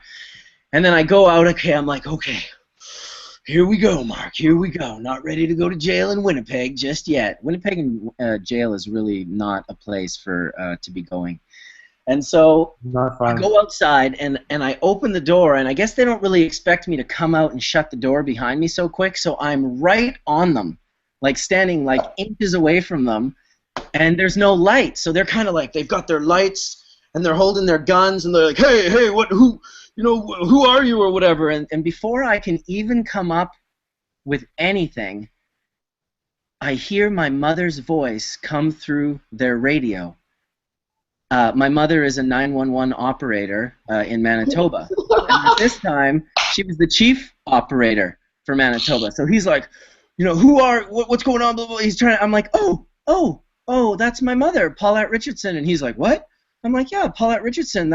She's talking to you right now. Why don't you just tell her you're at her son's house? And he's like, what? And kind of like, Paulette, we got a kid here says he's your son, 168 Lenore Street, over. And she's like, oh, yeah, that's my son, Marcus. Say hi to him for me. And boom, those motherfuckers are leaving. Gone. See you later, guys. Have a good night. I've got weed and mushrooms to grow back here.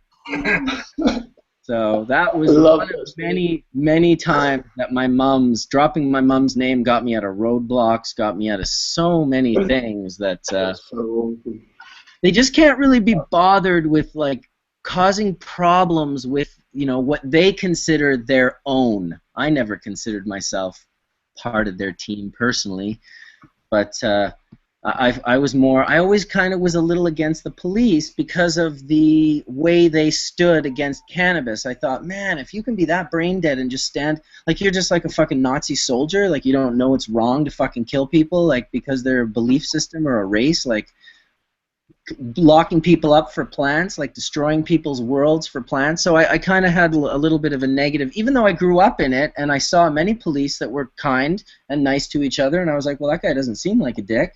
But then I'll hear like a friend, I'm like, oh, I know that guy, he's a total dick. It's like, well, it's because of his outlook. Maybe David Allen would say it's his amygdalic hijacking of not being able to see. And I shouldn't say that about all cops, because I have known really good cops that are like have no interest whatsoever or worry about cannabis. They're more like, homicide detectives that are like focused on catching murderers than worrying about what drugs people do in their spare time. Hey, that feed right there with the lab, that's how you microplane, huh? Yeah, there we go. Look at that, buddy. Hey, that is an awesome lab. Keep on keeping on, player. Why can't I see? Microplaning up. Man. Go to Kenneth's camera and check it out. They got the trays. They're rocking it out. I don't know if Jibs is in the house, but welcome Trichome Heavy Extracts in the house. Yeah. Just so you know. Hard every day. Is that this? Hi guys. Representing. Hey guys, how's it going? What up, homie? Just working. See y'all. Oh, that's a nice looking lab, man. That is a nice looking lab. I love those trays, man. They have those racks. I love them. They're amazing. I know. Can't wait to get racks. Wow, yeah. Hey, thanks for streaming that view, man. That's Can awesome. you tell us what you're making? Some flavors there? This right here is Abusive OG that I'm microplaning right here. How do you feel about that strain? I have one Abusive that is going into flower next round, and I haven't personally seen it. Is your Abusive real woody stem? Has it got like a real woody kind of old? Yeah, and it's real. She's got legs. Yeah. I really like the Abusive. It's got that nice OG, but it kind of smells like old man BO a little bit. Nice. It smells really well. As opposed to like young man BO. Yes, exactly. Like mothballs. Hey, we got 500 viewers. 500 people watching live at the Trichome Heavy Extract Lab. Yeah, Here at Hash Church. it wouldn't be abusive if it wasn't old man, BO. That's so funny. I love the. Bong rip. You got your bong in there? Do a bong rip for me, Darrin. I miss my bong. Oh, no bongs in the lab. No phones allowed in here. This is a lab exclusive. Not many people get to see this. That's awesome, man. That's Very beautiful. inspirational, guys. Very inspirational. What's your Love temp- seeing those standards get set. What's your Yeah, temp- right now we're just breaking down. We filled up all the racks yesterday. I believe there's 10 today. We have up to 12 on some days, but right now Eli's breaking down all the racks. 10 racks can get us about 400, 500 grams a day. Nice. So What temperatures are you working we with? spray every like 18 hours. So we're always constantly at about 400, 500 grams every 18 hours of dried material. Nice. What temperatures are you working in? Right now, it's really, really snowy outside. It's about a foot of snow on the ground, so we're at like 55 degrees and 40% humidity. Oh, nice. Yeah, that's real good, I'm man. having the hardest time getting my temperature down. As you can see, it's insanely sunny. Hey, the best thing for the smaller dry room, I would recommend a product called CoolBot. If you have like a window unit or a portable AC in your drying room. I've heard of that. Yeah, it overrides the control of the AC and lets you achieve colder temperatures than what it's designed to put on the normal control. So it'll go down to 40, 30, or whatever the case is. So if you oversize the AC for the room, you can really make yourself a cold room on a budget. So do those only work on the window mounts, or do those work on the portable ones too? Because I heard somebody drop that name when I was asking about it, but I'm just now to the point where I need to research it so I can get it installed. But do those only work on window mounts? Well, it works with both. The portables don't get down as cold. You can probably get to like 45, but 45 is still really cold. I think that's a great temp. With the window units, you're able to get down to like about 35. And the CoolBot's about like, I don't know, $200, but it's definitely nice to run alongside like a dehumidifier to do the cold dries and preserve the terps. Especially for the summer. The summer's brutal for me because I don't have cold water temperatures and everything, so my water hash greases up faster than it would in the winter.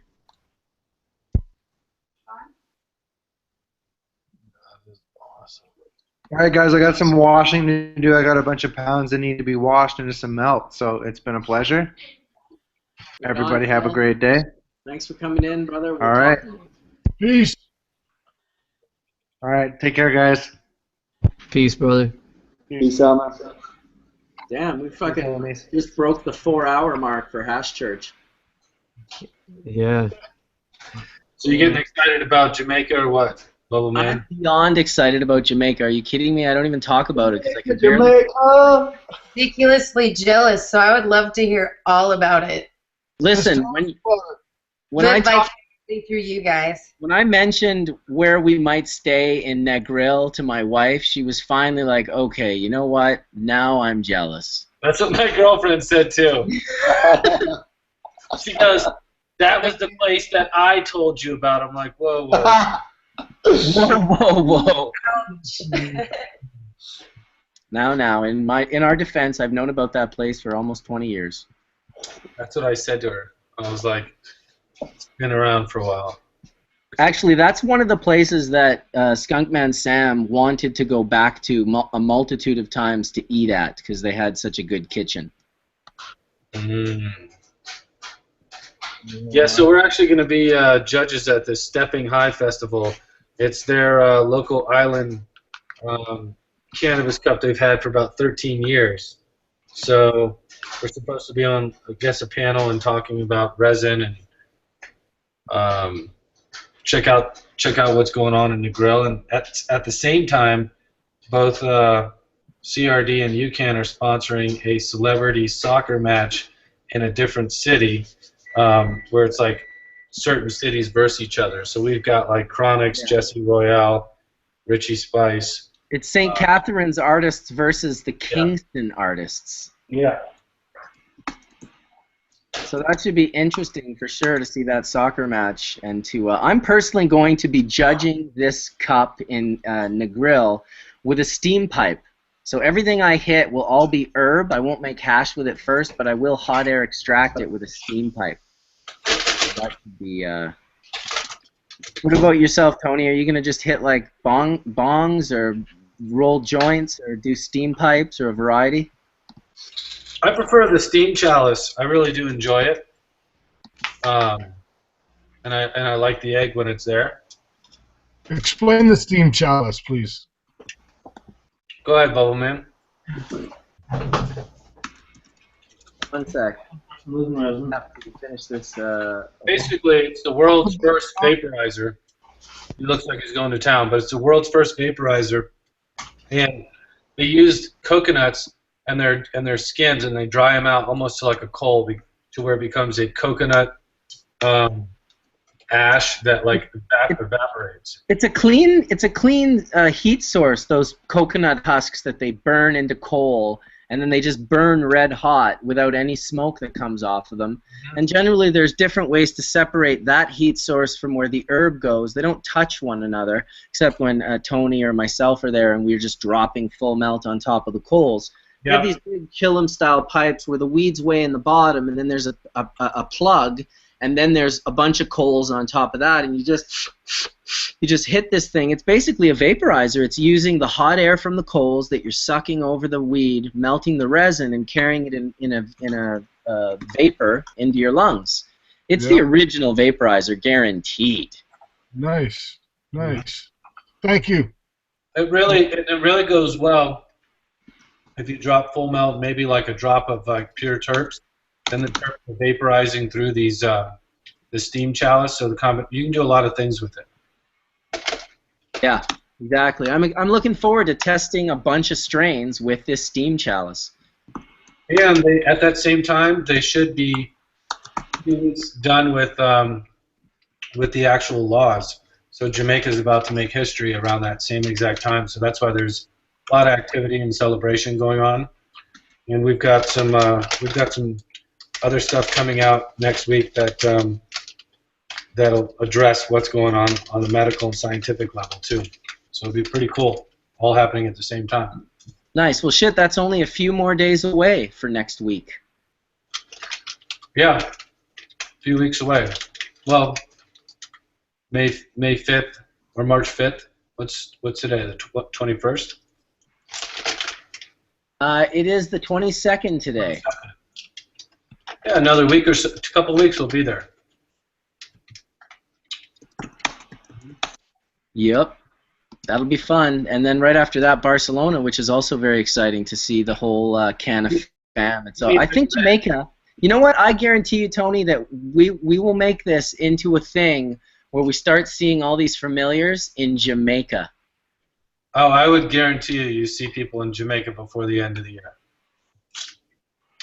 Nice. I like that. I mean, I like that it was, for a while it was just us kind of, I'm going to ask you this. Would you rather be in 80-degree weather and it dry and wearing a nice shirt that you can breathe in, drinking a fruit drink, Ital food, reggae music, enjoying yourself, or would you rather be in a very cold, miserable place? Because it's 16 inches of snow outside my place right now. All I can do is eat. All I can do is eat. Awesome. I like doing that. I like doing it too. I like smoking hash and eating. Yeah. That's what I'm doing. And thank God it's Sunday. But beside me in my shop full of food. Not to mention you could be in the ocean. Enjoying yourself in clear water. How's it going, John? I'm always well. I just pressed out some beautiful hash, and I'm dabbing to eating and smoking hash. 45 you. Welcome back, Johnny B. To the long Hash Church, I'll tell you. We've had a nice flow of people come through. There's probably a dozen or 10 people that were already in here that are gone now, wouldn't you guys say? Yes, I was paying attention. It was nice to see Soma in. And, Oh, by the way, I had Aaron and I were in this deep discussion about lighting because we've been talking about lighting with Brad and everything. Mm-hmm. Yeah. So we're like in the middle of buying, greenhouse lights and indoor lights. We've got a Vegas project. We've got Vegas projects, Cali projects, some other states too. So Aaron's doing a side-by-side of like what he thinks the best light is. So he's checking into Brad's versus say Gavita's or what's hot. And you guys, it's you know what? Just throw it in there and do a test on it. I know you'll be impressed with it, Tony. What? Throw a Spectrum King underneath in a room and have a look. I think you'll be happy with the results. And with Brad's HDI ceramic bulbs, I think those two together will be just work in harmony. I like Brad's bulb. I like his concept. I've seen it in person. Yeah. I've touched the bulb. I've seen the ballast. The ballast looks like a square box that's really thin. You could hook 6 of them in. There's no heat with the bulb, and there's no heat with the ballast. It pulls 300 watts, and in Colorado, the electric company gives you 30% off your bill, whatever that rate would be on top of that. Really? Yep. So Aaron's checking it out. I wanted him to see what he thought about it. I thought it was pretty cool. Yeah, I didn't get too much info off his email that he sent to me, just like a picture of some plants under one light and some plants under another light, but I don't know if they're 2 different species of plants. You don't really know off of just 2 pictures. So yeah, definitely need to, it comes down to like lumens. Like if does it push the same lumens in the same 3-foot by 3-foot areas, 1,000 watt? He talked a lot about vibration too, and all kinds of different technologies that are coming out with lighting and what's happening with it. It's really interesting. But I definitely want to try his bulb with the Spectrum King. I think those two would. I'm getting the penetration with the Spectrum King all the way down to the bottom. I see that in all the strains. So I talked to him about it quite a bit. So I'm hoping to get one of his lights and give it a shot and see what it will do together. I am convinced that the something like that, if you could push a really good lumens with no heat and control your temperature and use your spectrum that you're talking about, like at least for vegging the plant healthy and strong and big, I am convinced that would be a very good solution for power and heat and energy consumption and spreading the light. I'm just curious to see what the specs are, like a 315 versus 1,000 watt HPS, for an example. Be nice to see. I'm curious. But I just realized I still have like 2 Spain videos from last year to release before I can possibly go to Spain again this year. I guess this year. I have like 4 of them. Well, you have the whole documentary. Like I still get people text me or message me every once in a while. They're like, "You guys still doing that documentary?" Do you want me to do like a 15-minute like cool teaser of it? I mean, you could, or we could just keep filming every time we go somewhere. Mm-hmm. Well, I'm going to be filming in Madrid this year, so. Oh, excellent, excellent. Mm-hmm. Didn't even crack a smile on Aaron that time. Oh, dude, I was doing something else. I could tell. I was waiting for your reaction when Tony said that he'll see you in Madrid. That's where I'm going to be filming this year, Aaron. You should be in Madrid and not Barcelona. Dude, if Tony's going to Madrid, he probably knows something we don't, Aaron. I don't know about that one. Let's get everyone to change their ticket. To Madrid? Yeah, we'll all take a bus from Madrid down to Barcelona together. It'll be the bubble bus. Put that up. Put that up on your social media. Be like, meet me in Madrid. Meet me in Madrid. See how many people show up, meet you there. The only problem is I won't be there. I bought a ticket to Barcelona. I'm flying in from Amsterdam to Barcelona, too. That bamboozled. Yeah, no. Yeah, you got suckered, brother. That's bullshit. Fucking the internet sometimes, man. Funny, I went and downloaded.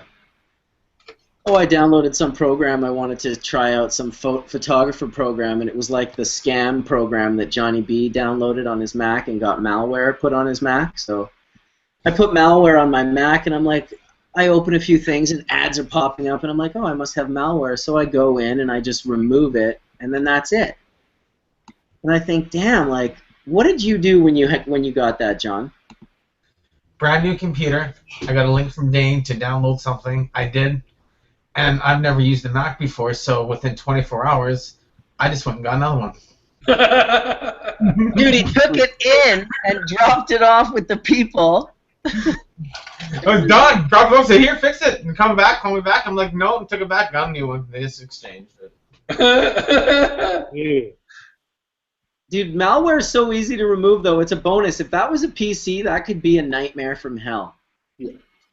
Good old Apple. Great customer services. You fuck up and they change it. Well, really, what they probably did was just remove the adware because it wasn't a virus.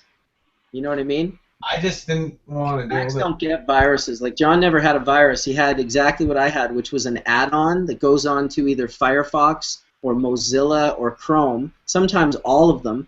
It adds itself, and what it does is it hijacks your HTTPSs, and it just opens all these little ads. But it's all you have to do is go into your file. It's in Tools under Add-ons for Firefox, and then it shows up, and you just go disable, delete. But a lot of people don't know that, and what they end up doing is, taking their computers in to get them fixed. I remember when John told me, I was like, you dropped it off to get it fixed, dude? I could have helped you. I wanted to walk them through it. So next time, Johnny B, just add-on, super easy to remove. We can actually just don't download stuff and just buy it. No, that's ridiculous. He just took the computer in. He's like, hey, my computer just went crazy. I need to I have all Macs, so if I have any problems, Mark, I'm hitting you up because. Yeah, it's worth hitting me up because it's just could be a simple question that it's like, listen. I mean, honestly, you could also hit up Google. I always tell people, like, any question I can answer, Google can answer faster and probably better. Just the same question, asked the exact same way. You just type it into Google, enter, boom, fucking get. What I do want to do, Mark, I need to ask you a favor. Yeah. When you come over, Mark, I want a few tips on some macro photography because I'm lucky enough to have access to a setup like yours now, and with all these nice pure sift around, I want to get some good photos of it. Oh, dude, well, invite me over and we'll shoot. I mean, I've been telling Aaron this for fucking 10 years, but they don't seem to ever have strains ready at the right time. I always want to photograph strains in bloom when I'm in Amsterdam. I mean, I know I'm only there for 10 or 12 days, but yeah, if it's available, I'm down. We'll have some awesome things for you to photograph, bro, and I can learn from it too, so it'll be good all round. Oh yeah, I'll tell you everything I know about it and give you all the tips and tricks that I learned over the years that can definitely give you a huge advantage. Awesome, man. Excited for that. And obviously it's going to be good to take photos of all this nice dry sift. Make sure it's pure before we melt it away. Yep, straight up. When are you flying to Spain, True? I'll be there way before the cup. I'm going to get out there and get busy so that we've got a lot to smoke and sift. And yeah, I'm going to be busy so that we're having a good time. I'll be there a couple weeks before, hopefully. All right, cool. I know we're staying a couple days after. Yeah, I'll be around, definitely. I'm Barcelona now. Barcelona's the new venue for me. I'm off to Barcelona soon. I think I heard about what team you're working with. It's pretty good. Yeah. Yeah, I saw you down there with Edu and David. Oh, Edu's an awesome guy, man. Yeah, it's an awesome hash. We had a great smoke up with him and David. Great guys. Awesome venue. I'm sure we're going to have a great time at HQ when we all go over there. Oh, yeah, dude. They wanted to do like a special day or something. I haven't gotten back to them yet. I got to still get back to Javier and confirm that I'm going to be in Medical Seeds booth with my booth. But it'd be cool to have an event, a gathering. 420 Toronto, guys. Yeah, so it's 4:20 in the East Coast, and I think the Hash Church has been going on for 4 hours and 20 minutes. So that's bong rip time, right? Hell yeah. I'm dry token. That's how bad it is. I'm dry token. Yeah, I know that the chat room's getting excited over there with the 420. A lot of people have stuck around and been watching. Yep, true enough. It's 4:20. It's 1:20 right now, which is 4:20 out east. So here's our 4:20 rip, everyone. Second week in a row. Thanks to Cuban Grover for bringing it up, and thanks for him for letting me and my a significant other be smoking on some of his beautiful hashish. Thanks for letting me get this quality of resin Hash Church. 99.9%. Oh. The beautiness. That sucks. Ja will be waiting there. Ja will be waiting there. Thank you, Ja.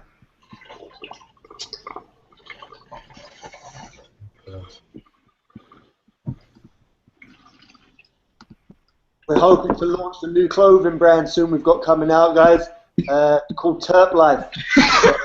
Get ready for that one. I'm going to be hooking everyone up with T-shirts. I know everyone here will want to rep the Terp Life brand. Hell yeah, dude. You know what? It's funny that you say that because I recently just started a contract with a guy from the Terp shop.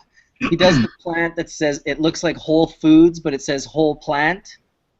Awesome. Yeah, and a couple other little kind of funny ones. So yeah, if you ever want to do some collabs, let me know about that. He just contacted me and was like, hey, you want to do some collaborations? I was like, yeah. Yeah, Always that's down cool. We've got some awesome things in the pipeline. Yeah, like some people like to wear Nike shirts and stuff like that. You know what I mean? I like to wear like people's brands and hash companies and seed companies and stuff. You know what? We don't have to hide no more. We don't have to hide our love and our culture. Now we can be proud and represent, and it's happening. It's like now we don't have to go and wear a whole bunch of shit that like 500 people who we don't even hang around with. When you go out are wearing the same Nike top and everyone's dressed the same as you. When I go out and someone's got on the like the Melts hoodie or they've got on a Bubbleman t-shirt or something like that, you feel happy. You like give them a wink and you're like, oh yeah, we're on the same page. It's not like you're pissed off to see someone repping the same stuff. Yeah, no shit. I'm rocking my DNA shirt today. See? Whenever we do Tangy runs, I wear my Tangy shirt. Nice. Yeah, that's how to represent. That's definitely how to represent. Well, I don't know. I'm rocking a 45 micron shirt, but I'm also rocking a Trichome Heavy Extract hoodie and a DNA hat. So I'm full of cannabis promotions. Yeah, that's it. I prefer to represent people that I support and know. Like, I find myself not buying random brands anymore because I'm like, I could use this opportunity to shout out some people so I can branding themselves to my friends.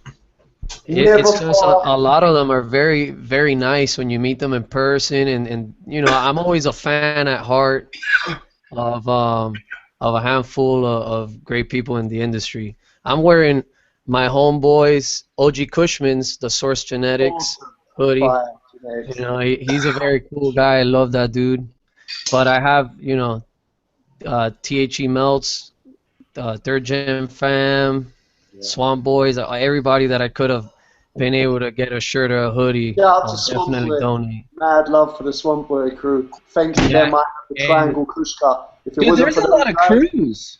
If it wasn't for that whole Swamp Boy crew, I wouldn't have the Triangle Kush, and that's what I use for the Truth, which I placed at the High Times this year. So, yeah, it's another example of community and people looking out for us. Hey, they're just a couple cats from Florida, you know what I mean, that kicked it there for a long time, and we're doing their backyard breeding, trying to push their strains forward, man. When I was sitting with them, I was like, bro, so why would you start breeding? Because when I was in Florida, I was just trying to grow packs. He's like, bro, because we had to hit them with new flavors. Every time we had to keep it exclusive, so the packs, you know, no one else had those flavors. So it's cool when you meet them, man, and they love hash. Ricky and Chrome both. That's cool awesome. crew. Medical Swishers too. I love the Swamp Boys, man. They're dope. Props to them. Look at everyone's getting shouted out on Hash Church. Maybe they'll all join us. Maybe one day we'll do a full Hash Church of all different like crews that make like water extracts, and we'll just like have them all come in and talk about their different techs and talk about what's different and what kind of standards they're kind of trying to implement and what they're doing that's a little bit different. And yeah, it'd be interesting to have a show about that. Wouldn't it be cool if you could have 20 people on there as opposed to a 10 limit? It would be full. 20 people. Dude, I bet you we could fill hundreds of get them people together. Yeah. What if you had multiple churches? Like, this is one church, but we had like 10 churches at the same time. Might get a little confusing. I mean, I even find this one gets confusing when 2 or 3 people talk at once. It's really about It's hard to know when to not talk and to let someone else talk just with 10. What if you did a Hash Church once a year, though, that had, like, multiple Hash Churches, like a Hash Church conference? It'd be pretty cool. You The know? Mormons do it in Utah all the time. I think we could do it. Like, that's how you end up, like, Horatio would run, like, a Terp panel, or he could be talking about LHO, and, like, then there's 10 people on that panel, and all kinds of people are talking about it. You could just jump into different, like, Hash Church rooms that Sunday once a year. Like, boom, boom, boom, like, extended 8-hour, 12-hour versions. That would be the subscription Hash Church. Yeah. To raise money once a year. to, like, do something really cool with that money, you know? Like, you do a subscription thing, and everyone pays for that one because it's a lot of people donating their time, and they're doing it because no single person's getting that money, but that money's going to, like, you know, buy prana for autistic children or something that's that really sounds amazing. that Yeah, I everyone love that stands idea. behind, you know? There you go. Yeah, like a 24-hour telethon. There we go. Go and go. Idea. Coast to coast. Yeah. Look at this Make guy. justice for the every episode. Do a bubble hash for every episode. Do a LHO for an episode. Do all of that stuff. Absolutely, all at once. That'd be He could be raising money for charities right now with subscription. We're gonna do that every Hey. minute for the next. For all You know, take a vote every week on however many people are watching on what they would donate it to, what cause they would donate it to, or what they would do. Take a vote on once a year or once a month on their vote. And No, fuck that. I'm deciding. Yeah, someone. That's awesome. So much could be done. Let's get on that. Let's do something. Whatever. I don't think Kevin has enough racks. I'll donate whatever time needs to be. Let's Kevin needs more racks. That's hurting. Well, let's get him. Let's get him some more racks, man. I'll build him some tomorrow. Hey, are we gonna do Hash Church from Spannabis? In Spannabis, we're going to do Hash Church. I'm going to leave Hash Church, leave Spannabis, or not go to Spannabis, the venue, that morning. I'm going to try and meet up with Todd McCormick and a select group of people that want to come and go to Ben's hemp museum. And I'll go. yeah, it's just for a couple hours. It'll be in the morning. We'll do it early, and so it'll only be like we show up a little, you know, not late in the afternoon. Maybe it's even we show up at 11 or 12, depending on. Even if we can do a couple hours, it would be pretty killer. Todd's been showing me the venue. It's so epic and ridiculous that if it happens, it'll be. We'll all be very lucky to be a part of that one. I think that's. I think it'll give great exposure to the hemp museum as well. Ben's done such a lot of work in collecting all these different historical parts of the cannabis history worldwide, and then he creates this unbelievably meticulous, like epic, like artistic building. If you know Barcelona and then you know this building that he got and how beautiful it is and the wood, and it's all just kind of ridiculous. I hope that we can film there because that would be pretty cool. Magical. Yeah, totally magical. Might even have to do a short little Bubbleman's episode on that as well. That's in Madrid. Yeah, that's up in Madrid, exactly. Just north, I think, of Madrid, actually. You just go north 20 miles, and then you go south 420 miles. Just a short donkey ride. Straight donkey ride the whole way. God, could you imagine if I donkey ride in? Aaron would be like, "Man, where you been?" Into Spannabis. Spannabis the whole time. Where have you been? I'm like, "Man, I've been on a donkey riding." That hurts my brain. I've been on. Just remember, if you're going to rent a motorcycle while you're there, Tony, bring a helmet. Oh, Jesus, yes.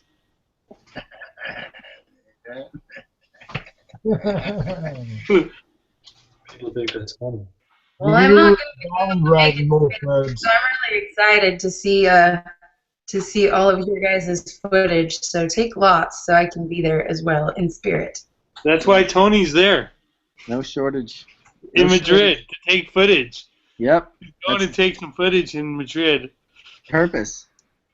Hey, what about the skate team, Aaron? Can we get a little footage of them doing some cool shit during the 5 or 6 days that I'm in Barcelona? I'm sure we can arrange that. Yeah, just even if it's one little session at the skate park, I could go down and meet them and get some video of that, because they gave me footage 1 year, and I think I used a little bit of it, but I'd like to showcase them a little bit more. No worries. Sure, I'll call the boss. Call the boss. Arrange that shit. Is that Eduardo? Yeah, it's not, Eduardo. Yeah, he's going to be arranging it. I got to call the other boss to call him, because my Espanol is no bueno, Holmes. Oh yeah. That dude definitely doesn't speak English. Yeah. How about you, True? How's your Spanish going? Poco. Poco. But I need to learn fast. Yeah, I know, huh? Very fast. Dude. Necessity is the mother of all inventions. Once I'm immersed, I'm sure I'll soon pick it up. True. Or as they say in Jamaica, scene. Scene. Or in northwest London too. A little bit just too warm there. Northwest London too, hey? Yeah. Interesting. Many Peace, around everybody. say that. I'm out. Going to pig out on cabbage rolls. I'm starving. Oh shit. Have a good one, D. Good to see everybody. We'll see you next Adios, week. bro. Yeah, dude. Peace. Sifting. I'm gonna hit some D420K right now. I always get jealous when you say that. Dude, as if the guy just gives me like an ounce of it. He's like, I got some dry sift for you. Here's 12 cans, fucking 2 grams each, blah, blah. I was just like, what? Are you fucking kidding me? It's like 99% pure heads. He's like, come on, man, I wouldn't have this shit if it wasn't for you. And I'm like, okay, but still, that's like very generous. So I just share it with everyone. Nothing better than turning up and someone else has got the fire and you can swap and not feel like you lost out. Yeah, no doubt. Oh, shibby. Looking forward to some nice glass as well for Spanibus. Always a treat when everyone brings over their heady glass for us. Yeah, I'll see if Flav's coming. I haven't talked to him yet, but if he doesn't come, maybe I'll just convince him to let me bring like the Buck Marcel Angler or something. I'd be afraid to look at it for too long. Dude, I would never. I would never. You know what? I wouldn't even travel with any of his pieces. Fuck that. But I would particularly, I would never travel with the Buck Marcel Angler, which is the fish, for those of you that don't know, that is like the most gnarly, ridiculous piece. I think it's one of my favorites in Flav's collection, and every time I hit it, I feel like it's really an honor. It's kind of trippy. Oh, it's just hitting me up like crazy here.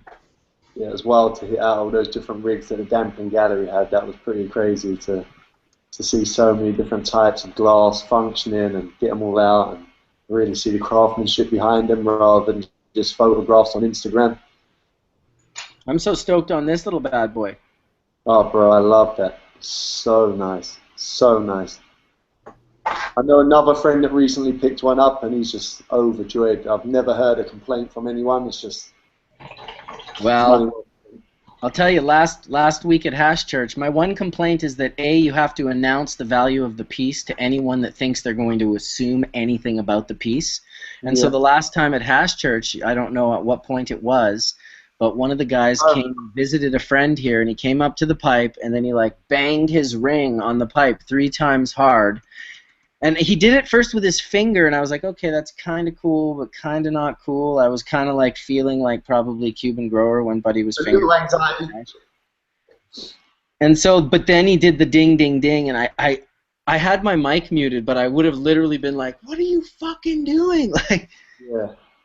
Now you've got to, like, I've got a rule now because I've been in a situation recently where I had someone else's rig I was in charge of, and it was a Marcel Braun piece, a very beautiful one. And the minute anyone got anywhere near the mantelpiece, I made them aware, like, there's several thousands of pounds, like, be warned, don't touch it unless you're prepared to pay. And it seems brutal sometimes, and you have to quickly say it, and you don't have time to soften the politeness, but whatever. I think people are going to know very quickly It's better than they letting fuck up. people be stupid and break your piece, watch it disintegrate in front of them, and then go, I'm going to need 3,500 pounds. Yeah, exactly. It's not a good look. So sometimes I'm a bit like, whoa, hey, be careful. Don't go near that. It costs a lot of money. It's $5,000. And they're like, okay, I don't want to touch it. But before that, they all want to like hold it upside down and they want to do shit. I know. A couple of dollars. The amount of times, the craziest thing was that it had a down stem in it. And one of my friends took off the dome and turned it upside down to look at the bottom. And the down stem, luckily, didn't fall out. Oh. But as you know, Marcel has worked down stems that are incredible. So to see that, and I thought he understood. He's like, no, don't worry, I'll take off them. And then he just flipped them. Frightening shit. Frightening shit. That's good for a heart attack right there. Good night, you guys. Peace out. Have a Yes. great night. We're all going. This is the end of Hash Church. I want to thank everyone for hanging Thank out you. for 4 hours and 36 minutes. That was wicked. True, always a pleasure. Aaron, big thanks. Cuban Grower, thanks for showing up, buddy. Horatio, always a pleasure, brother. Jen Doe, Johnny B, K from the Trichome Heavy Extracts Labs. Say hi to Jibs for me, brother. And Tony, Yeah, say hi to Jibs. couldn't do it without you, brother. Everyone, peace. Yeah. Peace.